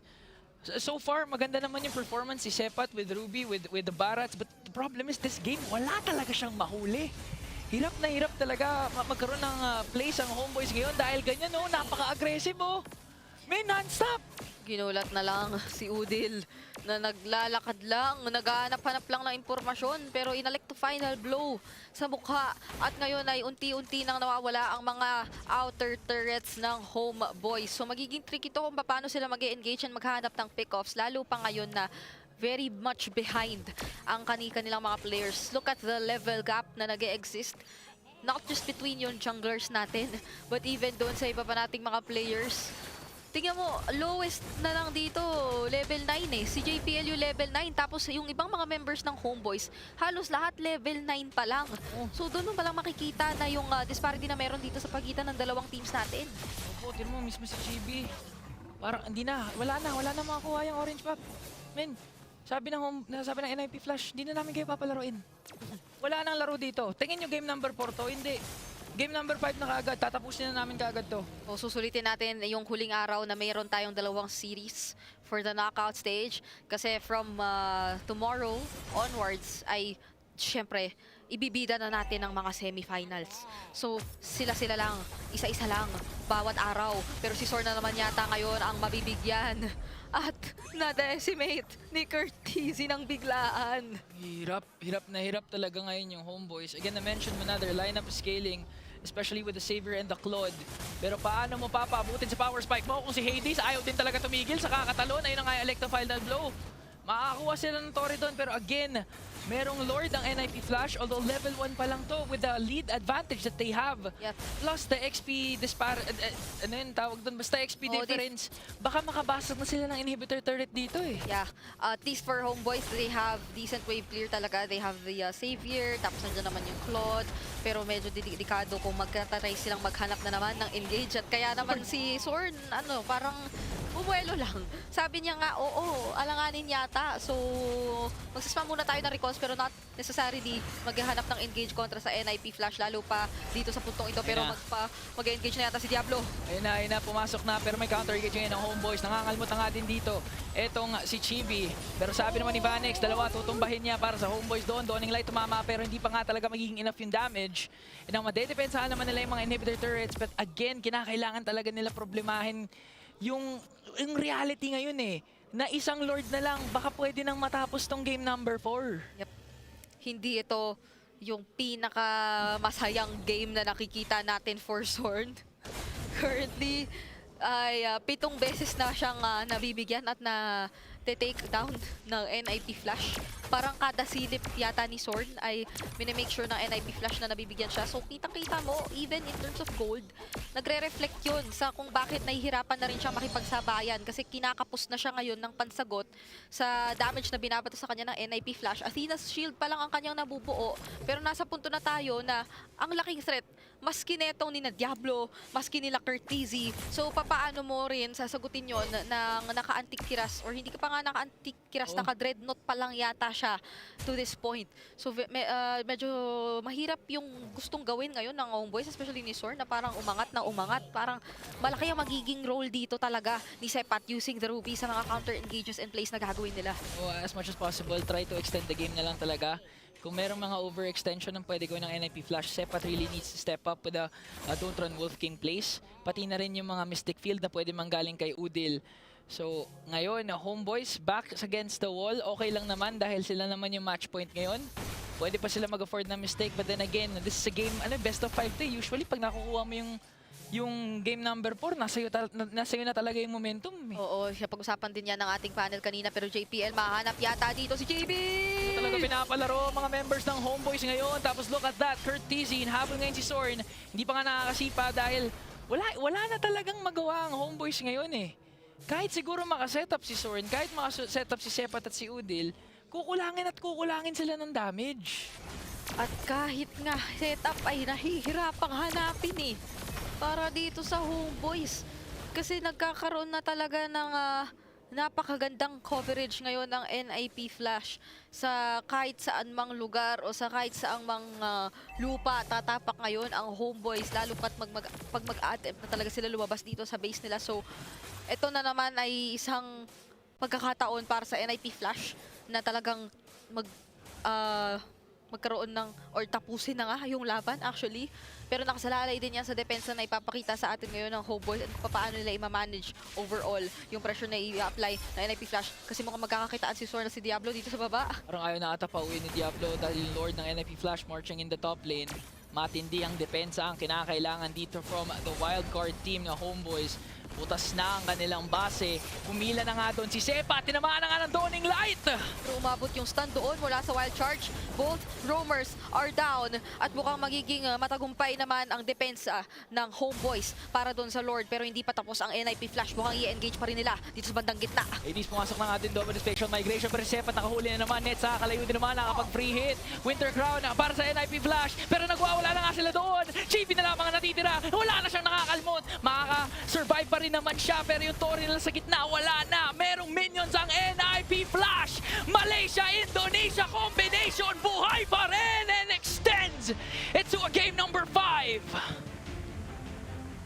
The Singaporean All-Stars take it to game 5. Martis pa rin ni Kurt Tizzy ang nagbuhat. It's not over until it's over. Sabi dito ng NIP Flash, meron pa kaming pwedeng ilabas. Anong signature hero? May signature din sila. Oo, yan naman talaga ang kanilang signature. And so far, for that entire lineup, Renmar, pinag-usapan natin while watching, may na-discover kang stats. Yes, sir. Na apparently undefeated lahat ng mga napik nila sa Singapore. Yeah, in MPL Singapore Season 7, Harith, 2 wins. Martis, 5 wins. Guinevere and Benedetta, 6 wins. At ito si Emperor Akihiro on that Grok, isang panalo.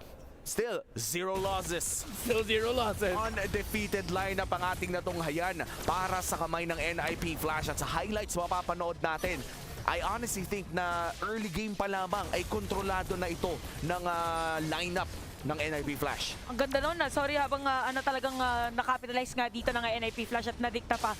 Kasi sinabi natin panggulo dito na hero na ni Hades, yung akala dito na side ng Homeboys, makapatay na siya. Hindi pa pala. So, very effective talaga. Tsaka meron pa tayong term na pinag-usapan kanina, parang signatory, parang nagnonotaryo na lang si Kuya Kurt Tizzy. Kasi sineselya na lang niya yung kills against Homeboys. Alam mo naman, kapag Martis na may flicker, people never expect the flicker decimate. Hindi mo, parang hardwired na ang utak natin bilang mga manlalaro ng MLBB. Na pag Martis, decimate. Ang decimate, mangyayari lang yan kapag nakalapit siya sa'yo. Pero yung biglang ganyan, tapos tatapusin. Biglang nasa harap mo na, tapos hulihin ka, o pag naubos na yung mortal ko, tulad na nasabi mo sa akin like off-broadcast, nasa utak na rin natin na ay, wala na tong yung Martis na to, pero biglang may flicker pa pala. And honestly, kung paano nilaro ni Kurt Tizzy yung Martis niya, and most importantly, Hades and Guinevere, grabe yung timing nilang dalawa. It takes a lot of timing to maximize yung knock-up at saka combo ng Guinevere. It takes a lot of timing to make sure na makakakuha ka ng chain of kills gamit yung Martis. Oo, and the entire combo coming in from NIP Flash, kitang-kita kung bakit nga ba sila nasabihan na Singaporean All-Stars at kung bakit nga ba sila ang pinaka-the best na team mula sa Singapore. Yung synergy na yon, sigurado ilang years na nilang niluluto o ilang buwan ng paghihirap. Kaya naman sa Game 5 na upcoming for Homeboys, do you guys think na nasa kanila na ngayon ang pressure after that win from NIP Flash? Oo, kasi sinabi din natin na build up din natin na signature heroes din nila sa run nila dito for MSC 2024, yung mga heroes na nakuha nila, and doon pa lang sa kay Diablo pa lang ay nasira na agad yung pattern nila. How much more pag pinagsama-sama yung naging pinaka-play ng side ng NIP Flash kanina. Kaya na nga ang ating MVP Hades coming in from NIP Flash, ang Guinevere na nabanggit nyo na nga rin kanina dito sa panel, na grabe ang timing ng kanyang Violet Requiem na talagang 2 to 3 ang natatamaan parati. The spatial migration, when you're up against teams na masaya or gusto talaga nila mag-team fight, tapatan mo na lang, buhusan mo na lang ng crowd control yan. Yun yung naging core idea ng NIP Flash from the jungle all the way through every position. Siguro except for the Harith, pero yung Harith may slow na din eh. That's true. So, lahat ng mga crowd control na meron sila, parang ina-amplify yung ibang crowd control pa. Kasi mas madali mo pa malalapag yung crowd control mo kasi yung iba may crowd control rin. Parang nagpapatong-patong kung ang max ng crowd control mo 0.3 seconds lang, pwede niya isagad hanggang 2. Oo, parang ganun. Ang tagal talaga naman yung freeze time ng homeboys eh. And looking at the items in our post-lobby stats, naka-Sky Piercer pala dito ang Benedetta ni Diablo. I think this is also the first Benedetta na mapapanood natin sa knockout stage kung saan nakakuha siya ng early kills, dahil the last time that I saw Benedetta in MSC, naging mixture siya ng mga damage and tanky items. Ganda, okay, ang ganda dito ng combo ng Martis sa mid, tas may Benedetta na biglang dadaan. Yung pagka-clear mo ng minion, di ba parang magkakat ka, diretso ka ng mid, yung ngat ng Martis, nadaan-daanan niya lang. Kaya ka siya nakakuha ng double kill. Galing. And the overall synergy of this lineup coming in from NIP Flash is something na hindi in-expect ng homeboys. Kaya naman dito sa ating individual stats, kahit bang si Udil pa rin ang may pinakamataas na damage dealt, si JPL ang overall na mukhang naging MVP dito sa ating individual stats with a lot of damage taken at pati na rin assists. That's my Emperor, the Emperor of the Rising Moon. Kasi moon yung flag ng Singapore, hindi siya araw eh. Baliktad pala. So the Emperor of the Rising Moon, Emperor Akihiro, na initially I thought the Grok baka mahirapan dito, but then again the fact na napares na siya with the Guinevere, na kung meron tayong konsepto na dapat merong kasamang pang front, dito naman sa NIP Flash may kasama pang crowd control. So if ever ma-miss yung crowd control ko, meron pa tayo 1, 2, 3 pa nga.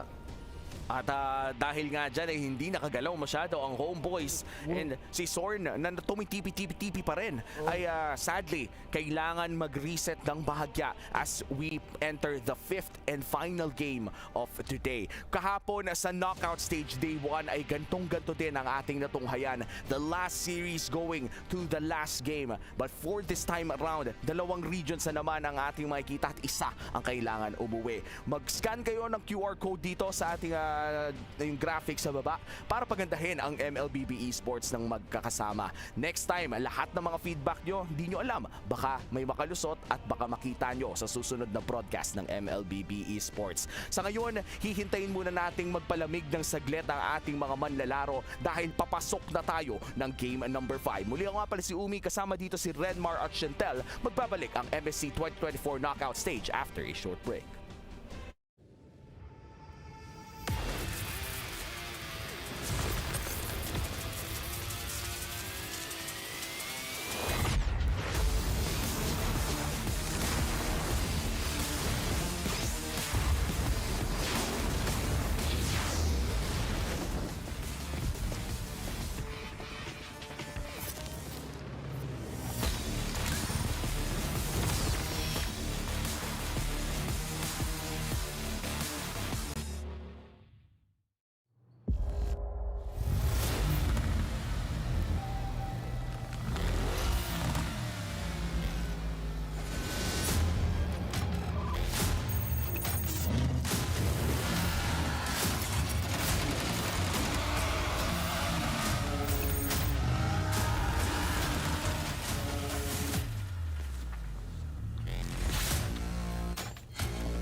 لحظات البداية عاشت معنا.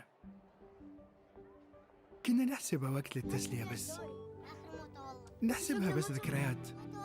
عبود أعطي أختك اليد يا ولد. ابتكرنا فيها ابتكارات، وإذا بغينا قلبناها خرافات. كنا نحسبها بس لمة وصحبة وسهرات. انتبه نوب ترى نوب. لكن كنا نشوف عالم ما حد يشوفه. تشغل وقته بشيء يفيده. الله عليك على اليد سود. عالم كبر وعاش فينا. عالم الحماس فيه يوصلك كل مرة لحلم أصعب، بس ما يصعب عليك. بارد معك وين ما تروح.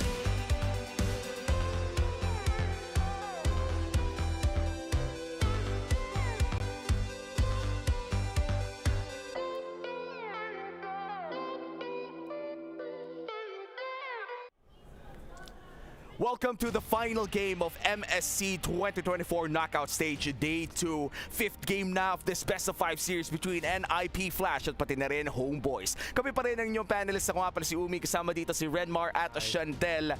Ito na talaga ang final pa sa final. Katulad na lamang kahapon, umabot tayo sa panglima. How you feeling? Feeling good. Let's go. My Flashers. I'm ready. Paano, boys, I'm ready. Kasi Ay, Flashers Homeboys kay. Oo, tapos parang pantay. Parang pantay. Okay. Ano ba yung mga pangalan ng mga fans ng Homeboys? Flame Boys. Mga Flame Boys. Sila. Naalala ko during I think M5, merong mga ibang Flame Boys na present in Manila. Ang ingay pa nila. Ang ingay nila. Tapos parang meron pang mga nakaganon. And I feel like in Riyadh, no, kung sakaling napalad sana na nakalipad din sila, sigurado mag-iingay din. But right now, of course, yung mga nanonood dito sa Riyadh, yung mga locals din, nakakagulat, no, when we look at the fans of these teams, may mga ibang mga katulad na lamang nating mga kabayan na nanonood din, na yung mga nagtatrabaho din sa Riyadh o yung mga dito na lumaki, na same nationality ng ating mga nagko-compete na team. And right now, it's Singapore, pati na rin ang Malaysia. When we look at this matchup after all of the games, hindi ko kayo papalabagin ng predictions, pero sa tingin nyo ba, tatanggalin na ang Martes pick ng NIP? Sana hindi. Feeling ko hindi. Feeling ko hindi siya tatanggalin. Kaso parang anong pang pigil mo? Kukuha silang kadya? Yun lang kasi yung mahirap eh. It might actually get to the point na mind games na ng NIP Flash yung Homeboys. 2 games.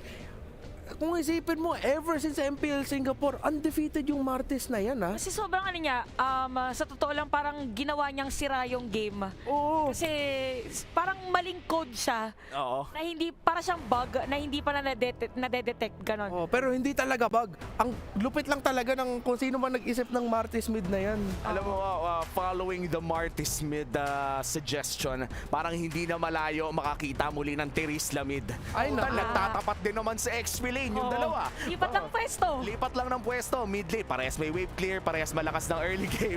Bahala na kayo kung sinong kukunin nyo. But this time around, of course, it's gonna be Homeboys in the blue side. At red side naman para sa NIP Flash. Tatanggalin na ang chip, pati na rin ang Luyi. Kaya normal na MLBB ang ating matutunghayan. Ay, Binan. Ni-respect.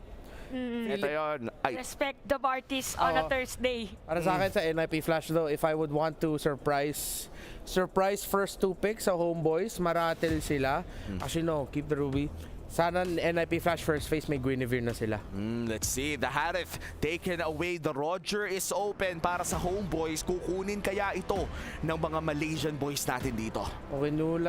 Kinuha nila yung Roger, bukas Guinea, bukas Bene, bukas Ruby.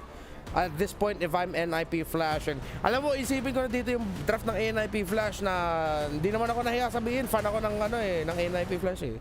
So, kunin nyo na yung katulad ng drafting pattern ng Homeboys, kunin nyo. Kunin nyo yung comfort nyo. And this is it, the Ling taken for Homeboys. That's going to the hands of Chibi, isang assassin specialist na nagmumula sa Malaysia.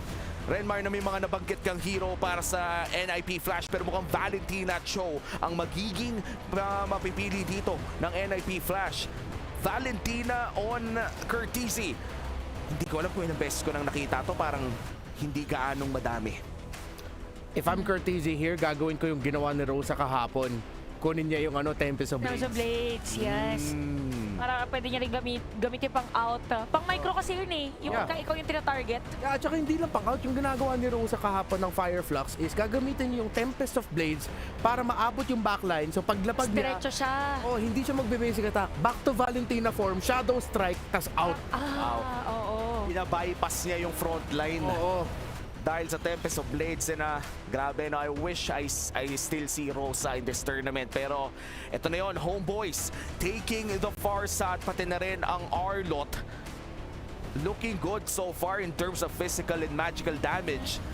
But then again, Benedetta backs against the wall. Ito talaga yung pag-XP lane. Bene ko na to, coach. Kasi parang pagka worst case na, pwede mo nang pang split push, tapos sakto pa siya sa Farsa. Parang kung ikaw yung Farsa dito sa side ng Homeboys, medyo mahihirapan ka, gagamitin ko na ba? Parehas pa naman din kami ng hairstyle ni Benedetta. Nakakailang din naman kasi mag-feather the airstrike kapag hindi mo pa nakikita yung Electro final blow. And I think for the last two bands of NIP Flash, naghahanap pa rin ng potential XP laner and marksman ang side ng Homeboys. NIP Flash, I wonder kung iniisip nila na kung pwede sila mag-Hellcurt jungle, Nanggal yung Haya. They'll still have the Nolan for burst if ever. They'll still have the Fanny. But in terms of dahil may Ling at Farsa sa kalaban mo, kung mag-Hellcurt jungle ka, perfect. Kailangan mo lang talaga tulungan na yung Hellcurt jungle na makapag-farm na maganda. Yung first clear, pang level 4.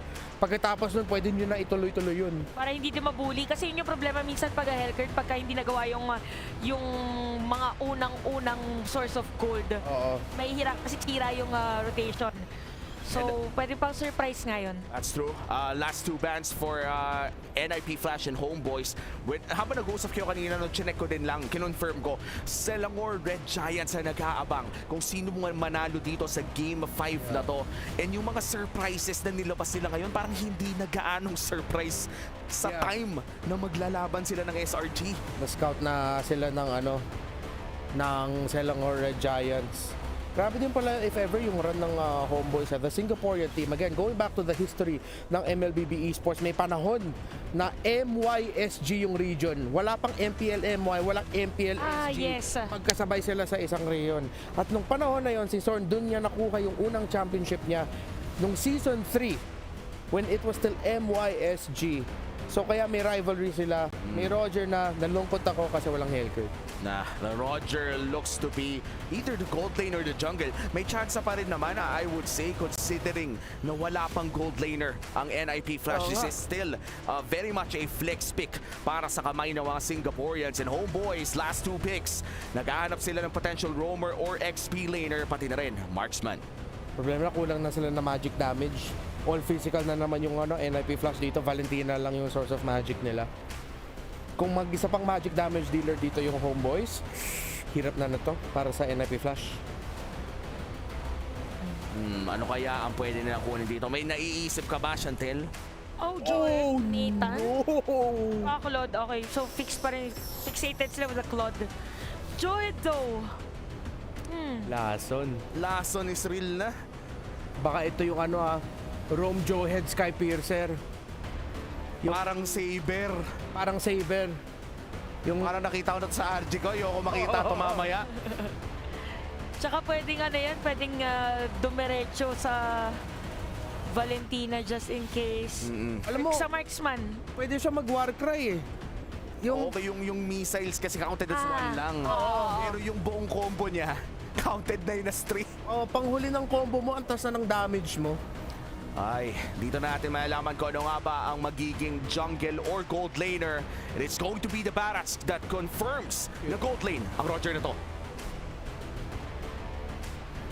Wow. Niisip ko talaga eh. Parang ang daming variables. Hades, Barats. Parang mahirap basahin. Mahirap basahin dahil nga may mga bago na naman tayo makikita. Ang malalaman na lamang natin ay kung sino nga ba ang tatapat sa SRG. This is the final game, the 5th game of this best of 5 of Knockouts Day 2. Punta na tayo sa ating casters. Casters, kayo na to. Thank you so much once again para sa aming napakalupit na panel at gaya ng sabi nila, totoo ang Game 5 at ngayon malalaman na natin kung ano nga ba ang magiging outcome ng sering ito. Sino ang tatapat sa Selangor Giants bukas? Malalaman na natin yan ngayon. Ingan at napakasaya, merong panibagong hero! Ay bago na namang pasabog at siguradong nilabas na nila ang kanilang baon. Sakto kay Sorn pa yung huling baon ng Homeboys ngayon.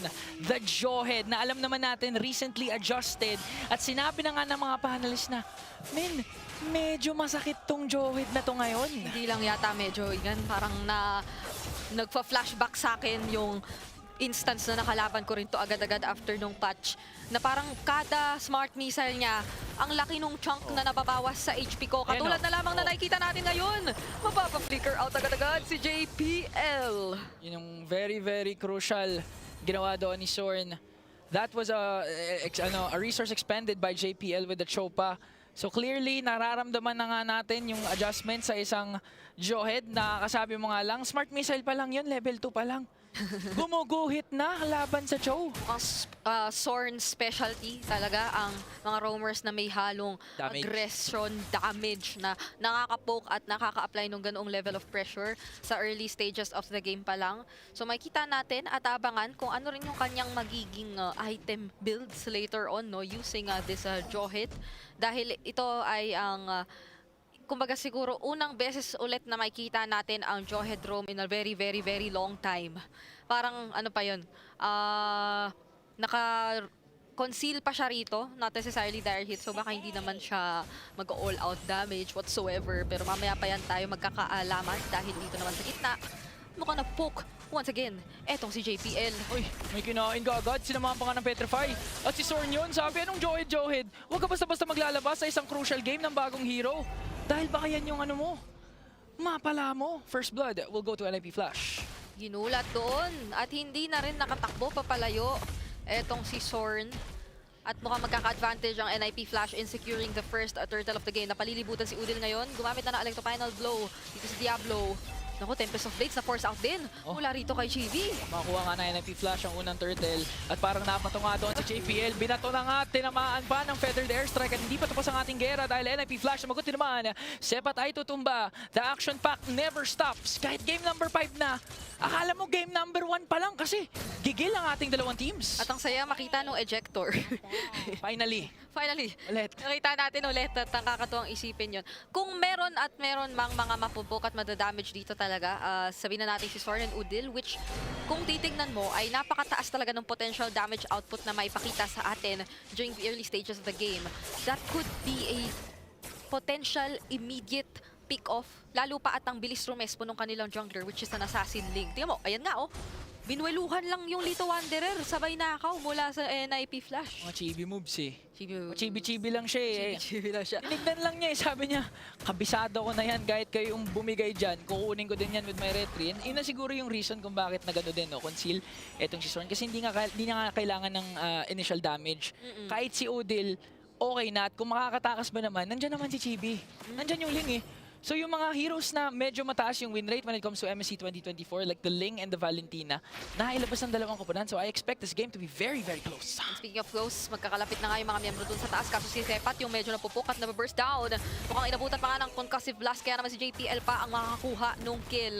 Sabay lipat tayo dito sa purple buff ni Chibi. Mukhang pinipigilan talaga yung kanyang farming. Hoy, na-cancel! Na-cancel yung Feathered Airstrike at nakain pa nga dito. Etong si Udil, pero makakataas pa rin naman.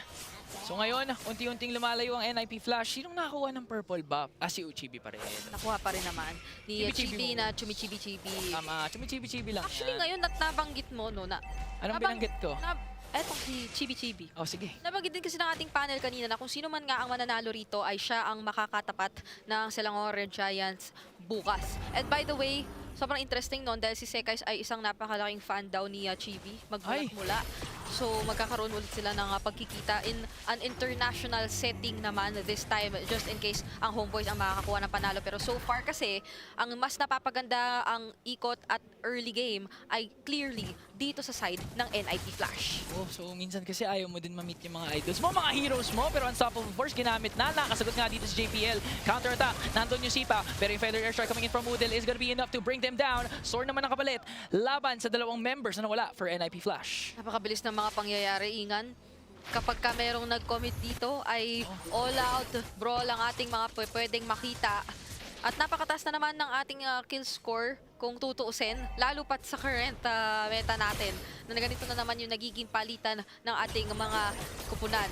Pero ang maganda for Homeboys, kahit nasabihin natin ang NIP Flash na nakakauna, teka lang, dito muna tayo sa itaas kasi may Tempest of Blades pa naman na magagamit si Chibi. Hindi niya sinaktuhan. Final blow. At meron tayong unstoppable force na aasahan, pero makukuha pa rin yung kill ni Diablo bago siya tuluyang ma-shutdown netong si Zorn. Medyo worth it pa rin naman. Although na-shutdown nga itong si Diablo, so in terms of gold, mas may makukuha dun yung Homeboys.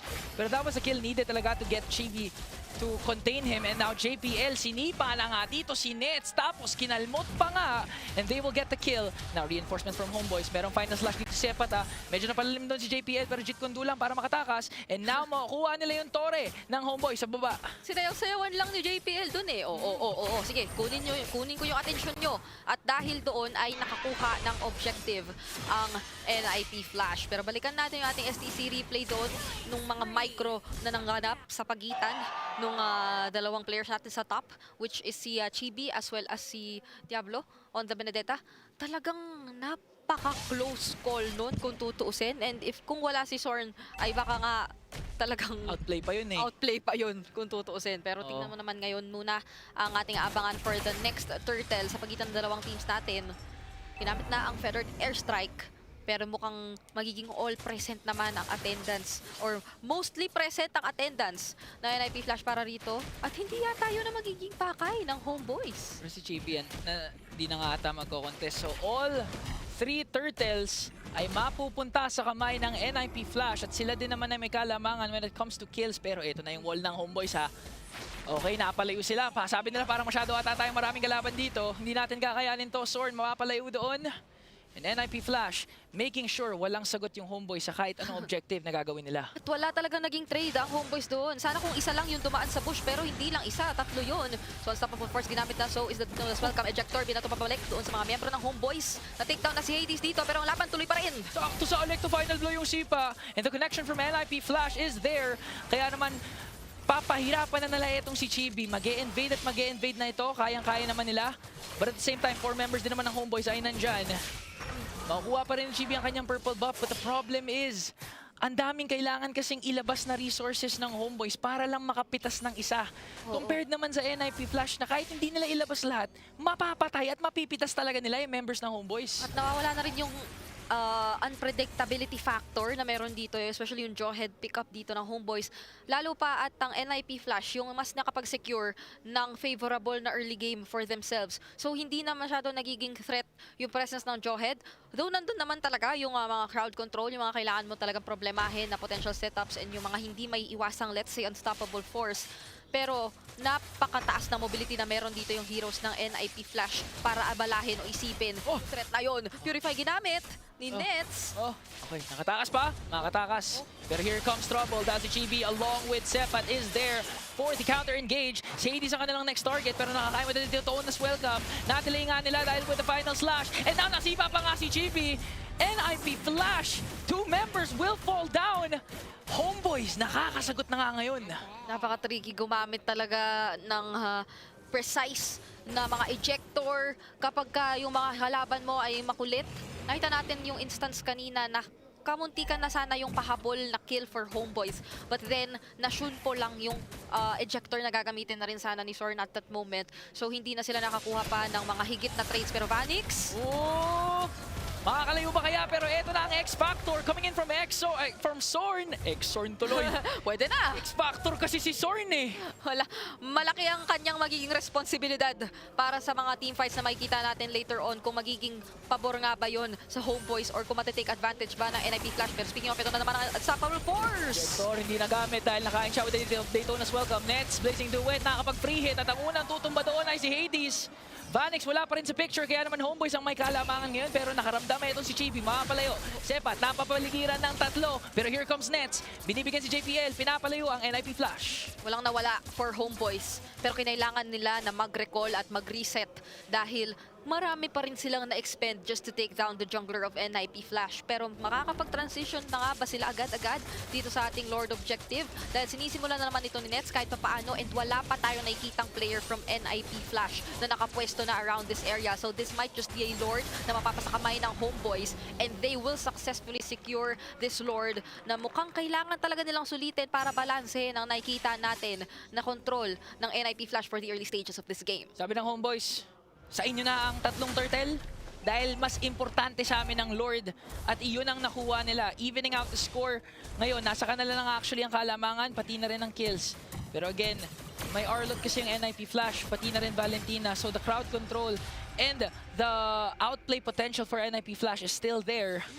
So kinakailangan pa rin mag-ingat ng Homeboys. Alam natin napaka-risky sila gumalaw. Pero this time, kailangan talaga mag-ingat dahil medyo masakit na talaga yung pokes ng NIP Flash. Kamunti ka na yun, pero hindi na like and pound dito naman sa itaas. Meron na dito na welcome. Si Sorn na napapag-isa na naman, makakatakas nga pa siya rito, mukhang hindi na. 4 na miyembro yun na humabol sa kanya. At ngayon, yung Lord ang susunod na kinakailangan nilang problemahin for NIP Flash. Pero that was still a pick-off na nasecure nila nonetheless. At hindi pa rin makaangat ng todo. Ang Homeboys, lalo pa ngayon, nabawasan sila ng isa. Oo, so bale hindi na nga talaga nila nagamit yung Lord. Pero here comes JPL Si Curtizzi ang kanyang gustong target. Pero parang masyado masakit ang Homeboys doon. Napa-flicker out pa nga siya pero hindi na matatakasan ng damage. But look at Nets with a blazing duet. Galing sa likod. Tutumba na nga doon si Chibi. Kapalit naman ang buhay ni JPL. At sabi naman ni Vanix, sama naman ako dyan. Gusto ko mangalmot. Papatumbayin niya. Dito si Sepat. Nararamdaman na natin paunti-unti yung damage na naiipon ni Nets on the Claude na isa sa mga hindi gaanong napansin na heroes, na players ng Homeboys para dito sa ating 11-11 kill score na labang napasaksihan ngayon. And kung titignan naman ang ating items na nabuo na rin dito ni Nets, pabuo na talaga. Ang kulang. At tingin mo naman kung paano nila tunawid si Vanix ng ganun-ganun lamang. Hindi na rin nakagalaw at nakabuelo yung Roger ni Vanix. Basta-basta. Nagulat, men. Finligeran, tapos ejector. Hindi ka talaga makakatakas doon. And with the burst potential ng Homeboys, madalian nga nilang napitas itong si Vanix. Until now, di talaga tayo sure kung sinong lamang. Sobrang close ng ating laro. Naghahantay nga ako ng the return of the flicker ejector combo or the sabay the flicker and ejector combo. Kasi pwedeng ano yun eh. Yung kapag ka medyo naninibago ka pa sa jawhead. Oo. Ano yun eh, kakasama na yung second, tapos mag-flicker ka bago mo i-ejector, parang bibuelo ko onte. Pero kapag kabisado mo na dati, napagsasabay mo yung flicker tsaka yung ejector eh. Pero dito na swell ka, maabot ba? Ay, mukhang hindi. Masyado na malayo. The trajectory of the jump of Chibi, the Finch Poise. Masyado malayo. Okay. So ngayon, Homeboys medyo nagre-regroup sila in NIP Flash. Ang plano nila is to take control of the mid dahil merong magkakaroon ng Lord Objective in a matter of 15 seconds. Both teams looking for an engage. Both teams looking for a pick-off. Pero ang importante dito, tignan yung position ni Sorn na. Ay, nakita. Naku na, Magic Sentry na naman ang mga kalaban. Pero merong final slash, meron ding counter final slash. Pero sino nga bang lalamang dito? May nabatong isa! Oo, si JPL nga ang unang tutumba doon. Pero nawala na si Net sa picture. So parang this is NIP Flash is opening. At nakadaytonas welcome pa nga doon. Etong si Hades and Chibi will fall down in NIP Flash. All of a sudden, sila na makakuha ng second Lord. Hindi na to basta-basta mailalaban ng Homeboys. Wala ang kanilang retry holder. Wala rin yung kanilang gold laner. 2 major sources of damage para dito sa kanilang kupunan. Pero biglang-bigla na lang nawala. At sundan mo pa ng isa dahil si Sepat ay napatumba na rin ng NIP Flash. So this might just be a Lord na mapapasakamay na talaga ng NIP Flash. At kinakailangan munang mag-ingat ng dalawang natitirang miyembro ng Homeboys dahil up next, depensa para sa kanilang kupunan. Titignan natin dito yung replay. Very worth it doon yung sacrifice na ginawa ni JPL dahil siya lang naman ang nawala kapalit ng buhay ni Nets na unang napitas ng NIP Flash doon, which was very crucial dahil hindi na nga nasulit yung Blazing Duet for a counter-attack dito for Homeboys. At makikita nga natin ang kanilang reaction na medyo akala nila kasi sila na yung may kalamangan sa clash na yun pero napaikot pa rin ng NIP Flash. Sobrang taas na ng mga stakes dito sa ating game number 5. Kung sino man ang makapanalo nito ay siyang mag-a-advance sa ating semifinals. Pero ganun-ganun na lang ba bibitawan ng homeboys ito? Sila ang kinakailangan dumepensa, may Lord pa dito sa baba. At mukhang given yung composition na meron naman sila, they still have the Farsa as well as the Claude. Pero mag-engage na yata ang NIP Flash at maghahanap ng target. JPL though, hindi na yata makakahanap pa. Si Sorn parang atang gusto nilang puruhan dito. Nakakataas pa rin naman. Wala pa rin yung Tempest of Blades at pwede nilang i-target etong si Chibi. Nabutas na nila yung Lord pero nabutas na nila yung inhibitor turret sa baba. At burst down nila yung Lord. At si Vanix nakapag-free hit dito. Nakaramdam itong si Chibi. Medyo may kasakita na nga ang Roger. Kinailangan talaga nila na allotment lang ng isang wave na hindi makakasabay doon sa gustong gawin ng NIP Flash. And dito naman yung beauty na meron ng lineup ng homeboys. At least they still have the Ling na pwedeng gumawa ng ganoong mga plays. Pero still for NIP Flash, they also have the Benedetta na kaya at least makipagsabayan when it comes to those things. And magiging inevitable yung pagkawala talaga ng mga outer turrets dito ng homeboys sa ayaw at sa gusto nila. So tricky na tong sitwasyon na ito. Lalo pa at talagang ang NIP Flash kapag titignan mo sila ngayon, hindi na sila manghihinayang mag-engage sa mga teamfights kasi kayang-kaya na nila. Pero Sword pumasok na naman with the unstoppable force. At makapa-flicker out dahil napakasakit nga. Vanix like and bounce in! And look at that! Homeboys, unti-unti na sila mawawala. Tempest of Blades na naman, Nets. Blazing do it. Pero parang masakit ata. Ginamit na nga yung Wind of Nature. Makakataas pa kaya pero nakalimutan ni Vanix. Dalawang members na lang ang natitira for homeboys. At mukhang magpa-pop yung Winter Crown doon ni Udil. One member down and a Maniac coming in from Vanix. At nag-iingay na ang crowd para sa representatives ng Singapore. Sila ngayon ay kumakatok na sa base. Makakat ba ni Chibi yung wave? Habulin ng like and bounce. Pero mukhang hindi na siya papauwiin basta-basta. At kumakatok na talaga sila. Ingan nandito na sa base. The all-star team from Singapore soars high once again.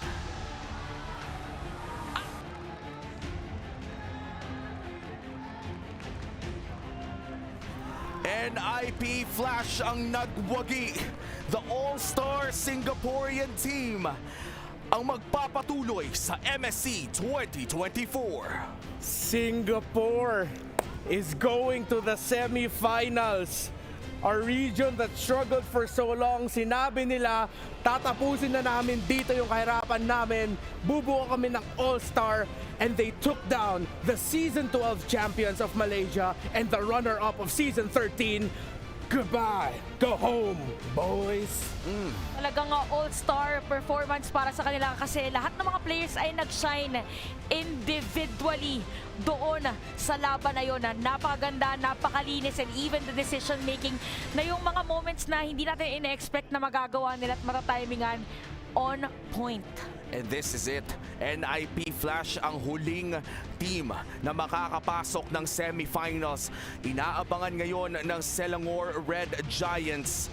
It's gonna be a matchup na aabangan ng mga madla dahil dito na rin natin malalaman the Selangor SRG versus NIP Flash kung sino ang tatapat sa mananalo ng PH versus PH matchup in the semis. It's on this side of the bracket. Yung storya is the revenge of SG kontra sa MY.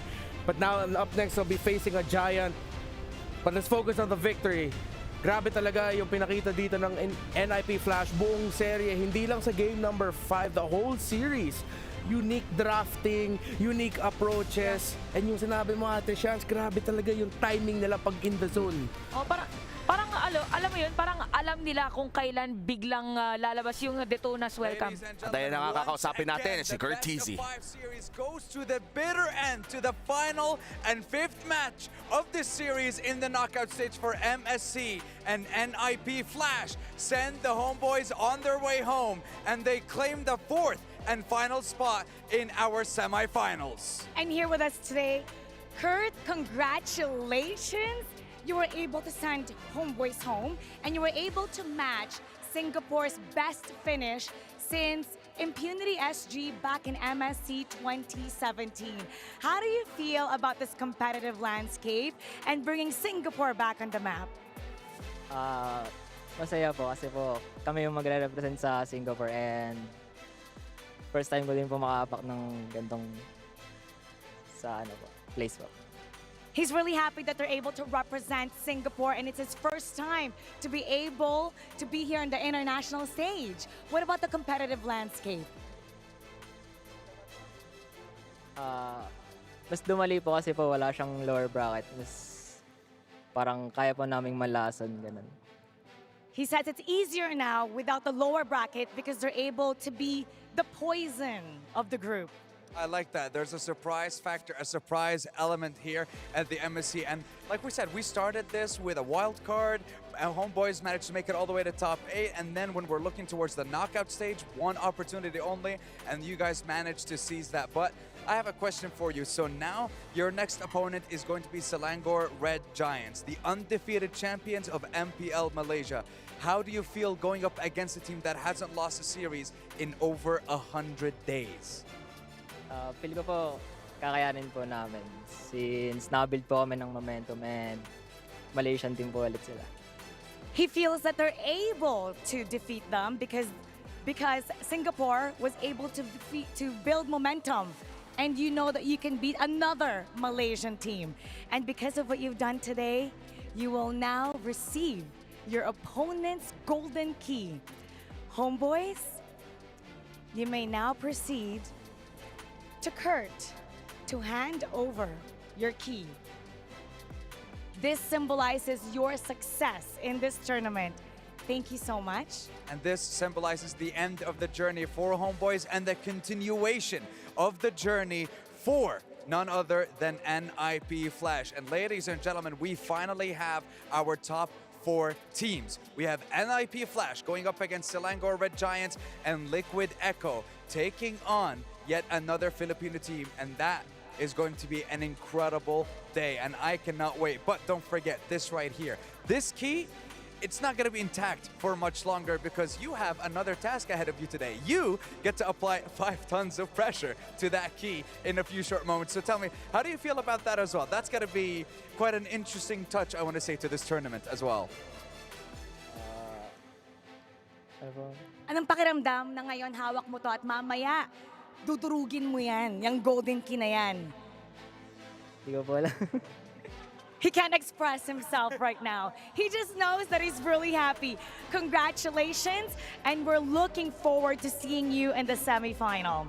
NIP Flash, Singapore's dream team, have done it all. They're going to the top 4. Congratulations, and now we're gonna break it down for you. We're gonna head to our panel. Time to shine. Kitang-kita mo talaga kay Curtisi na ina-absorb niya yung surroundings niya. Wow, alam mo, sa tagal na nating nakita si Curtisi sa MLBB scene, parang ang hirap paniniwalaan na ngayon lang siya nakaabot ng ganito kalayo. Oo, nagulat ako nung sinabi niya na parang, totoo ba? So, kaya kitang-kita mo sa mukha niya na kanina nga bago lumipat sa atin, parang medyo teary-eyed na rin siya nung moment na yon. Deserve. Deserve na deserve. Yung the forgotten TZ of the forgotten region. You made the point, Ate Chantel, na nung nag-split yung Malaysia at Singapore into their own separate MPL regions, nakita mo talaga yung gap in terms of performance, yung kalakasan ng mga teams, their overall performances sa mga international tournaments. Pero ngayon, it's Singapore getting their revenge with 2 Filipino players na who have in their own ways parang naging forgotten na rin, but then now here they are making a splash with a Singaporean team. And wow, when we look at NIP Flash, yung all-star team nga na nagawa nila Renmar, parang now that I think of it, ilang taon na nahihirapan na talaga yung Singapore. Yeah. And yes, they needed a bit of like a Filipino imports, pero majority ng kanilang team ay Singaporean pa rin. And talagang makikita mo yung pride at yung bad trip, of course, ng homeboys na na-eliminate sila. And speaking of pride, that was the last hope of Indo Pride out. Oo nga pala si gone, Udil. there are no more Indonesian representatives. If I'm not mistaken, in MSC, I'll have to rethink. Pero alam ko siya yung... Pero alam ko siya na lang din. Siya na lang talaga. Oh no. A completely absent Indonesian representation pagpasok natin sa semifinals. Ang weird sa pakiramdam, for the longest time naging rival ng Pilipinas ang Indonesia, but this time around, wala. Malaysia, Singapore, Pilipinas ang ating makikita sa semifinals. Saka masaya dito, di ba hindi tayo sanay na walang Indonesia, pero dito sa mga players din ng Singapore and Malaysia, merong iba sa kanila, sila Diablo, sila JPL, sobrang tagal na rin nila sa international scene. So yun yung kinagandahan doon. Nagtiwala sila sa program. Sila LY4, wala na. Siguro Grabe. para sa mga Singaporean brothers naman nila na, bro, we made it finally for Singapore. Na-imagine ko rin, no? Si Potato din, di ba? Na Singapore din, all the way from... Soul, pare! Si Soul, pare, from M3 way back. Parang lahat siguro sila nanonood ngayon at Singapore finally reaching it back under the performance of Diablo. The XP laner coming in from NIP Flash. Honest Benedetta backs against the wall at nakatalikod din siya dito sa ating picture. Benedetta talaga ang kanyang kinapitan. Yeah, grabe yung performance na pinakita niya dito. Yung tamang asim. Yan. Yung mga moments na sobrang asim, pero malupit naman yung ginawa ng NIP Flash. Ni-rest ba kanila, naghanap sila ng trade. Nire-ready nila. At saka hindi ko makakalimutan yung alam na niya napatay na siya kasi tinatarget niya yung Ling. Oo. Tapos may padating na Johed. Ang ginawa niya, hindi ako pwedeng mamatay na hindi ko mapatay yung jungle nung kalaban. Bumalik siya sa Torre. Oo. Tapos sinecure niya yung kill. At 16 minutes lang pala yung laro na yon. Parang nung nanonood tayo, yung haba niya. Para siyang 25-minute game na talagang nakikita mong bigay todo na ang parehas na koponan. But looking at the post lobby, makikita mo na talagang nahirapan si Sepat on this Arlot game sa 5th game in this best of 5. Yeah, with the presence of the Barats sa laban na to in the jungle for NIP Flash, mas magiging selective ka talaga bilang isang Arlot in terms of what you can do. The fact na kung ikaw yung isang Arlot, naghahanap ka yung magandang final/initiation, paano mo mahanap yung maganda at least 2-3 mahuhuli mo kung lahat ng mga miyembro ng NIP Flash parang nanggagaling sila sa ibang lugar. And Kurt TC, as far as I remember, may mga magaganda pa nga siyang final slash na parang pang-counter set na nangyayari in team fights. Looking at the individual stats, si Hades ay bumibida with the most damage taken and also assist. Parang siya yung tumangki ng napakadami. Oh, tsaka siya, dito kayo sa likod ko. Bantay lang kayo if ever. Tapos parang ang ganda nung addition dito ni Hades tsaka ni Curtizy sa pinaka-dynamic nung NIP Flash. Parang perfectly na type of team. Yung tamang asim. Tapos may, sabihin ko saan sobrang asim. Saktong timpla. Yun na lang. Saktong timpla. And then, ito, might I say, totoong dark horse na ba na run ang NIP Flash? Ito na ba yung true dark horse run nila? That's why I'm a proud Nip Flasher, bro! Sobrang bilib ako sa kanila. At the start of the series, I said NIP Flash. Sila na. Believe in them, man. Parang sino yung nagsabi sa kanina na para silang yung run ng BTK nung M3? Kanina, during our Ganto first... sila ngayon. Ganun. And I think this time around, the dark horse of MSC 2024, who would have thought na Singapore ang magiging dark horse natin dito? Men, kakaiba ang knockout stage day 2 at maraming salamat sa mga kanina pang nanonood dito ng MSC 2024. Hindi magiging masaya ang Philippine broadcast kung hindi kayo nag-aaway sa comment section. And of course, ayusin nyo naman, saktong init lang. Wag naman yung sobrang asim ng comment mo. Yeah. Tamang timpla lang. Tamang timpla lang. Ayan. Kung may totoong comments kayo, dyan sa baba. Sa survey. Ayan. Kung masyado na kaming madaldal para sa inyo, sabihin nyo sa feedback. I want the casters to not talk during the game. Mga ganong klase. Pero of course, yung mga seryoso nating mga feedback ang ilagay nyo dyan para naman mapaganda natin ang MLBB Esports. By the way, meron din mga bagong skin si Hanabi at pati na rin si Amon. Available na yan in-game at bawat first draw nyo sa everyday na reset ng ating server ay may 50% off ang inyong draw. Kaya kung gusto nyo makuha ng discounted ang ating mga Amon and Hanabi skins, make sure to log in everyday sa MLBB app. Tapos na ang knockout stage day 2. Tapos na ang quarterfinals. Semifinals na muli tayo magkikita. Oh, ayan na yung PH versus PH sa semifinals. Pero isa lang sigurado tayo lahat. Sure tayo na merong Filipino representative sa finals. Hindi lang representative Filipino representation. Ayan. Kahit anong team tignan Oo nga pala. Oo nga. Filipino. May significant Filipino presence and nakaka-proud talaga. So, for the international orgs out there, don't buy Filipino, import Filipino. Ayun na yun. Hindi lang naman players kundi coaches excited na kung makita kung ano nga ba ang mga... Bakit? By the way, shoutout lang sa coach ng Eva's Glory. Yun lang po. Ayun! Shoutout ko lang. Shoutout mo lang. Import Filipino. Ayan na, shoutout sa'yo, bossing. O, minsan lang, promihit.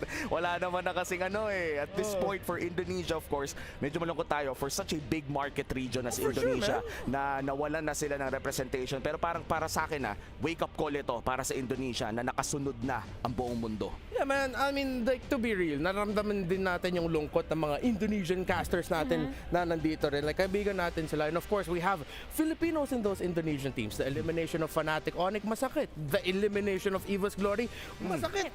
Kasi nandun din si Coach Leo. That's true. And overall, ano na ba ang mga naging favorite moments nyo for this day in this entire Knockouts Day 2? Chantel, ikaw na muna. Parang hirap isipin ko nung favorite. Yung Martis, promise. Promise Promise masakit. Promise masakit, tsaka promise mababad trip ako if ever na may gagawa nun sa RG. Gawin na natin mamaya.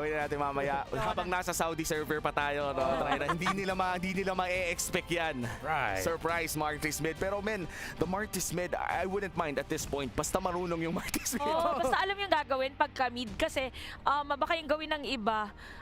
Iba kasi siya sa usual na mid laner. So pagka Martis mid ka, iba yung magiging rotation mo, iba yung magiging path mo para makapitalize yung pagkakaroon. Baka mamaya nang Martis clear ka na minion wave, tapos balik ka lang ulit sa lane mo, tapos clear ka ulit. Umikot ka. Umikot ka. Sana naglaro ka na lang ng Vexana, di ba? Pero men, bukas na pala talaga ang tapatan ng Liquid Echo, pati na rin ng Falcons AP Bren. Ang sinasabi nilang finals na sana, nagkita pa ng semifinals. Ano bang thoughts nyo dito? Sana makita lang natin yung grand finals performance na hindi natin nakita from Falcons AP Bren. Si Coach Ducky mismo na nagsabi, pointed out they were themselves disappointed sa performance na pinakita nila ng grand finals ng MPL Philippines Season 13. I'm really hoping 5 games, maximum kahit 20 to 30 minutes each game, masaya na ako dun. Oo, sakto din weekend ngayon na sa Riyadh. So for sure, madami din pupunta ng mga kabayan para manood bukas. So gusto ko lang din na 5 games kahit first time din natin ma-experience na magka 1 hour na laban. Pero partner kasi tayo. Kaya magiging caster. Caster pala ako bukas. Caster ka bukas. Man, just put on a show, no? Ito na yun. World Champions and current MPL PH Champions. Dalawa sa pinakamalakas na teams sa buong mundo ay maglalaban bukas sa semifinals ng MSC 2024. Kung kabayan ka, nanonood ng Filipino broadcast ngayon sa mga bahay nyo dito sa Riyadh o kahit malapit lang sa Jeddah at iba pang malapit na mga lugar dito sa Riyadh, bukas na ang araw na dapat manood ka. Dahil isang laban lang ang papanoorin, isang laban between sa dalawang pinakamalakas na team sa buong mundo. 8 p.m. MPL na bukas. Ang laban ng Team Liquid PH, Liquid Echo at Falcons AP Bren. Excited ako makita talaga ang laban na to.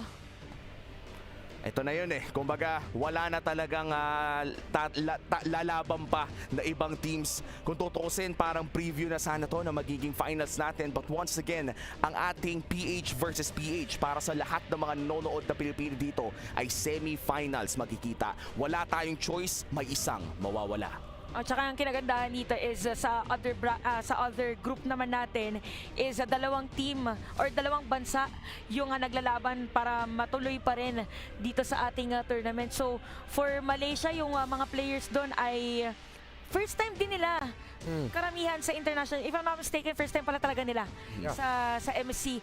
And para naman dito sa Singapore, parang kung nandun na yung momentum nila, pwede na ituloy-tuloy. Oo nga, and NIP Flash, habang nagpapahinga sila bukas, panigurado, aabangan din nila kung sino ang mananalo in that matchup. Dahil kung sabihin na nating pala rin sila against Selangor Red Giants, ay lalabanan naman nila ang mananalo sa Falcons AP Bren and Liquid Echo. At panigurado, hindi magiging madali ang seryeng iyon. Pero men, ang hirap isipin na kung sino yung kakalabanin mo sa dalawang yon na may Selangor Red Giants ka pa sa harapan mo.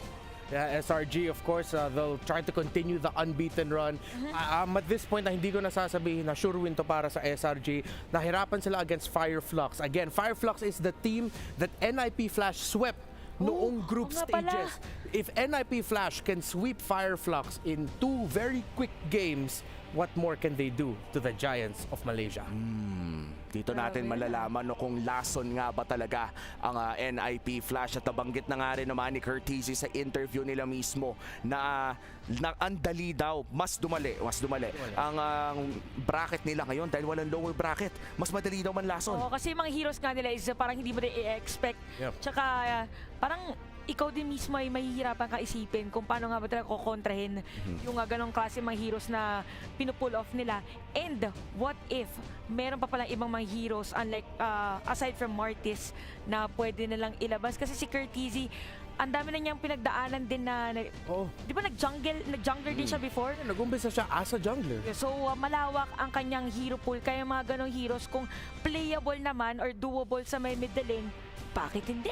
At hindi lang yun, no? Ang dami na rin niyang pinagdaanan na team overall across the Philippines at pati na rin sa Singapore. And how far has Curtisi gone at this point? Nakitang-kita talaga sa kanyang ngiti at sa kanyang pagtingin, sa pagtanong at pagsagot kung gaano siya kasaya. Minsan na lang tayo makakita ng mga ganong mga manlalaro. Yung mga unang beses na makakaangat ng ganitong level ng kompetisyon, nakakatuwang makita at marinig ang kanilang mga sagot. From his days in Omega, nung karibal niya si Carl T. He was one of the top junglers in the Philippines to suddenly parang nawala siya sa eksena, coming back with Echo, with Aura. Hindi siya nag-Aura, nag-Echo lang. Nag-MDL pa nga siya. Two-time MDL champion si Curtisi din. So grabe talaga yung journey niya alongside Hades. Naging journeyman siya sa ibang bansa. He's still registered loan pa rin si Hades to NIP Flash from Geek Fam. So technically loan pa lang siya from Geek Fam, but now he's setting out on his own as a major player sa Singapore and major player in the world stage. Making their mark under the Singaporean flag and under sa titulong All-Star ng Singapore. Nakakatuwang isipin na yung mga Filipino imports natin ay nagbibigay ng positibong impact sa mga regions na kailangan ng dagdag na lakas sa kanilang mga lineup until makahabol ang kanilang mga players. Tsaka maganda dyan na is nakikita natin na hindi lang naman yung mga regions na yung natutulungan kasi yung growth din talaga ng pinakaliga natin is lumalaki. So at the end of the day, mas gusto natin yung competition na talagang lahat ay darating na sa punto na hindi mo na malalaman kung sino nga ba talagang pinakamalakas, pero sana Pilipinas pa rin. Diba? And ang nakakatuwa dito yung cultural exchange. I wanna say as well na yung mga Filipino imports natin kapag bumabalik dito ay parang may mga natututunan na bago tungkol sa mga ibang bansa at nasi-share nila lahat ng yon sa buong MLBB community. Puntaan na natin ang Key Crush video for our second series. For Singapore, and here again for MSC 2024, make it into the top 4 all the way out from NIP Flash. I have Diablo. How does it feel after a game 5, a best of 5, going the full distance up against Homeboys and taking them down? What were the emotions going through your team's head? Definitely, we felt very happy at the end of the games, of all the 5 games. And also, during the point where they were leading over us 2-1, to be honest, the first 3 games we were like trying out draws because it's a B of 5, it's a marathon. We didn't want it to be a sprint. So during the last 2 games, although they had the lead over us, we thought ourselves we just play our best heroes. And if we lose on our best. If we win on our best, yeah. Very, very humble and a major victory for your team. Now, you have the keys to Homeboys. Are you ready to crush the key? To the Malaysian fans, I'm sorry. I have to crush it, yeah. All right, and to the fans out there for NIP Flash, what do you have to say to them? To Singapore, we finally did it. We are top 4 once again. So hope you guys are proud of us, and we will try our best tomorrow or the next day against SRG. All right, here we go. Time to crush the key.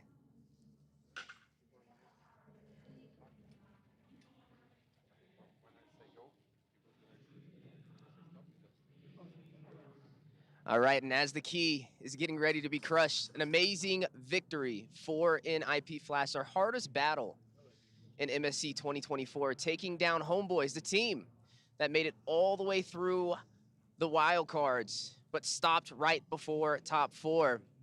You see it right there inside the machine. Diablo, the one to insert it for NIP Flash. One small step for Diablo, one major step for NIP Flash. As the key is in shambles, we're running lower and lower and lower on teams. as we climb up that pedestal. And speaking of the key, there it is. So Diablo, it's your first time crushing a key. How does it feel? It feels great because it's not our key that got crushed. Yeah. Yeah, definitely hold on to your key for as long as you can. You've officially made it into top 4. How does that feel? Honestly, it's my first time going to top 4, so definitely excited. And also, it's been one of my dreams in the international stage to go to top 4, and I finally did it right here. Yeah. Well, top 4 hopefully isn't the finish line for you. Who would you like to face in the grand finals? Definitely Liquid Echo, because I want to face off against Sanford. You'd like to crush Liquid Echo's key? Would you be the one to do it? I can't say that. Well, time will tell. We won't spoil that one, but congratulations again, Diablo. NIP Flash, one step closer to the grand finals. We look forward to your future matches. Totoo naman di ba? Parang bukod sa class act na first time maka-top 4 at iba pa, totoo naman ang saya niya dahil hindi daw susi nila ang crinash sa video na yun. Oo, totoo naman. Tsaka kitang-kita mo yung kilig, parang hindi talaga natatago sa mga players. Parang lahat ng pagod, lahat ng puyat, doon napupunta yung sweet victory na may achievement ka na naman, not just for yourself, but for your countrymen. Yeah, ang tagal na ni Diablo din sa eksena ng MLBB Esports na to hear him say, I can't believe that, yeah, ito yung first time sa career niya, umabot siya ng top 4.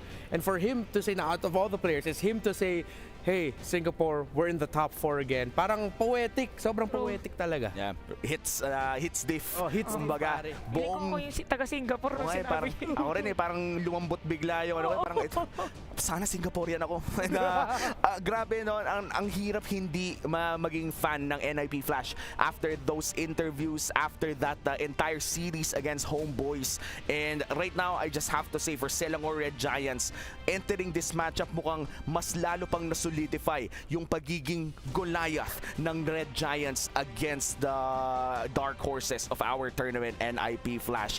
Wow, ilang araw pa bago natin mapapanood yan, pero bukas na po ang PH versus PH. Baka lang nagkakalimutan tayo dito. Kailangan na natin maging mentally prepared doon, kapatid. Grand Finals rematch, mag-iiba yung pag-analysis natin kasi parang nag-a-analyze tayo, nasa MPL Philippines tayo. And it's poetic in a way na kasi matagal na natin sinasabi yung Philippine era, PH versus PH. But now, once again, here in MSC, makikita natin na PH versus a team from another region. And it's a perfect way to cap off the fact na yung PH era nag-evolve na. Welcome to the global era of Mobile Legends Bang Bang, where competitors can come from everywhere, but the greatest imports come from the Philippines. Shoutout ulit sa'yo. Kilala mo na kung sino ka. Pero ito na nga yun, guys. Natapos na ang knockout stage day 2. 4 na teams na lamang ang natitira para sa MSC 2024. Bukas, Pilipinas, ay huwag kayong maging absent dahil maglalaban na ang Liquid Echo at Falcons AP Bren sa isang best of 5. Isang serye lang ang papanoorin natin bukas. Muli kami ang inyong naging panelist para sa araw na to. Ako pala si Umi, kasama dito si Renmar, pati na rin si Chantel. And in behalf of our casters and field reporter na si Hans, magbabalik ang MSC 2024.